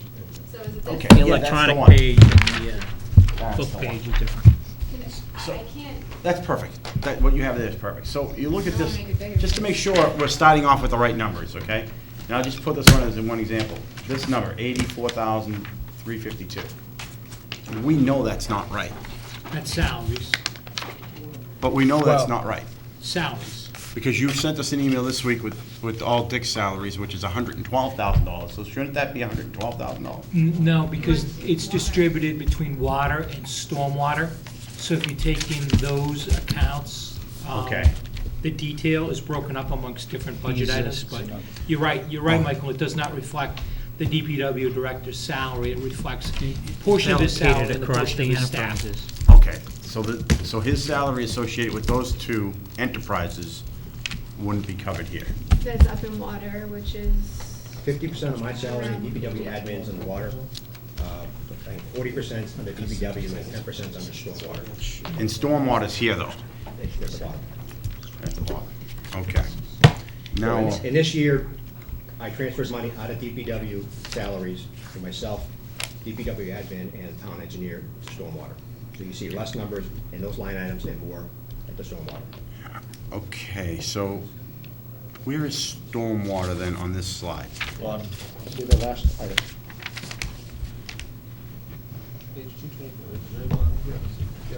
Got nothing in there. This is,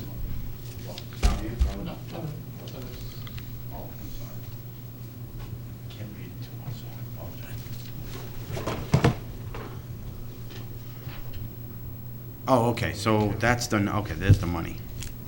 So I add that money to the administration number as well. Okay. Thank you. I got it now.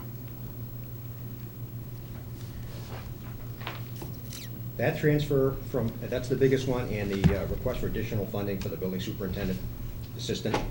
Those are the only two changes, I guess, for all that. That the numbers probably don't add up from the prior year.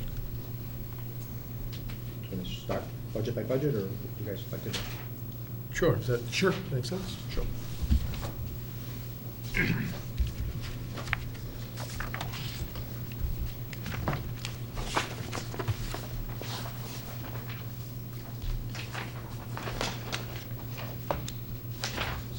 I just ask, in relation to the, maybe this isn't the appropriate time to tell me if it's not, just the assistant building superintendent position, is that gonna be a requisite number of hours to require the offering of health insurance? No, it'd be 19 hours, no benefits. 19 hours, no benefits? That's what we're anticipating. Good, okay. Mr. Chairman, just one more question as we go into. Go ahead, Mr. Can you point out, do you have GIS covered in your budget? Didn't we? It's under engineering, the first item. Okay, because CPC also has it in their budget as well. They have a person talking about hiring, but no programs. They don't do anything with it. All right, so you're just buying the program. Right now, we're managing the GIS. They haven't had a person for years. They're talking about hiring someone. That person would complement what I'm doing. I'm hosting the GIS outside. We're using that to maintain our layers of data. Okay. If they hire somebody, they want to do other stuff with it, but Got it. all the administrative things of having a server here, and it's easy to host it off-site. It's less work on Gene. It's Yeah. better access. Okay. So it will complement, if they could do some of the work we Got contracted it. out. And it survives changes in staff, Yeah. which is the huge thing. Heidi and I worked it out. In 1 year, we contracted for over 35 to 40,000 worth of consulting services to make maps. You know, we have somebody, we can do it ourselves. Mr. Messere. Does the CPC planner have access to it? Or is it on a license basis? Right now, the GIS is In the hosted in cloud. the cloud. Yeah. And is on one server in their office. And that's that software we talked about the other day. No, I'm saying, does the CPC planner have access to the cloud-based Everybody. application? It's open to the public. It's open to the public, okay. Right, but there's also, part of the utilities are password activated. And right now, only 3 people have access, and Danielle's so busy right now that we told her about it. For all the water, sewer, drain, things like that, that are not for public notice, those are password protected. Password protected, but not additional license required? No, sir. That computer has the licenses we spoke about, and I researched what you talked about, and I have a better answer for you than the last time. And that's part of this. So in engineering, again, part of the salaries are transferred to the sanitation budget. And you see a decrease under purchase of services. For FY13, we have not upgraded because we haven't had a GIS person. The GIS software has been updated for years. Did you mean stormwater? What did I say? You said sanitation. I'm sorry, stormwater, you're correct. A consultant looked at it for us, and it's cheaper for us to actually buy new software rather than update, about 7 years of updates. So that's roughly $8,550, which will be done this spring. We have a license that takes us through the next spring, Bob. So for this budget, the money in FY13 is to buy it, and it'll give us a year of warranty, which you talked about. Mhm. And then come next spring, we're gonna have to pay the warranty going forward. Are you paying for maintenance, basically? Yes, sir. The part of the initial purchase covers it for the year. And follow on from that is $2,100 for FY14. And it's actually an application called ArcPad, which is very useful for iPads. So CPC has those, so a couple of those licenses are $250 apiece. Addition to that, the GIS hosting by Applied Geosciences is $4,000 a year. And I have the balance of that, $8,000, it's just for miscellaneous GIS support in the absence of someone. For example, after the hurricane, or during the hurricane, the police, fire, and DPW co-located all our people in one location. Engineering. Engineering. First DPW budget. Page 228.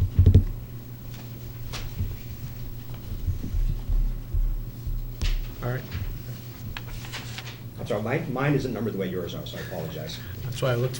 One thing we found very effective, we had some of the administrative staff, DPW, fire dispatcher, police dispatcher, all putting information together for the storm. So we had one sheet of user for all the calls, so we kept track of it on one spreadsheet. We color-coded who got assigned electric, light, and us. Further on step, I have a consultant proposal is, take all that data and put it in GIS, you have a map. You're gonna have a map on the wall showing everybody without power, any streets that are blocked. It's a nice visual tool and part of the EOC that could be used by town officials, it can be used if you want to put it on the website publicly, but it's something, it's a very useful tool for other cheap money to do. We have all the data, we just have to link it to a map and lot.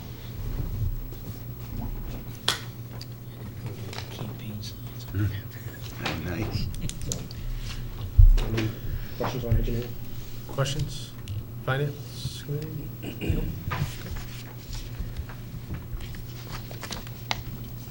The next budget will be DPW administration. Other than the transfer of 10% of the department head and clerical cost to the stormwater, it's level funded. Can I ask a question? Mr. Fode? Dick, I'm sure it's me, I'm missing something, but you have, in the summary you said that gave us, it's transfer 10% out of the salaries to stormwater. Yep. But then you have a 17.3% increase in personal services. Mine shows 17% decrease. Decrease. Decrease. There's a minus sign there. Did I say decrease? I meant decrease, I'm sorry. I meant decrease, I apologize, but It's just moved to stormwater. I know, but here it's 10%, and here it's 17%. Oh, I see what you're saying. Whatever the computer spit out. They averaged Well, the two. hold on. What happened? It in the says DPW spreadsheet- administration, transfer out 10% of DPW director and clerical salary to stormwater budget. I got it, forget it. It's 10% of your salary, but it's 17% of the budget. I'll get there at some point. And I have a bunch of those where it's two different rates, and when you put it together, it doesn't follow linearly, but that's how the math works out. Okay. All right. Yeah.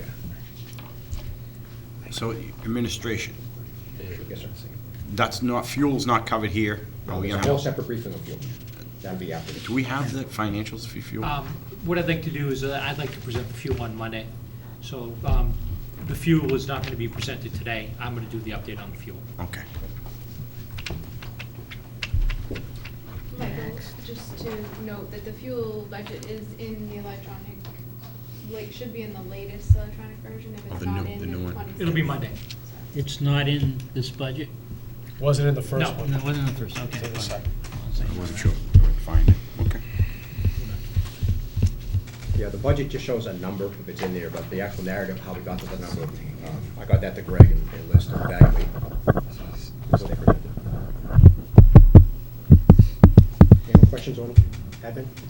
I got a quick one again, sorry. So under your operating budget, the sheet that with the descriptions? Yeah. It says budget statement. Budget request is level funding except for contractual salary increase and transfer. Again, is that supposed to be 10% of salaries to, it says sanitation. It's supposed to be stormwater, I apologize. And this is 10% of 50%. Already 50% of my salary is in the water department.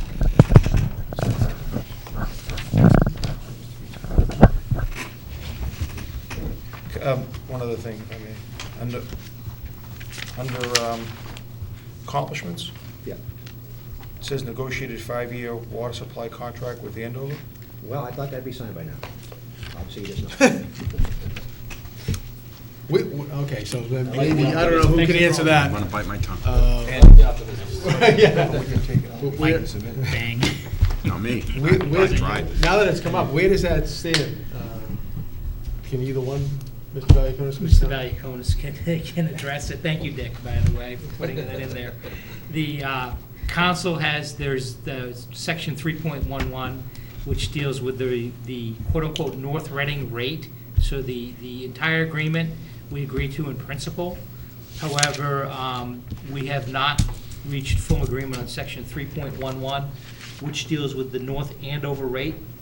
It is in the hands of our town council, who's been very diligent in following up with the town of Andover, and recently got a response back from them looking to rewrite that section in its entirety. So I can provide that to the board, and the board can review it and decide whether you wish to agree to it.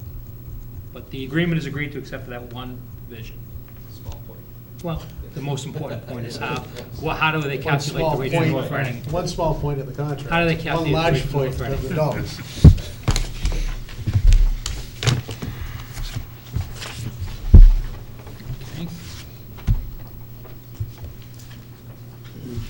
Okay. Any further questions? On it, we're on administration still, right? As long as you want.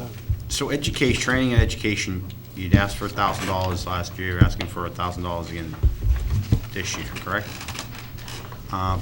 Do you spend it every year? We had a discussion with the finance committee the other day. All these different budgets, if I have an overrun, say in trees, the money comes from somewhere, so we defer costs. You look at, say, cemetery, and you see I allocate 11,000 to cemetery work. And if I have to deal with other emergencies like the school department crunching on my vehicle, that money comes from somewhere. I have to defer something.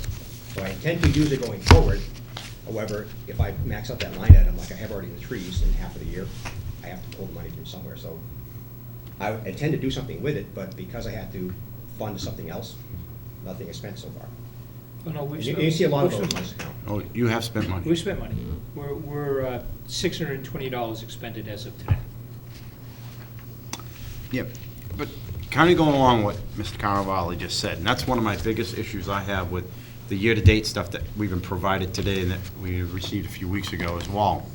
Off the munis reports, the way we budget is not how we manage our money.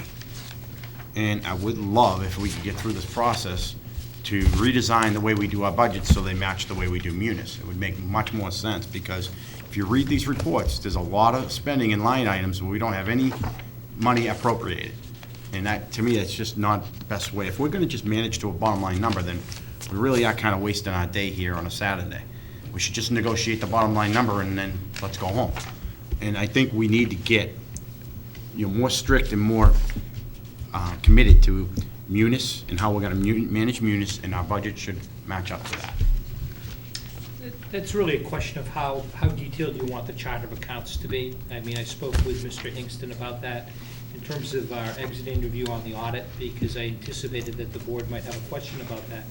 And he indicated to me that having a very detailed chart of accounts is not necessarily the best thing in the world too. And what I would do is I would suggest when you meet with Mr. Hingston, who's our auditor, we might want to raise that as an issue and get his recommendation and determine how detailed we want to have our chart of accounts. Because the more detailed doesn't necessarily mean that it's right, it just means that it's more detailed, and there's more things to sift through. So I know that there was a lot of work when we went into Munis to set up our chart of accounts, and maybe we need to tweak it, but I just want to throw that out there as a possibility. Mr. Chairman? Mr. Prisco. I don't want to delay the meeting, but I have to ask, if it's okay, Greg, can I ask Liz a question regarding this? Because, but of course. I mean, Liz, in your experience, where you worked previously with Munis, did your budgets match up to your Munis reports? You mean, did the available budget amount go into the red? Is that what you're saying? Well, Or, no, here we are, we're spending a lot of time planning and trying to organize our budgets. And then once the budget's signed off, we go ahead and we execute. Each department head has allocated their budget, and they go ahead and they manage. But right now, today, our department heads are allowed to go spend anything they really want anywhere, because then it goes into the munis, you cover it, even though there's no appropriation for it. And there's no policy, they can go ahead and do it. And there's no process for them to go back and say, okay, like you just said, you take that money from education, you're spending it on something else, but where's the discipline to go in and make an accounting change to show that you move the money from point A to point B? it depends on the level of control you utilize in your accounting system. So some communities use line item level of control, some communities use bottom line level of control, meaning that department can't spend over their bottom line, which is what we have. But you can instill other controls. I'm not sure with expanding the chart of accounts, we don't necessarily need to expand the chart of accounts. I agree. We have all the accounts that are there, so. Yeah, I just like to, it makes me uncomfortable that we're spending money on education, an education line item on something else. It just makes me uncomfortable. That's not what we're hired to do. You're not hired to do that. I just want to clarify one thing. I don't think and just to make sure everybody knows, we don't allow for the tree care to be paid out of training and education. It just is the cash sort of flows through from training and education to tree care at the end of the year. If tree care is the line that's overspent. Correct. Accounting would definitely not allow a tree service to be paid out of Right, the training. accounting is correct, we're putting the money in the correct place. Just a question of where the source of the money is coming from. Right. You anticipated to spend it from training and education, It's a but. reallocation of resources. Right.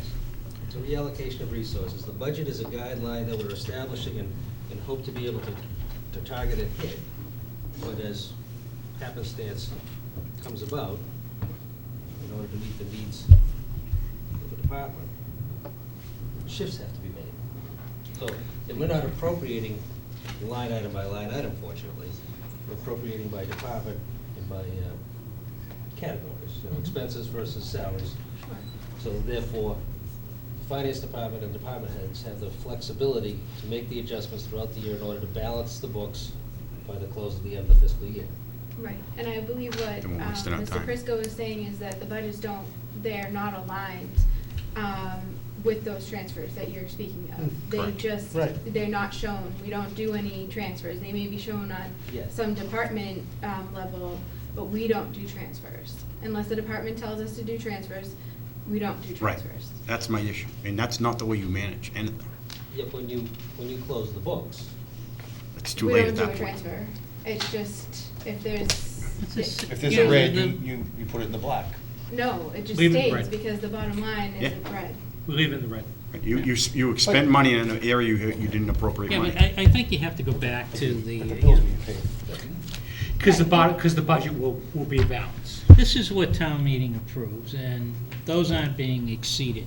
Right. So, getting back to your question, and I think I understand it all, but the fact of life is that the budget is the budget, and it's an estimate of what needs to be spent, and in a lot of cases, that money might be used in another line item that's still part of expense, or still part of salaries, right? Those are the key elements.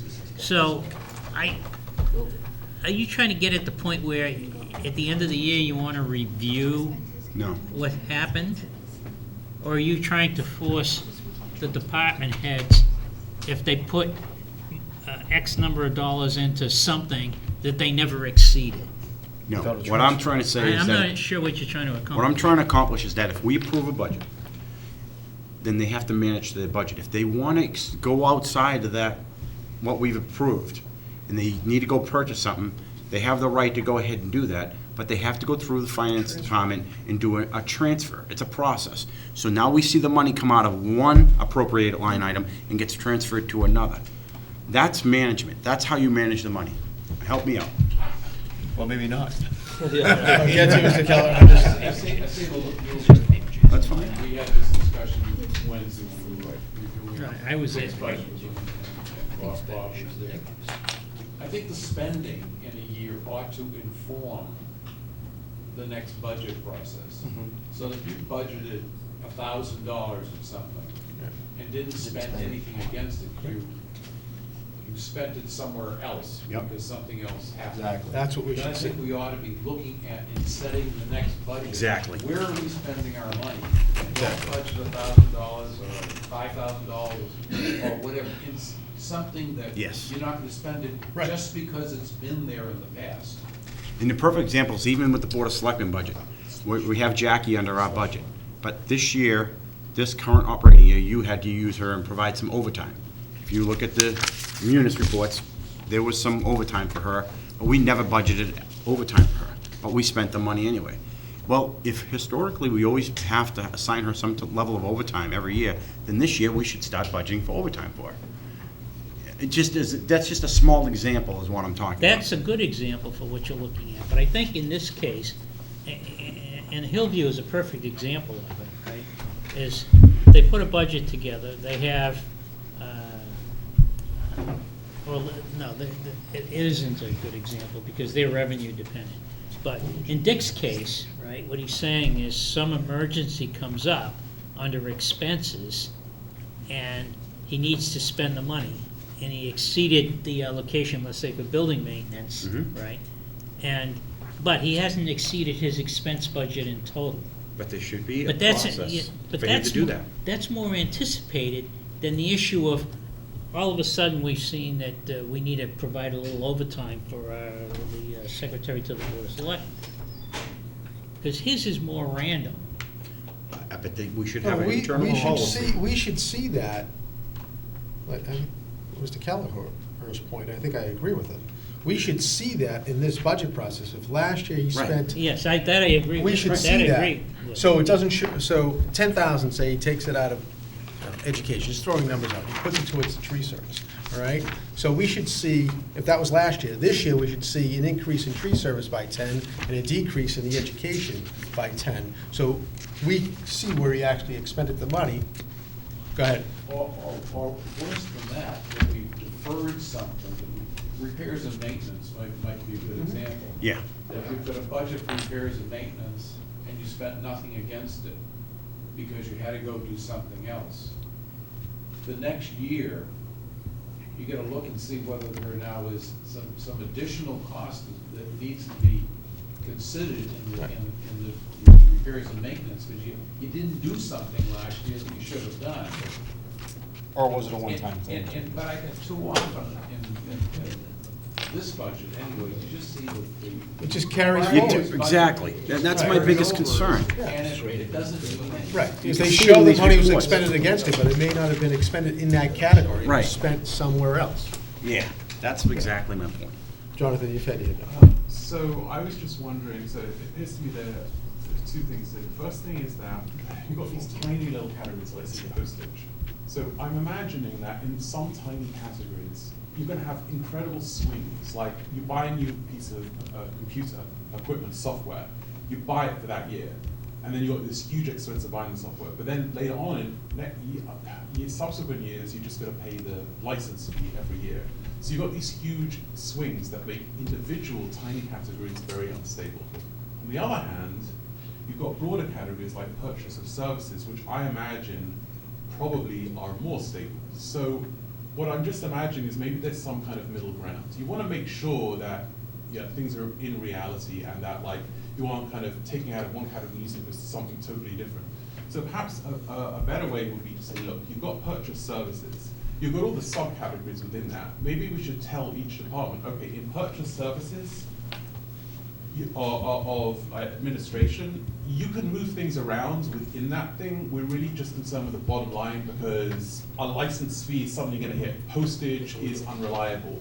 If you want to transfer it out of there, then you've got to do that. But then you've got to sort of come and like ask for permission. So you allow some flexibility, but you don't go wild. That's one thing. Second, and that's just a suggestion. I think it would really help. That's what we do now. And I think they should have the flexibility, but we should see it in the subsequent years. These munis reports should represent what you're saying, and Right, they right. don't. What I'm saying is you might see, for instance, what happened last year, if you buy a new piece of software, is just totally irrelevant for this year, because things are bouncing around so much, so that you might need a broader category like purchase of services, and look over that over the last couple of years to give you a sense of what's going on. So purchase of services, maybe let's say, so what is it, like right now I'm looking at something that says, let's say total 3,950, right? So let's say within that 3,950, you have things that wildly oscillate. So what happened last year is just not indicative of what it should be this year. But within the broader category of purchase of services, you could hope that things are more stable. So I'm just saying it may not be realistic, these tiny line items, to really worry about what happened the year before. So that's one thing. Yeah. I think it's an accounting issue, not so much that we're worried about what's being done, but to see a true budget. We're not seeing a true budget. That's the issue. Well, I guess what I'm saying is, right. That's what we're not seeing. I'm talking these tiny little Tiny items across that the make it board so here? impossible. We're talking police, fire, Everybody, yeah. Everybody. No. Oh, every one of them. Oh, every one of them has the same issue. I'm just saying that if something's very, very difficult to predict, I'm like, do you know how many times they, oh, this is just a one-off for this year, but next year, blah, blah, blah, blah, blah, and then next year we'll have the same thing. So I don't know, I'm just saying that maybe we should enforce more of a discipline within broader categories to say, okay, what really is it going to be? But within that category, you give them some kind of, you don't really hold them very much to what's kind of going on. But that way, if they want to spend on education, take out, let's say, training education, then they can take that out of another service. but they couldn't take it out of, let's say, I don't know, personal services or purchase of supplies. So at least it's somewhat related. So you have a bunch of things that are related to each other. Okay, so let's say you got shipping, a service for FedEx shipping versus service for post office. You want to flip it from there to there, fine. You want to flip the education budget to the postal budget, that's completely different, if you understand what I'm saying. That's one thing. The other thing that I'm thinking is that you create a difficult incentive for these departments, right? Let's say you give them $10,000 for something, right? So let's say they only spend $6,000. Well, then what you've done is you then come back and say, oh, you didn't spend that, and you didn't even transfer it. Oh, you only need $6,000. Where really the department really wants to say, well, actually, we need somewhere between 6 and 10, and it's going to oscillate. So I'm wondering, is there some way that you can create an incentive for departments to say, hey, we're asking for more than we needed this year. We want to be honest. We don't want to really overspend, but we really, they won't be penalized for not spending the whole of that budget, knowing that there's. But that's the process here. In other words, and I wasn't here last year, but the Board of Selectmen sets a budget with the Finance Committee, and the town approves a budget for, and Dick, I'm gonna use you because you're here, DPW. If Mr. Farley doesn't use all of the money in a line item in 1 year, but then next year wants to put the same in, that's what this process is right here. It's for him to say to me, I only used $6,000 out of the $10,000. That's because this past year was extraordinary conditions and I didn't address as many trees. However, this year we anticipate doing more. That's what this is all about. So I don't think it's about putting a number in there and saying, if you don't spend it, you're gonna lose it. That's why we have this process, so he can explain why he didn't spend it this past year, but why he will be using it this coming year. I also think it might be instructive in view of that to provide, I know that they've changed, the town's changed accounting processes recently. But it might be more useful to say, look, how much has this category got in real terms over the last 5 to 7 years? And that way you can kind of see an average, and then immediately, if you see that, okay, well last year they underspent, but the previous 5 years they didn't, you can see over a long term what's reasonable. And that way you won't sort of go from one extreme to the other, you can get more of a long-term perspective. I don't know what people think about that. Well, recently we added, before we didn't see what was expended 2 years prior with the budget. What we previously saw, what was the budget the previous year? And we've gone back and taken a look at actual expenditures the year before, and that's what shows up here, as you see. Well, it So shows up at a line item, but No, it no. doesn't show the actuals that you see in Munich. No, I know, but I'm addressing what he's saying in terms of taking a look at what's been spent historically. So we've sort of expanded that. We are taking a look at that. This is a different issue in terms of seeing where the money is being spent, that's been allocated to a particular department. So I think That's the what we're not discipline seeing. is. And I guess, is it something that you want to see in this report every month?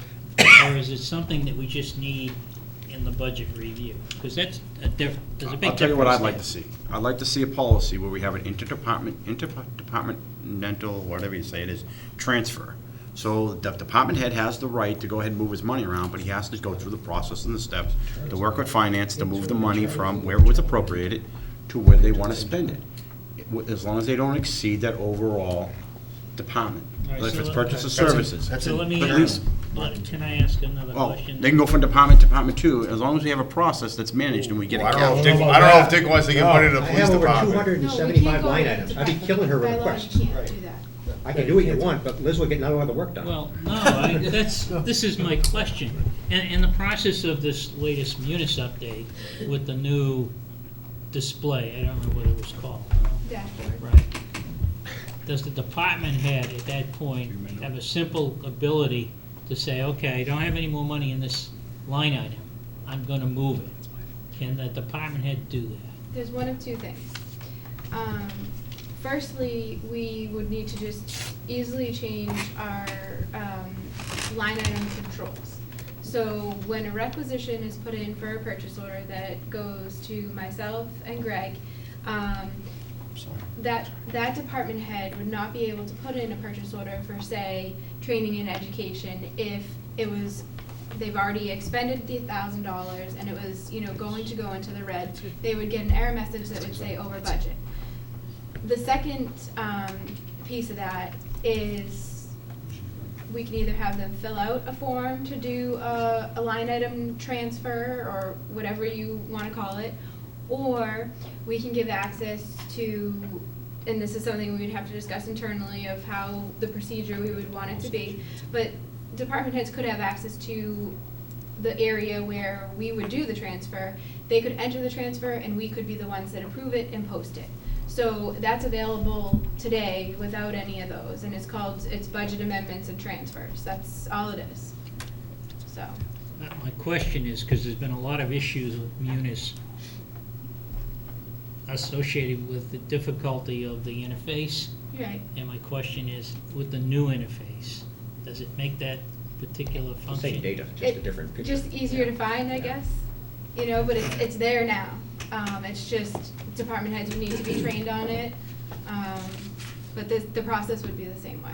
So it would seem to me that your request, and I know the finance committee's interested in it too, is one of, in the process of doing, how much more work is involved, because how much of this is going on? If it's a small amount of work, then I think put in a process to deal with it. If it's a lot of work, then I think we have to look at what's more important.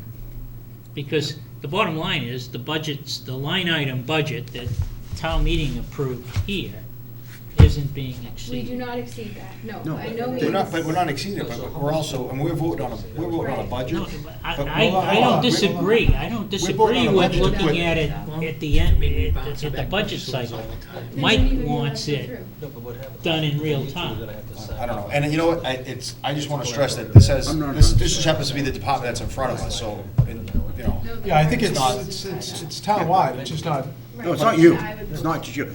Hold on one second. I think, Mr. O'Leary, did you want to weigh in? Or did you get your thought? No. Yeah. I guess I'm trying to understand really what we're trying to get to here. Are we trying to second guess the reprioritization of the budget expenditures? Because, something happened over here and we required to spend more than what was budgeted in the line item. It's okay, so now we're gonna take it from line item A and supplement line item C. And we're gonna say, well, why'd you do that? Or are we just looking for an accounting of what we budgeted and how we deviated from it? And then if it's gonna require an additional amount of work, how much and really what true value is there in requiring all this. Now, if we're going to have, from what Liz was just saying and explaining a little bit, right now we have the capability of doing, he puts in a purchase order for a line item that's now gonna be overexpended. It's gonna bing, bells and whistles gonna go off, out of balance, find the money somewhere else, and he's gonna requisition and say, okay, we're gonna take it out of line item A and put it in line item C, make it fine, reduce that. Is the approval process gonna be a collaborative effort between the department head, finance director, and town administrator? Currently, the department head has the authority just to do that, my understanding, and then Liz just posts it. So I'm trying to find out exactly what are we trying to accomplish. For me, I want to see it at this point in time, I want to see it at budget time. We want to see. I want to see where, on each line item, where the expenditures were. This should be trued up when we get it. So if it was line item C was $10,000, and all of a sudden we had to spend 15. Yeah, so It that took was 5,000 from line item Correct. A. Yeah. We moved it from A Right. to C, so A is gonna suffer a little bit more, and apparently from a priority standpoint or a emergency transfer standpoint, this is less important than A. That's me, but. yeah, And it's then my- eventually, maybe a year end, you're gonna see, from line item E, go back to A. So again, you've got a shell game going. Yeah. As far as the expenditures, But which I is think we exactly should- what's happening anyway. But I think we should see it. We don't see it now. We don't see it at all. So- Mr. Keller. I'm less concerned about, in fact, I wouldn't change the budget. The budget is the budget, and I wouldn't move budget items to cover an additional expense. I don't think that's the issue. I think if you're overspending, you ought to know that you overspent what you had planned. By moving some more budget in there, you're just hiding all of that. I don't think that's where that wasn't my concern here. My concern was that after you've done that and you've spent the money and you're now preparing next year's budget, pay attention to what you spent last year and trying to determine what you're going to need in the new budget. Don't just carry over historical budgets, because that's easy. The money ought to be laud where it was spent. Right, It ought to be right. accurate. The budget that was set at the beginning of the year should never change. Don't move budget around because you want to know you are 50% over budget. No, but when we get the budget amount and the actuals though, that's gonna show. It does We're- already. That's right, so But we- don't go transferring stuff around. Put the cost where it belongs, leave the budget where it was. But next year, when you go to do your budget, think about where you're spending your money. And when you're not. Where you're not, and if you've got $1,000 or $10,000 or whatever it is budgeted someplace, you're not spending any money there. But it's there for historical reasons. Don't do it again. Put your budget where you think you're going to spend it. The bottom line may be the same. The bottom line is the same. Just one example. I'd like to just give one example of it, though. This is out of the year-to-date report that's on our Dropbox. There was a town administrator's budget, he has $93 allocated, budgeted to him, and in 6 months, he spent $1,027 in that line item. Okay, that's a pretty gross overspent, right? But it's probably for legitimate costs, and it goes right back to what you're saying, is if that's routinely, you're not spending 93 in that line item, then next year, this year, that's why we want to see it budgeted, instead of at $93, it should be But I at wouldn't move what it was. $900 within the year into that budget, because then you don't even know you were over budget. Okay. It's a revised budget column. So perhaps a simple solution is, since we have the budgeted amount and we have the actual, maybe we should have a flag that comes up when there's a variance of some small percentage over or under any one of those items. And during the budget process, the department head should be prepared to explain, and that's the end of it. I don't care about what's going on a month-to-month basis. I really don't. To me, it's the responsibility of the department head, the finance director, and the town administrator to manage that. I think it's easier than that. I do. I think if they're all looking at these reports, then every department head can clearly see that they're overspending in a particular area, so when they're building their budgets for the next following year, they should make sure they make those adjustments so they are within budget next year. I mean, I'm not asking for people to do any more than what we're doing now, except that we should have a process that we capture it, so we can see it when they build their budgets in the following year. Mr. Chairman, I suggest that we're not going to resolve it in No, this budget. I agree. And that we should schedule some time to, maybe with the finance committee and the finance director, to I'm resolve in the agreement issue. with what Bob said. I was gonna say it's an accounting issue. I think when we look at the budget books, we wanna look at where the money was actually spent, and we see where it was spent. And we wanna see if they're over what was budgeted the year before. And what I'm not sure on the accounting was whether to spend that money where it wasn't available in the munis. Does that mean that next year it's gonna show a budget change, adjustment? And we don't wanna see the adjustment on the prior year budget, but we do wanna see where the money was spent. Can I just, on page 237, just look at account number 52,000, purchase of services. 237? Yeah, 237. One of the new road and street ones. The road and street was that we just got. Mm-hmm. It probably isn't very much. Oh, it's not in the old one. I don't know, it may. It's the same in the probably old one, Probably the too. same in the old also. 237. Page 237, and it's purchase of services, count number 5,200, and it goes 5,400, 5,420, 5,700, so on and so forth, down to 5,300. So we have an original budget column for fiscal year 12, and we have a revised for fiscal year 12, which within $200, right? And then we have an actual expended, which was $18,000 less. But if you look at it, 52,400 repairs and maintenance under purchase of services was budgeted for $19,230. Nothing was spent. But if you look at police details, it was $18,200 spent, budgeted, and then $33,693 was the actual. So we're getting the accounting as to what's happened. What was the original budget, what was revised, what was actually expended for the fiscal year, And that was, great, this was fiscal 2012. Right. Fiscal year 2013 budget, again, they made some appropriate adjustments. They increased professional services, they increased police details, they, obviously, repairs and maintenance, they rebudgeted at $19,230, because anticipating that they were expecting to have some contracted services for repairs and maintenance. And the budget went from 92,000 to 109, you know, and now they're talking level funding, level services, the same 109. So we have the accounting as to what's actually occurred within that line item of the budget, the detail of the budget. So we're getting the accounting from the finance department and the departments. I just happened to pick up this one that was in front of me. But Steve? Yep. The question that raises when I look at it is, we didn't spend anything in fiscal 12 on repairs and maintenance. And if we don't. Right. Yeah, right, that's Why are true. we So budgeting? my guess Right. is. Why are we budgeting Why are we budgeting? $19,000? But my guess Then why is should we be because if we- budgeting $38,000. But if you look at the increases in, you know, and maybe they decided that they were gonna defer the repairs and maintenance contract, because there was nothing pending at that particular time, you know, and defer that and move those funds over to the police details.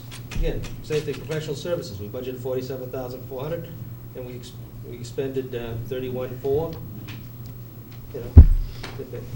So, I mean, we're getting it, and I understand what you're saying, Don, as far as, you know, don't just carry the numbers forward. Which is So what- unless there's a, you know, an explanation as to why we could. Should be a narrative that goes along with such a. Right. Which is the point I was making, is Okay, that but maybe you'll you be writing a book to us, could too. actually set up a parameter Yeah. so that it puts a flag on those items Yeah. that exceed some percentage delta, right? And require the department head during the budget presentation to explain the number that he's putting in for next year's Okay. budget. I can buy into that, Bob, you know, I just don't wanna need an explanation for everything, you know, but something No, that's but a just- substantial But difference. also on the over reserve, difference. but on the reverse side of that, where they don't spend the money, like in training, if you take training overall, all of, let's say, DPW budgets, like all the training added up and you look at what's being expended, there's a lot more being budgeted than's being spent. So maybe we just need to rethink what we're doing. Well, exactly. But, and Yeah. maybe, so we need the reverse side of it as well. But also, I think we need to see what was provided today, percent expended in these categories as part of this book. Yeah. On the year-to-date. Correct. I think that's a good idea. But we're not gonna solve it. No, But no. we But brought it Sorry, up. it was again, you know, right. maybe some of these line items are being utilized as a reserve fund. You know, an area where we're budgeting for, to give them a little bit more flexibility within their expenditure categories, you know, to Don's point, you know, probably. And maybe we should just say to them, listen, if you need an X percentage of, within these line items for additional flexibility, then let's just label it as such, and give you the flexibility to do it, rather than loading up, you know, education and training, and knowing that you're not gonna utilize it, you know. I mean, if that's what we're getting to, just say, okay, department head, go ahead and do that, you know, or the administration. But, you know, I think we're getting a reasonable level of accounting as to what was budgeted, what the revised budget was, what the actual expenditures were, and what the, you know, suggested appropriation going forward is. You know, and again, if some of these line items, as Don is pointing out, are being carried forward just for the sake of being carried forward because historically we carried that amount, you know, I'm all for that, because then again, we beat it up pretty good, you know, in these sections. But I just don't want to necessarily overload unnecessarily over here. I like the idea of, you know, if it's out of tolerance within a certain delta, great, give us an explanation in the budget narrative. If we want to implement a program internally where department head has to put in a requisition if a certain line item in the budget is going to be, a detailed line item within the budget is going to be exceeded, you know, to put in a requisition in the finance director and town administrator, put their heads together with the department head and agree, then yes, we're gonna take it from this other detailed line item, you know, go for it, but, you know, I don't need to be buried in all the details, and I don't need to write me a book.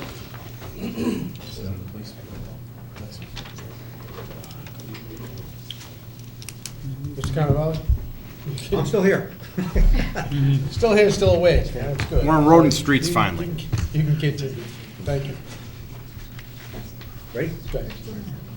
Other than contractual salary obligations, no increases to that budget. For level funded, there was a slight decrease in level of new purchase of service. I'm sorry, Road Road Street? Street? Can I just in relation to Road and Street, can I ask something specific to, A road or a street? maybe, what's that? A road or a street? Yeah, no, just specific to a couple of projects, you know, the Martin's, well, the Charles Street, you've got an extension coming in Yeah. there, and I put a call into Mike Sorgan to talk with him about it too, but the new additional part of the, is it Deerfield coming down through to Charles Street is gonna have gas. Gas runs up Haverhill Street, those 6 houses, 7 houses on Charles Street that currently exist don't have it. You know, you need, how much goes on as far as coordinating the efforts between, you know, our DPW, the utilities and contractor, this specific case and in those cases? Charles Street has been identified, the selectmen, something we wanted to do. It's on the 3-year paving list. No, I know, but Right. I'm talking about. But before we do anything now, we check with the gas company and make sure if there's customers that want service. I want They to make knock on the sure, door in this with them. particular case, you know, close the loop. Mm-hmm. You know, sometimes the gas companies say there may not be an economy of scales of doing it, but you know what, you know, part of the street's gonna be dug up for drainage. Doesn't take much to dig a ditch. And are we able to collaborate with the private contractors in relation to our consortium for purchasing hot top to get Charles Street finished? The town is doing the town part, and the developer's doing the other part. Okay, but The can part we- with the developers is handled by the CPC, and that particular project was approved almost 10 years But ago. could we contract with the developer's contractor as far as laying the hot top and pay them to do it, because there would be an economy of scale, certainly if their equipment's already there? Yes, we have bulk purchasing power, it's a lot cheaper for us to do it. Huh? It's cheaper for us to do. We're in a consortium with a bunch of other communities. We can do it per ton, he's probably $70-80 a ton. And we're probably in the $40 a ton. We can do it a lot cheaper. Is that to lay it from our out, that's contract. lay it out and everything, or Yeah. just purchase it? Everything. Purchase and laid in place. But if they're already there, No. Mr. Delaney. It is cheaper for us to do Well- it. We bulk purchase with Linfield and Milton Yeah. for X amount of tons per year. okay, well, if we So can our coordinate price is it, pretty but if good. we're gonna grind that up, and then we need to have the utility come in and lay some gas lines, wouldn't that be the time to do it? Yes, sir. And, you know, the drainage that they're talking up there, most of it's coming down the sidewalk, and then cut across. We're gonna push it into the street, it's not going down the sidewalk. Well, okay, but if that's the case, then all the better. Right. And I think in this particular case, you know, while it may have fallen down below on the prioritization or timeline, the coordination with the new developers, the The problem drainage. is, I guess, the CPC kind of controls that. In other places I've worked, I had a lot more control over those things. So I would have made the developer, and Joe and I talked about it, have him do the entire road because he's gonna mess it up. Right. CPC usually takes a Yeah. pot of money and puts it in his sidewalk fund. So I would prefer the developer to do the work as opposed to money in an account for future. Right. And I guess that was the philosophy going back. But again, that was approved We don't win 12 on years that. ago. We lose on that. Yeah. But anyway, in this particular case with Charles Street, I would like to see a coordinated effort between us, the contractor, and the utility to get gas on the street. You know, the drainage is gonna be done anyway, and then finally finish off. There is a request from the gas company every year for what you're gonna do. Yep. And just like this 3-year program, we send that to them. That this is what our program is, next 3 years. So they, in their mind, go through any repairs, any replacement of the main. Marketing 6 houses, might not be worth their while, but we do bring it to their attention every year. But to me, I think, you know, and again, we've had instances in the past where I've actually just come into this room with the gas company and say, you know, this, if you want to expand over here, we want this done. In this particular case, it doesn't mean, it would make any sense to leave an island of 6 houses, which is not that great a distance, maybe what, 300 feet, 350 feet? Yeah. Not connected. And I'll tell you, you know, Dick and Sully, the same thing. We do the same thing. We'll tell them, hey, you're gonna be on the street, might as well finish the end of it. But they look at it as a dollars and I cents know type they thing, do. and they say those people may never tie in. And Yeah, they need an and the other agreement thing from too us. is you can turn around and say to them, well, if you don't do the whole thing, you can't do this section.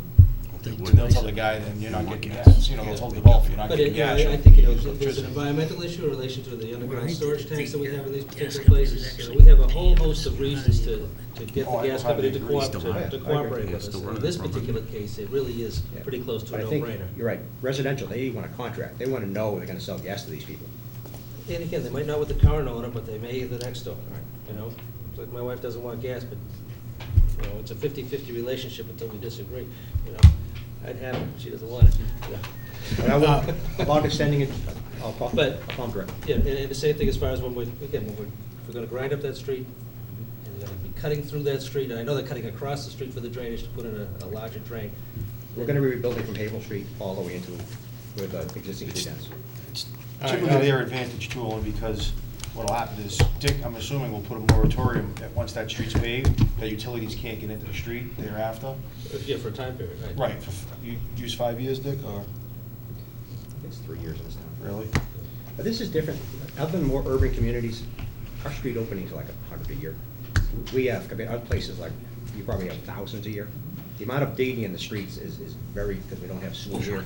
Right. Some other things, a lot less holes in the pavement. But I will follow up. So this I will particular favor. case, I think it's key that we encourage the gas company to extend that service. Call Mr. Doyle and have him run up and down the street and All right, I'm gonna ask if we can get back to budgets. I think we beat up Charles Street. I think we could have run it up and down probably 20 times. Back to the budgets. Yes, sir. Continue. Questions? Any questions on roads and streets? Please move on. We did, as part of what we were talking about earlier, police details have been higher than budgeted. So you look on that line item, we did up it to 35,000, and that's why 13. So there are some line items, we did do that to put the actual budget where it is. We don't do that in every line item, but there is been part of that. Snow and ice.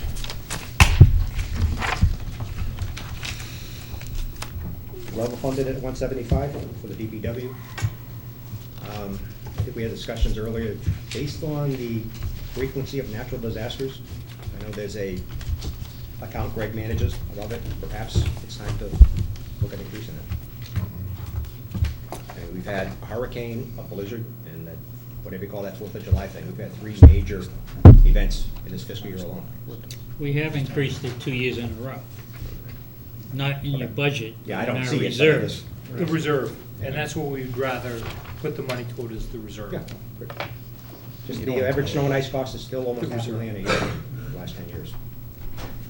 And that money doesn't go to waste. A year ago, when we had a surplus in the reserve, it was transferred into the stabilization fund at the end of the year, which made everyone happy. It increased our reserves. We spent the money as we deemed appropriate and moved forward. Board members, question on this? Finance Committee? Nothing on snow and ice? Mr. Chairman, I'm going to Yes. have to excuse myself. I did All change right. my schedule. Okay, yeah, you did, you did. Somewhat. But if I might just have a couple of Sure. questions. You might jump around a little bit. In relation to the meeting we had with the Martins Pond people and, you know, putting in those solar gauges and maybe providing and performing some additional inspectional services to maybe supplement or take over the volunteers' efforts in doing so. Is that factored in anywhere in this year's This budget, no. Pardon me? No, not this budget. However, we met with the Green Engineering on Friday to look at all those things and what's really realistically feasible. Once we kind of work that around ourselves, that makes sense, I'll get with Liz and we'll see if that bonded money could possibly be used. It's got to kind of relate to the bonded money. So some of the monitoring stuff may not be, But even but if we it are is- coming up with a list of things to But if it isn't, I implement. mean, I don't know what it didn't sound to me, I don't know that much, it doesn't sound to me as though it was going to be extremely costly to, you know, replace those gauges with the solar gauges, and then it's just a question of our regular routine, Right. going in and monitoring and reading the. We're not replacing, we're installing. Oh, The installing, measuring was excuse just a person. Right, right. Like things they didn't bring up in the meeting, they kept talking about the Benevento culvert. All right, I'm thinking we put a grate in front of it so it doesn't get clogged. Remember the gentleman mentioned about it getting clogged? If it gets clogged in a storm, you can't get to it. Whereas if I have a grate up in front of some sort, a bar rack of something to keep it from getting clogged, maybe that's a better solution than looking at it when it gets clogged. So that's fine, but or like where the railroad track is by 62 culvert? Yes. Maybe put the same thing there, so the junk doesn't get down into the culvert to clog it. So we're thinking along those lines, something more permanent. That's fine, so long as, again, it sounds as though the Beneventos have been very cooperative in allowing us access to their property and making sure that those things are clear. And I just think we shouldn't necessarily be relying upon Martins Pond residents, Right. you know, the residents themselves, and those advocates to have to do that sort of stuff. To me, we've got people out, people around doing inspections in other areas, to just add this to the routine. And during the normal working business day, during the normal working week, We're looking during daylight hours. physically go in there in addition to something as simple as, so we have a device that measures the water level, solar powered, camera. Little cameras you have everywhere, a little camera there so we can actually see what's there I too. mean, obviously, you know, with the inability to get this grant, these other small things that we can do to help mitigate, I think we should start tackling that and tackling it sooner rather than later. So if it's not in the budget, I'd like No, to. it's a capital expense. Okay, but I'd like to see it, is it? Well, part of it's, not Labor. necessarily, a lot of it's It's labor. small. But even the other stuff, it's probably small capital items which maybe you just put in. Well, we the purchase routinely of- contract to somebody, if you go to, the culvert of 62, there's actually a grate there, we contract the cleaning of that. So we'll probably install more of those instead of the same guy, he gets in a wetsuit, he gets in the water, cleans it out. So we'll probably put more of those That's fine, in but that'd and be contract general the operating services. budget, that wouldn't necessarily be a capital item. A lot has been coming out of grants so far. Okay. The Martins Pond gets, been very successful in getting state and federal grants. Okay. That's But- paid for most of it. But if we can, Yeah, it's $1,200. you know, It's significant. so, okay, let's put it in the budget. Again, I don't know what everybody I else's agree. feelings I don't- are I here. don't- Right I now, don't- we need to do whatever we can to I help don't need mitigate additional the money, impact on that I can cover neighborhood, that you know, cost. on that area of town. And it appears as though we have to do a series of small incremental things in order to have small incremental changes for the height of the water there, because of this culvert thing falling through. So, We will be coming forward with something, it's got to be approved by bond council, so we are coming up with ideas and costs. but if it's not gonna be bonded, again, I guess I don't understand, I guess I don't see the expenditure as a need to be bonded, but. No, yeah, the money is already bonded, we're trying to reuse the bonded I money. know, and I'm anticipating a no, but I hope you're successful. But in the anticipation of a no, I'd like to see whatever that is. But one of those little grates, you're talking $1,000. Right. It's That's what I'm relatively saying. inexpensive, so it Let's can get be it done. absorbed in So the the point budget. is, let's make Let's do sure it. it's We have covered enough in money here, in because there. right now you haven't got it factored in, that means something But- else has to give, you know. I think I heard you say that you can cover it. Yes, sir. And again, I'd like to just see it be a priority in the Yes, upcoming sir. fiscal year to get it done. Other than that, I apologize for the leave. Thanks. That's Thank all you right. very much. Thank you for Thank you. rescheduling your morning. Can I take a 2-minute break? Sure. I think I need to take the same 2-minute break. We can. 2-minute recess. Good. I'll take it right off my Back in driveway. session? We're back. Mr. That's Cannavale, my the yard. floor is all yours. See, any questions on snow and ice? Snow and ice going once, Are we going done for the twice? season? Snow and You ice. tell me, Joe. How do you like your 48-inch storm? 4 to 6. Whatever it's supposed to be. Yeah, I hope we're done. All right. Streetlights? Streetlights. It's a big storm. Your town has 1,725 streetlights, 416 are off per a review of these with the police years before me. 1,309 are active. Can I ask a quick question about that thing? Yeah. I wasn't here then, I know what you're saying, it's before you, so I don't know if who can offer that information, but, so, The police, I guess, went around, we had a budget crisis, I believe. that's what it was a The budget poli- crisis, not a yeah. police thing. Police went around evaluating for public safety, which ones are must. So I think. Oh, okay. I'm not sure who in the police did it, but it was systematically done by the police, it wasn't just randomly turning them off. And we got periodic requests to turn them back on 5 a year, maybe? Any request that comes in goes through a process, and we have the police and the engineer go out and look at it, and it works out pretty well. Yeah, it's been surprisingly, no complaints about lights. No, generally, anyone that's looking, I mean, most instances, we're pretty generous. People either like them or don't like them, but we're good about turning them back on. Well, would it be possible as, as we have the opportunity to get more efficient lighting and therefore reducing our cost, apply that directly to adding lights back? Well, that was my suggestion, my next thing was, if we go to LEDs, I mean, there's a huge savings in LEDs, what do you have, HPSs now? High pressure? No, there's incandescents. Oh, you have No, I think they got, most of the incandescents they just got rid of. So There's it's HPS. And they got, HPS. yeah, high pressure sodium, and I forget what the other ones are. So you won't realize as much as savings going from HPS to LED, but still, I mean, It was 10%. no, I meant going from HPS to LED. Right. But still, it might be something we want to look at if in fact we decide to go LED, about Yeah. turning some of them As back part of on. that regional consortium we're in, part of it is bulk buying, like, it's like a Commonwealth bid, bulk buy the LEDs. So we'd have to buy them, electric, would either install them for free or we pay them. So we have looked at that, it's just, I forget the unit price, but it's not cheap right now. They're running about $350 apiece. But I'm a positive trend in this cost is going down. Yeah, the good news is that LED costs eventually go down when we solve some of the yield issues. Okay. Tree care? Unless FinCom had anything on streetlights.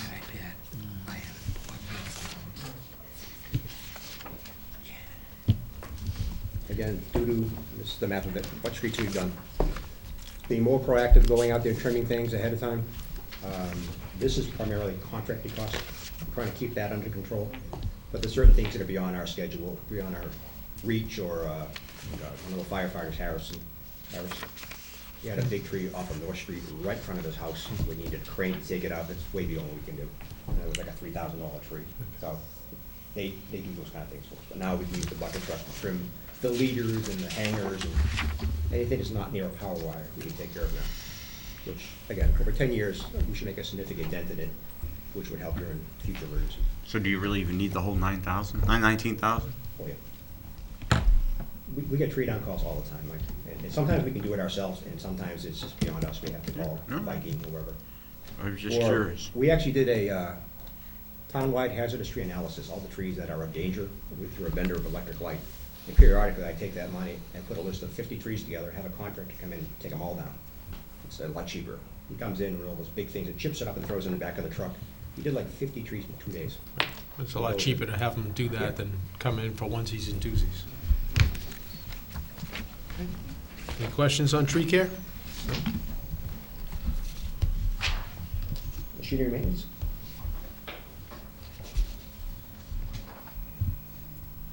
It's level funded, except for contractual salary increases. We had adjusted some of these as well under, I think, vehicle supplies. Upward slightly. I think in prior years it was one of those, it was repairs and maintenance, 9,300. We upped that to what we actually spent last fiscal year. Mr. Osiri. My question, Dick, is you list, and maybe I'm misreading this, the purchase of supplies actually expended in 12 was $166,000, and you're asking for $67,000. That's What am I missing here? the way it reads. Oh, the gas came up, the fuel cost. That was transferred out FY13. That's 93,000. Was taken out. Okay, so the fuel is on the, okay, Separate all right, line okay, item. got it. Right. Just-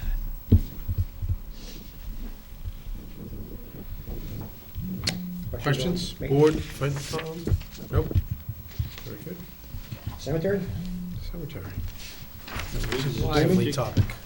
People are dying to get in. Relevant contractual salary increases, level funded as well. That 11,800, it's there a lot, not spent it. It's during the winter, if I have an emergency, sometimes that's one of the pots we look at to decrease. It's various things of repair and maintenance, I have to decrease to cover expenses. But that pays for, once you put a grave, or once you put something in the ground, in the liner, you have to put what's the right word? Inter them. You have to put a foundation and put the gravestone on. So a lot of it takes, that's a lot of it, to buy those foundations and put them in. A lot of Yeah, you're not pouring them, right? You're buying them I think pre-made. it's precast. Drop them, yeah. So a lot of it is that. That's the 11,800. And various other things. We had a couple of trees in the riverside that were on the cemetery side hanging over to the residents, so we had those trimmed, and that took a crane to get rid of those. So it's mostly that cemetery. The other ones are inactive and relatively, other than a big storm or something, relatively easy to keep up. Mr. Fode? Dick, you getting reimbursed for that, though, when you put the Yeah, footings in for the? There's a charge for everything. We went through the rates, I think it was before you got here. Right. We looked at like a regional cost. No, I was just curious if there's a reimbursement. Yeah, I forget, I have a rate schedule, I don't have it with me. That's fine, thank you. We are, I believe, on par or less than a lot of communities around us. We did the study. We just upped some of the purchase costs to recover what it cost us to build new ones. But some of our actually fees to incur are cheaper than a lot of other people. Questions? This is titled Cemetery Parks and Grounds. These guys also maintain all the public areas, the common, and parks employees, and DPW employees that do work for the parks, so that's kind of all commingled. So during the daytime, Chris Deming and those people, they'll be working at the parks, but sometimes we can pull them in. So we do all of the grounds except the schools. Okay, so when you're talking about parks and grounds, you're not talking about what's under the control of the Recreation Committee? Yes. You are? They maintain those. They maintain? Same guys. Yeah. Oh, the same guys, okay. Right. They maintain everything except for the school. And that's the one thing, a to-do project for me is look at what the parks does, DPW mows, and the schools, and somehow come up with a way to make it more efficient. This building, we mow the grass around the building, parks mows behind. Yeah. Two places doing it, so that's a good example of a GIS to find out where everything is and figure out what's more efficient. And also, we in-house do what's called roadside cutting, whereas other places I work, you contract it out. So it's part of that process to identify it. It's a good base contract for a landscaper. He comes in, he mows it, cleans up the trash, relatively cheap, and I can use our guys for other things. It's a relatively low-skill job. But you're not proposing that here, or are you? No, it's internal. Well, it's internal. It wouldn't be part of the budget. Yeah. I would just transfer from paying, maybe fix our mower to have that money paid for in a contract. Mm-hmm. So until we actually bid it, I don't have a handle on the price. Questions? Anyone? Cemetery, parks, grounds? No? Okay. Town buildings. This is the place where the assistant building manager with multiple duties will be located.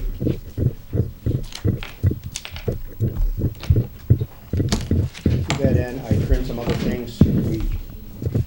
We're seeing a decrease in the cost of power for the public buildings. I decreased that. That's the We took money out of repairs and maintenance, some other things. Mr. Prisco. Couple things. Telephone, increased telephone service by $2,000. So that's all cell phone, or is that It's a landline. landline? $2,000.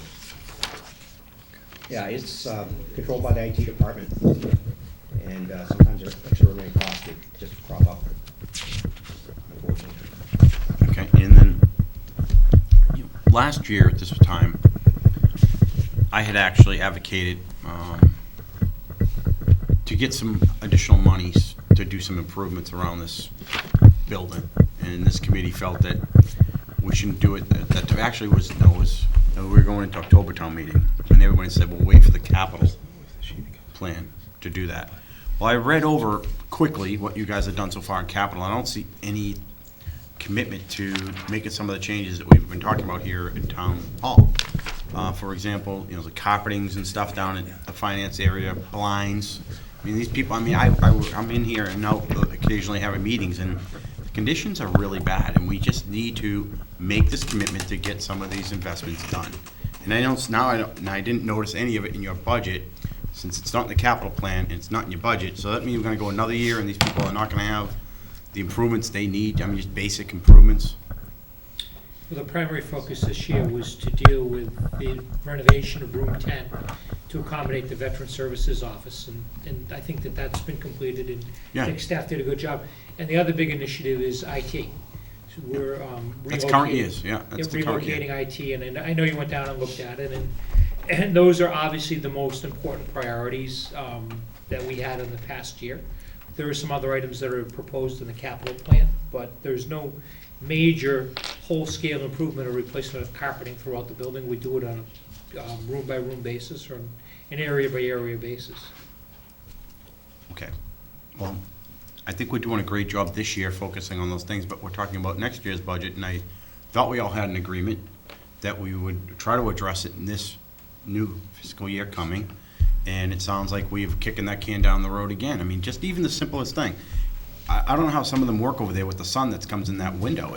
I was over there trying to have a meeting, and it's blinding, and our working conditions are not good, and we're not addressing them, and we keep kicking the can down the road, and I'm very disappointed that I thought we were gonna address it in the capital plan, we didn't, but now I thought maybe I'd see something in this budget, I don't see it. So what are we doing for our employees? Because we said we were gonna address it. Mr. Kelleher? In The capital planning committee, one of the things that we talked about was having a separate warrant article for kind of the repairs and maintenance things in the town buildings, and funding that at some level, perhaps $50,000. That it's not really, they're not all capital projects, but we wanted to make sure that those things are addressed in the budget and done on an annual basis, but they don't all rise to the level of a capital project. I mean, there could be, when we went around looking at the library, for example, there were areas there that they needed to do some repairs in the carpet. But in the building on the common, there were some areas there that clearly needed some work done. The carpets were in terrible condition, but putting carpets back down didn't necessarily make any sense because they're going to look like that again in the not too distant future. So rather than not budget them at all because they don't, as I say, don't rise to the level of a capital item, let there be some budget item set aside in the as a separate warrant article to fund those repairs and maintenance. That's for this June? That was where we left it. I'm not sure where the budget process is going, but that's what we talked about in the capital planning committee. Well, someone has to take charge of that and compile a list of the items to create a number. So I'm in support of that type of approach in this case because it involves a bunch of different things. But I think that, you know, if it's not here, it's not part of the capital plan, who's in charge? Yeah. Who's doing this? Who's We'll writing an submit it article? as part of a separate warrant article, as Don said, and we'll have a separate discussion about that. As I said, there are a number of different small projects in the $3,000 to $5,000 range, which we will fund through a separate article. So you're taking the responsibility. That's me. But is it coming through the capital planning committee? Is that where this is coming, or no? When it was presented in the capital plan. But we wanted They got kicked out. They Didn't got kicked out. raise to the level of a capital item. Okay. But we didn't want to Kind of ignore like them either. what used to be small capital. Right. So some of the things I submitted, I thought they would transition to small Yep. capital. It sounds like we're gonna create something similar to small capital. Well, I mean, we could also take a look at putting them into the DPW budget by increasing the budget. We agree. But an article allows us a little more flexibility in terms of time, and, you know, you compile all of that, you may decide that you're gonna Hearing borrow that for it's, it. I have no idea where we are with the numbers. hearing is a priority of the board, we've made a note of it, and it's important to hear what the board's priorities are, and we've made a note of it to add that money back in. Okay. Anything else? Moving on? Sanitation?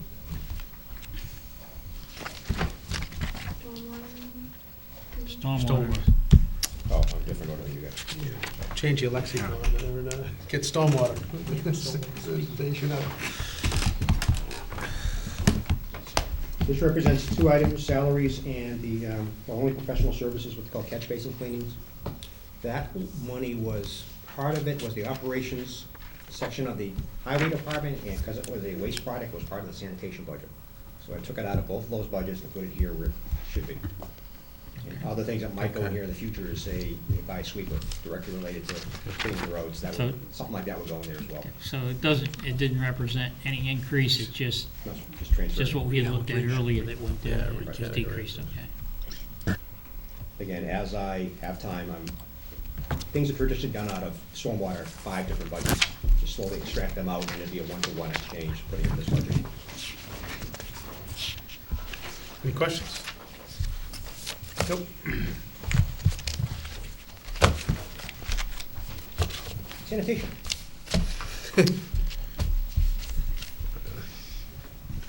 This consists of salaries to staff the recycling center, compost center at the weekend, and curbside pickup of our trash, and disposal of it, trash, recycling, and household hazardous waste. Those are the major items.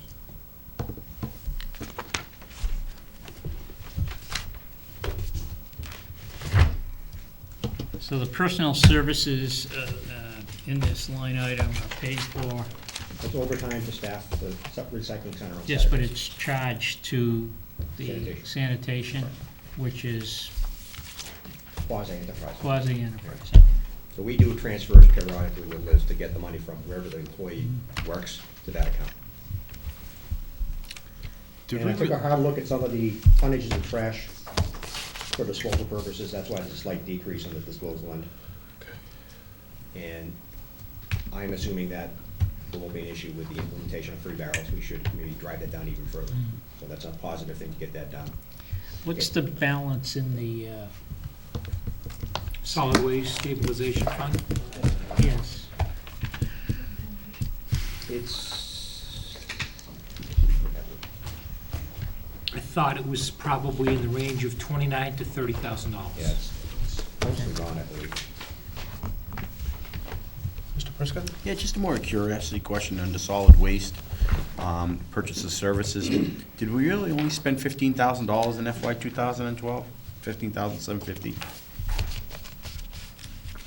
I believe, for some reason, one of the disposals was coded wrong. 54, 524 is the 2 collection contracts. Collections, 15,000. oh, I think for some reason it was not aligned with where it should have been. Oh, take a look at recycling disposal, that has a number it's of good. Yeah, 216,000. that was my next question. It's just an error. Okay. All right, for this budget, put it back where it's supposed to be. Which is a combination as the solid waste disposal and. And the reason why we would have a police detail associated with solid waste is, Sometimes the compost site, you actually, there's so many people there, you need somebody to keep track of. oh, okay. Yeah, it's very rarely we need it, or also hazardous waste day, we often have somebody direct traffic, because there's so many people piling in. So, do you not want to budget it?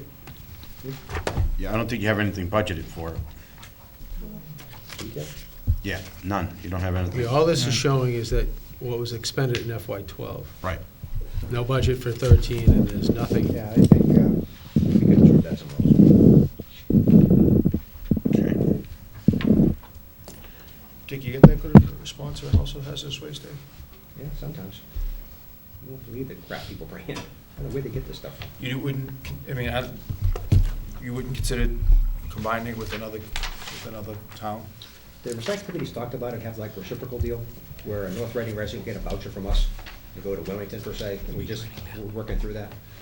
Okay, I'm talking about combining it totally. Like, I don't get enough response in Chelsea, so it was really, monetarily, it wasn't advantageous for me to do it, so I combine it with Everett. How many cars you get? At best, 90, at best. Yeah, we're usually over 200.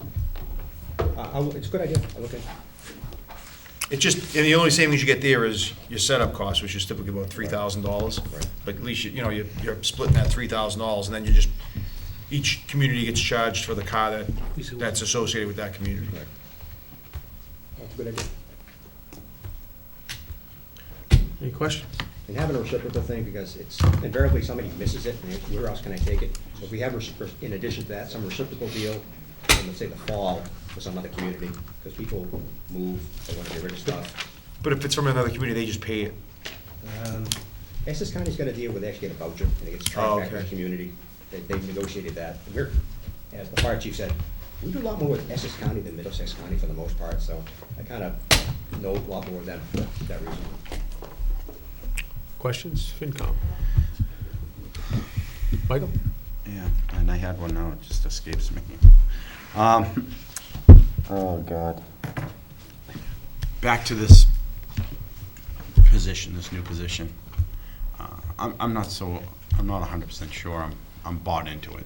I'm really not. I mean, Which position is that? you're adding Buildings. the new maintenance person you're talking about? I'm sorry? It's a new position, right? Right. Part-time, no benefits. Yeah. I'd like to see a position description, and then,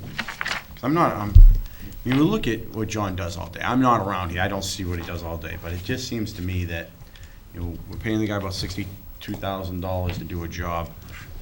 I don't know, I don't see the need. Maybe I don't have an appreciation for his workload, but at this point, I just don't see it. I mean, Like, the way I explain it, is spend a day with him. You won't believe how many times his phone rings in an hour.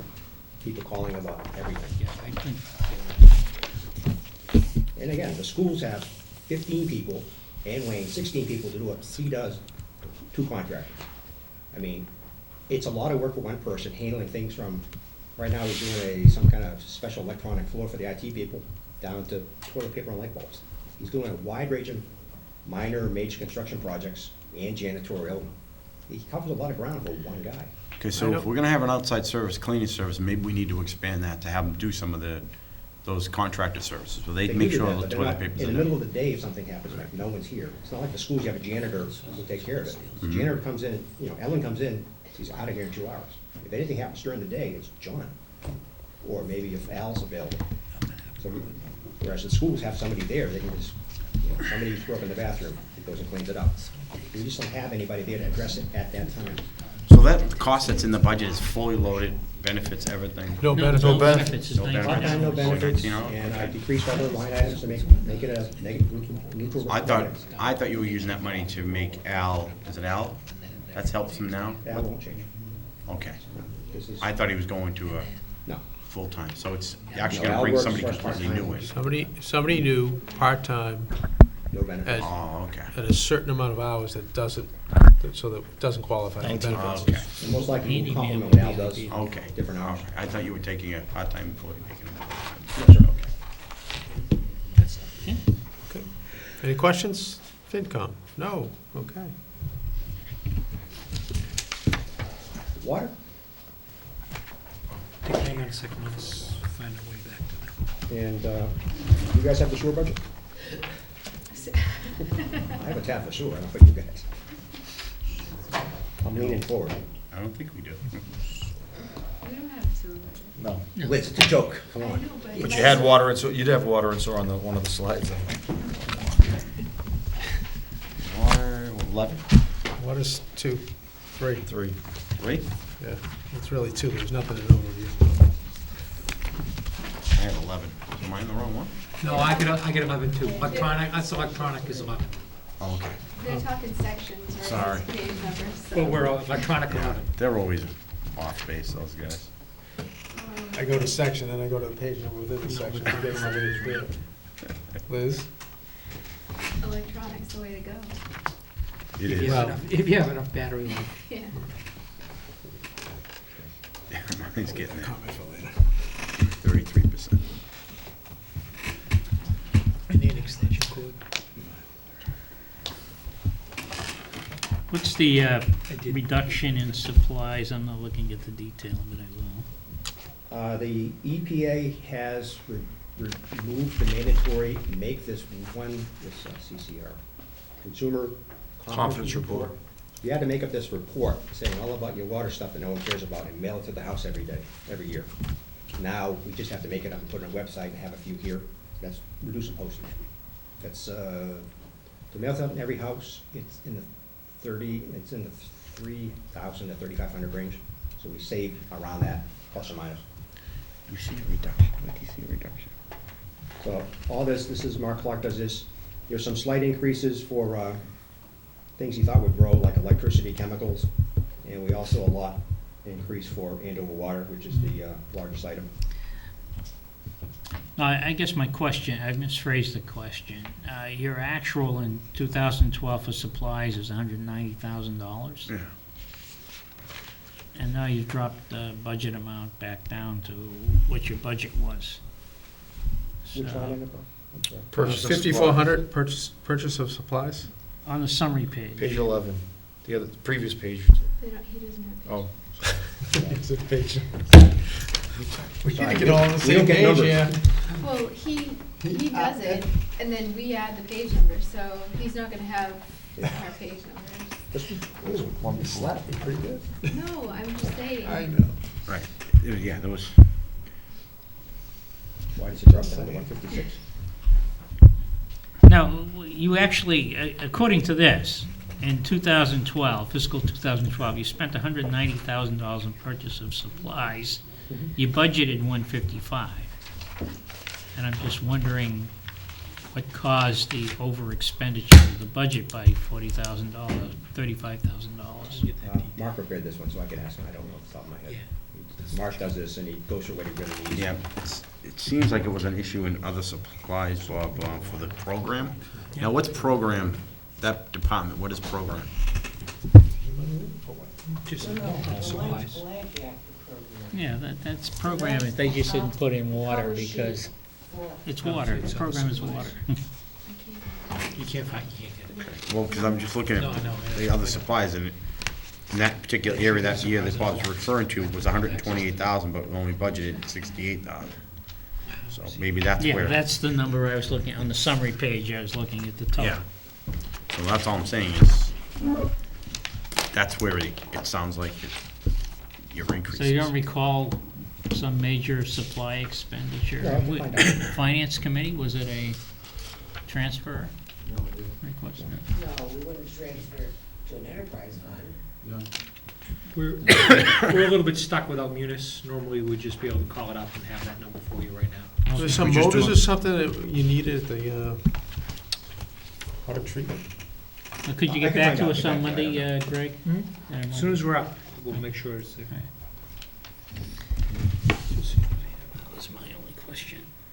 Yeah. Any other questions on water? Nope. Finance Committee?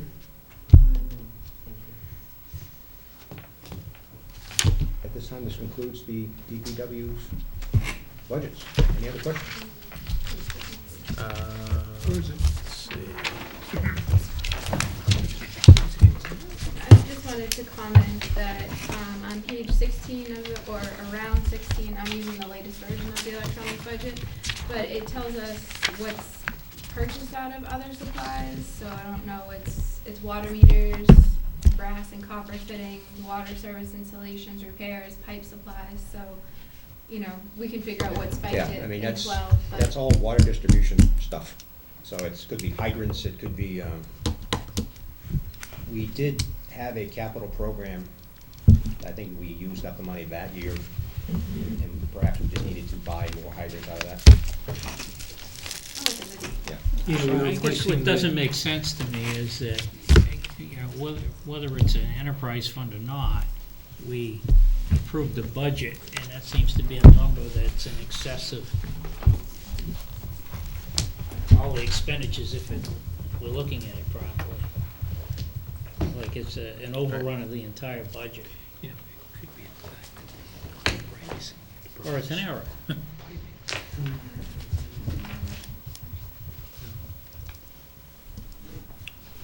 Mr. The Fode? only question I had is, what's your number are you looking for in regards to overtime? For What are you budgeting for overtime for FY 2014? which department? I have three different, there's several possibilities. Okay, That's what this sheet was. that's up to FY 2013. Say again? This is FY 2013. You show it up to FY 2013, so we're gonna set a budget for your overtime, right? There are three pieces of overtime in here. The sanitation we just talked about, was about 17,000. Okay. The sanitation budget. The water department is, I believe, $94,058. 1 second, let me get there. What line is it in?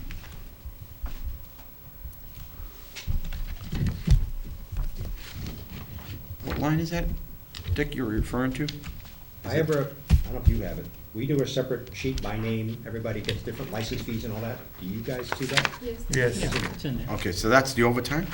It's in That's the budgeted overtime for the water department. It's in look at the lower right corner. Yep. Finish up on salaries. When you go back to the beginning of the budget, it'll be the DPW. Okay. If I'm looking, I just wanna make sure I'm looking at the right page. You're talking page 13 in our books, right? I don't have pages in my. It's 13. This one here? Yep. Yes. All right, so That's overtime?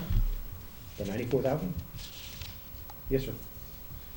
if you go to the bottom and go 3, see at the left, 94,058, I believe that's what's being explained as the overtime budget for Water. He says Oh, it's T over there. Overtime, working on a grade, things like that. That's all I'm talking about. Their overtime runs about 1/5 of the police fire. Where is that in the DPW? Okay. And there's a similar sheet in the DPW. I assume it's up front somewhere. Yeah. 87,000, 86,949. For all three of them, yes. Which means 226.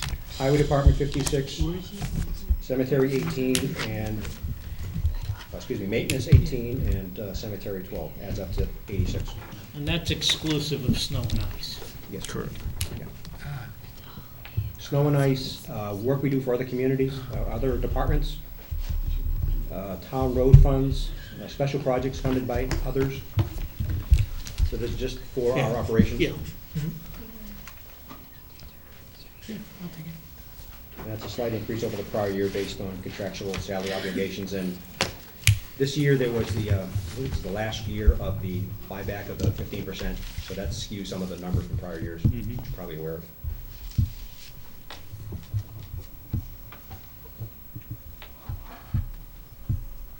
So. that And this covers- year, I believe DPW and water will be under the budgeted amount for overtime. My estimate at this time. No need for additional appropriations. Okay, so then we don't, so I have to use this sheet here. So we're on, in the overall DPW, not the water, the overall DPW. Right. It's 86,949, did I read that right? Yeah, look above it, it's broken by 3 different divisions. Yep, that's fine. So now on this sheet, You would have to back, that's why I color coded it. okay, But we just do it by the total department. I mean, if people ask us the bottom line for everything, that's what this represents. right, So so, you back out all the ones that are color coded, so, that's the DPW cost. Which Yeah. is around 75 grand, I believe, something like that. okay, so on this sheet that you gave us with the colors on it, Yeah, FY 2012 was 353,000. yes, This current year, year-to-date, 193,000. through December 31st. Right. So I'm trying to get that bottom line number for FY 2014. And Can't It's three decide. so numbers I on take three the separate 86, budgets. Yeah. I take the 86, and then what's the other two? Out of water and 86, 17, and 94. That's the total 86, appropriation. 17, and 94,000? Yes, sir. And what's the Yeah. 94,000? That's, Water. water. Again.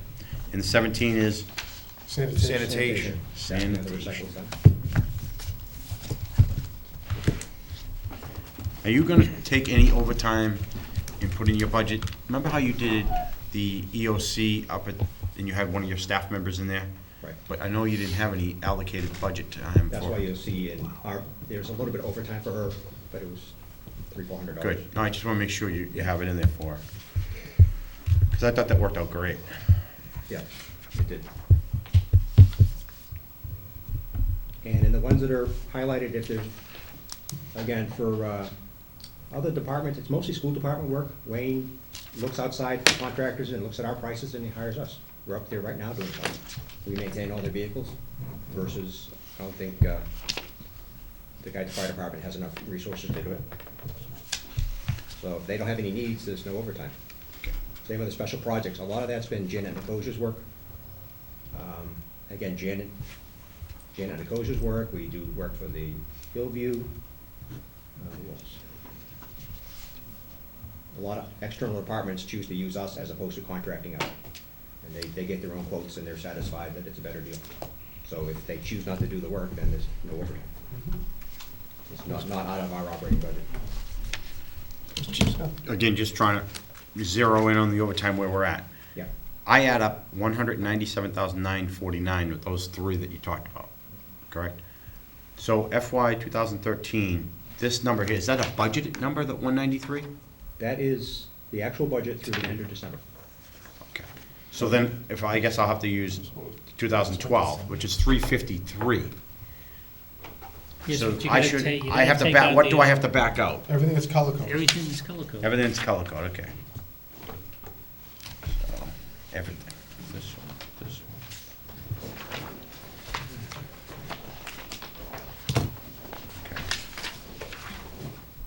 which I did, and if I back everything out for FY 12, Mike?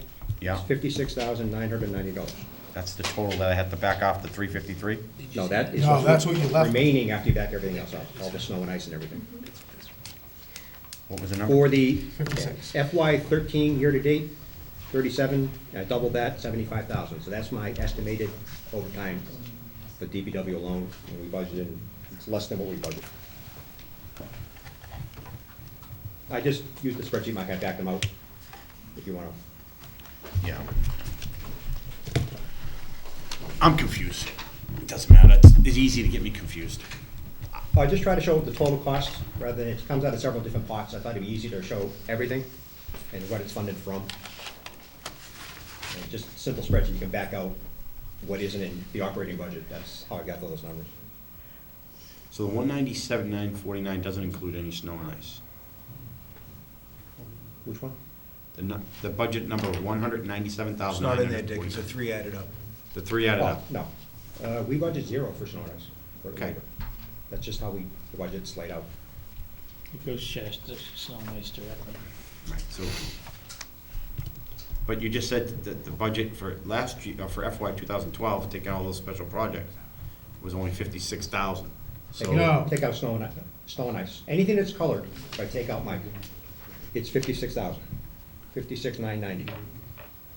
right, and that's, so you're saying, that's why I'm getting confused. You're saying 56,000 for FY 2012, but your budget number for FY 2014 is 197,949. See my confusion? You're adding three things together. Right, sanitation, water. He's only talking about. If you're looking at DPW, Oh, okay. So, DPW is just anything I manage except for sanitation and water.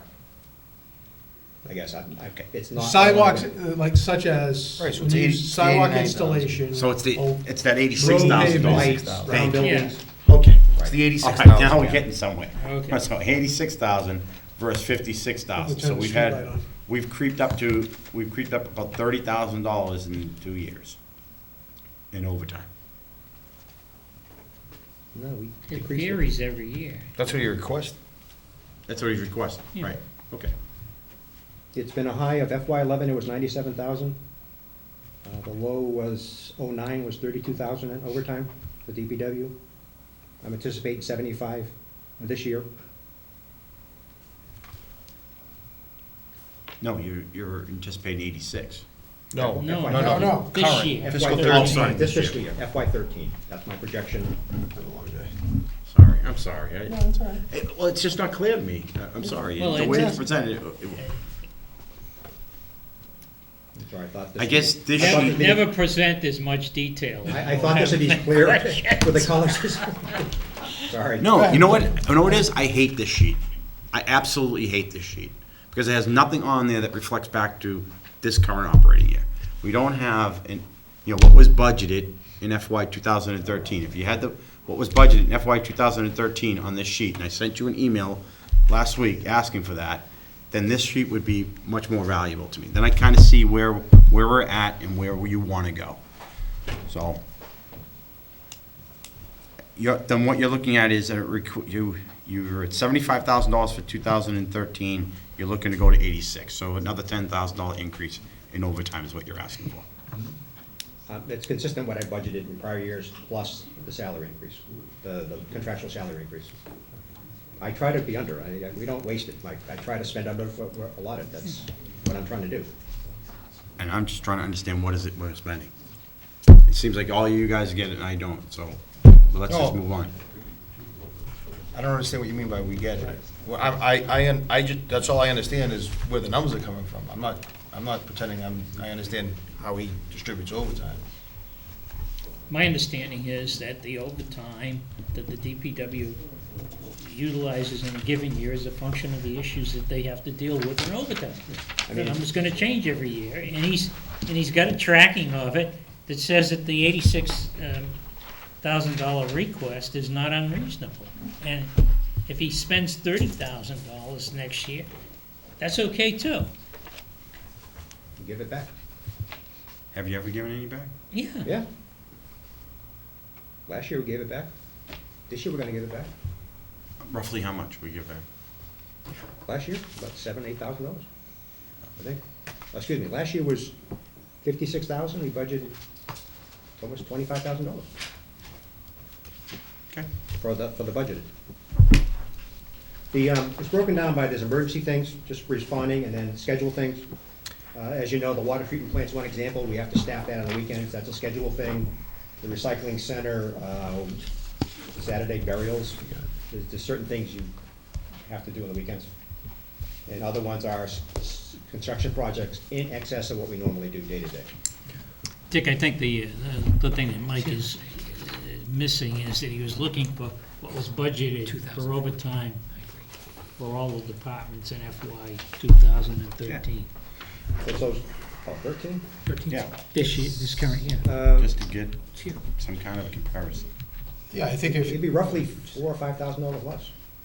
Because this only reflects the increase in by the budget, the 2% increase, but all that 15% stuff, all the guys with the big money in the 3-year window, they're taking the 15% now, that really skews it this year.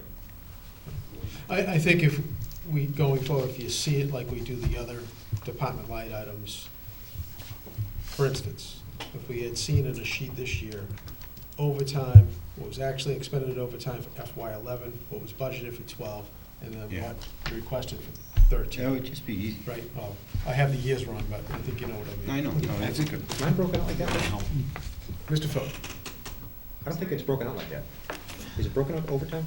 It's not, that's what I'm saying, Oh, okay. if it were. Yeah, I think, I don't know if I can help. But you, it's I something, think, we can make a consolidated thing, I guess, if that's what you want. Yeah, I think But going it's forward, certain- you can put it together, just, it doesn't, you gotta weed through it to get to the bottom line. Jim. I think it'd be easier, so, say you had scheduled overtime, special projects, and unscheduled overtime, or emergencies and unscheduled overtime. What do you consider unscheduled overtime? Tree falls down in the middle of the night. Well, that's emergencies. Right. Schedule, the water plant has to be staffed. That's scheduled, right. But in highway, scheduled is recycling day or. Something broke in the middle of the night, and that's the only time we can get to it. But, I mean, I know we've seen over the course of this last year, it seems that there's more overtime that's become what I'm gonna say schedules. Like, I kinda see a crew every Tuesday, Thursday, Saturday. And that's what's kind of been. Non-water. Yeah, Non-water, right. And what's that to address? Stuff that you're not getting done during the day, or? Well, for overtime work, I have 21 guys to pull from. On the weekdays, there's 6 people in the highway department. One's always out on average, vacation, sick or other, so I'm down to 5 guys. One's a supervisor. So with all the other things I do, like coming up here to move tables and all the other ash and trash stuff, there's not enough people safely to do any kind of construction. So you did things you can't get to. Then fix a catch basin, fix this, fix that. Then what you need to do then is maybe it's a personnel issue. I mean, Right. instead of it's a staffing issue. Instead of doing that stuff on overtime, I mean, maybe it's instead of spending this amount of money on overtime, adding one person to your staff. One person in staff is how much was? And the overtime in budget, $75,000, $80,000 for one person With overtime or without with overtime? benefits? No, without overtime. With benefits. Oh, I don't know 9,000. what the starting rate is. $9,000 for Yeah, it benefits. depends on what you bring them in, what grade. Right, and everything. so, benefits is 9,000. It's in the order of You've got- $35,000 to $40,000 You've got a plus long-term benefits, so it's commitment expense $60,000. too, so. I'm not asking. I'm just Yeah. trying to figure it out. I'm trying to learn. I've been told to level fund the budget. If I can get a 5-person construction crew, I'd be glad to do it. And that would cut down a lot of the overtime. But that's not realistic, and a lot of this overtime is funded by others, not my operating budget. Well, it's just, when I read your write-up, and it says here, the DPW budget's approximately 10% of union wages to fund overtime. So, it seems, when I read that, I'm like, so you just take a flat number, and then from there, you decide how you're gonna spend it.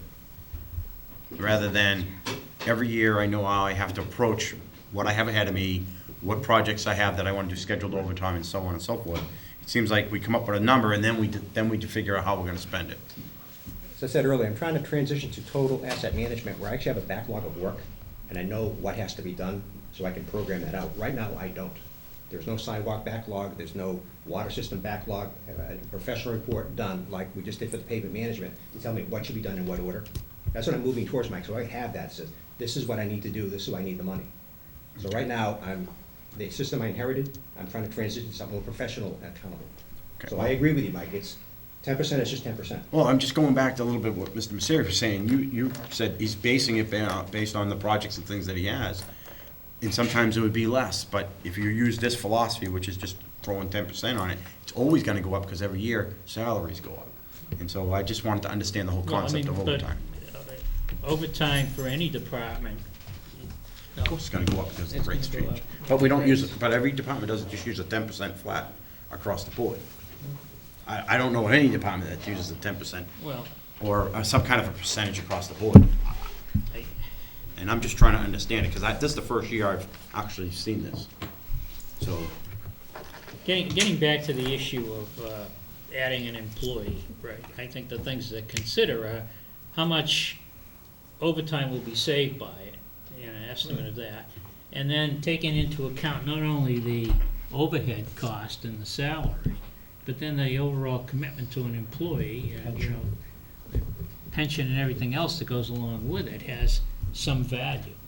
And, you know, I guess I'm a believer at this point, based on, you know, what our exposures are with employees, that in many cases, paying a little overtime is the cheaper path to take.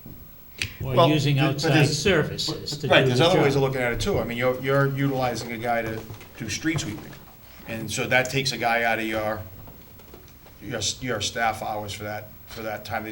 Maybe you're better off contracting out street sweeping. It's double the price by the regional contract, Mike. Joe. We used to contract it, but the price went through the roof with the fuel prices. So they eliminated that before me. Yeah, but you also gotta consider the cost of, I mean, let's be honest, I mean, the maintenance of a street sweeper is ridiculous. I mean, that's probably out of all your equipment, that's probably down more than anything. I know it is, I had 3 in Somerville, and we had to buy another one just as a backup. So we contracted out in Chelsea only because it's not worth keeping that piece of equipment running. We spend an order of $5,000 to $7,000 a year to keep it up, and the employees, I'm lucky the employees treat the equipment very nice. I have very few equipment breakdowns. They're very proactive. So we do the entire community on one sweeper, and it's now 8 years old. Most people trading sweepers after 5 years, and we'll probably get another 3 to 4 years out of it. So it's, the equipment, the guys are very good at equipment, nothing to do with me. So it lasts longer, they do a good job, they hardly ever break anything. So I don't need a lot of backup stuff. I am kissed the ground that I got here, and these guys are so good with equipment and so professional. I just don't have the need for additional backup stuff. And we do look at contracting out things, and we get the cost per mile, but it was just more. We do most of the sweeping on regular time. Very few overtime sweeping, except if it's a rainy year, we gotta do it off hours. But to do construction, I mean, other communities, like I think in Newton, you have a 3 to 5 person construction crew, that's all they do is construction. I mean, one person won't make a difference. You need a crew of people that are dedicated and will not be pulled off for a police call because some rock fell off a truck coming out of the quarry, or some other stupid thing. So right now, we get pulled all over the place. We are the only people that get called to move things, to move tables, to move chairs. We are pulled 20 different ways. How can I start a construction job and have a truck full of asphalt and get pulled off to go do something like that? That's why construction doesn't get done during the day. We completed an order of 1,800 work orders last year. That's a lot of work for a small crew. That's proportionally, highway department and PVD, we did about 3,000 work orders a year with 37 guys. With 21 guys, we're doing way more than those. So the productivity per guy is a lot higher too. So the taxpayers got good value for the money. Oh, sure. I'm not saying we're not. I think we are. I'm just trying to understand how you budget your money, how you came up with that budget. And did you use the same 10% factor when you were in PVD? Is that how you budget it over there? Yeah, it's based on historical budgets. I mean, I'm looking for more, again, when I do the briefings of the highway, they come up with an estimated backlog of $12 million.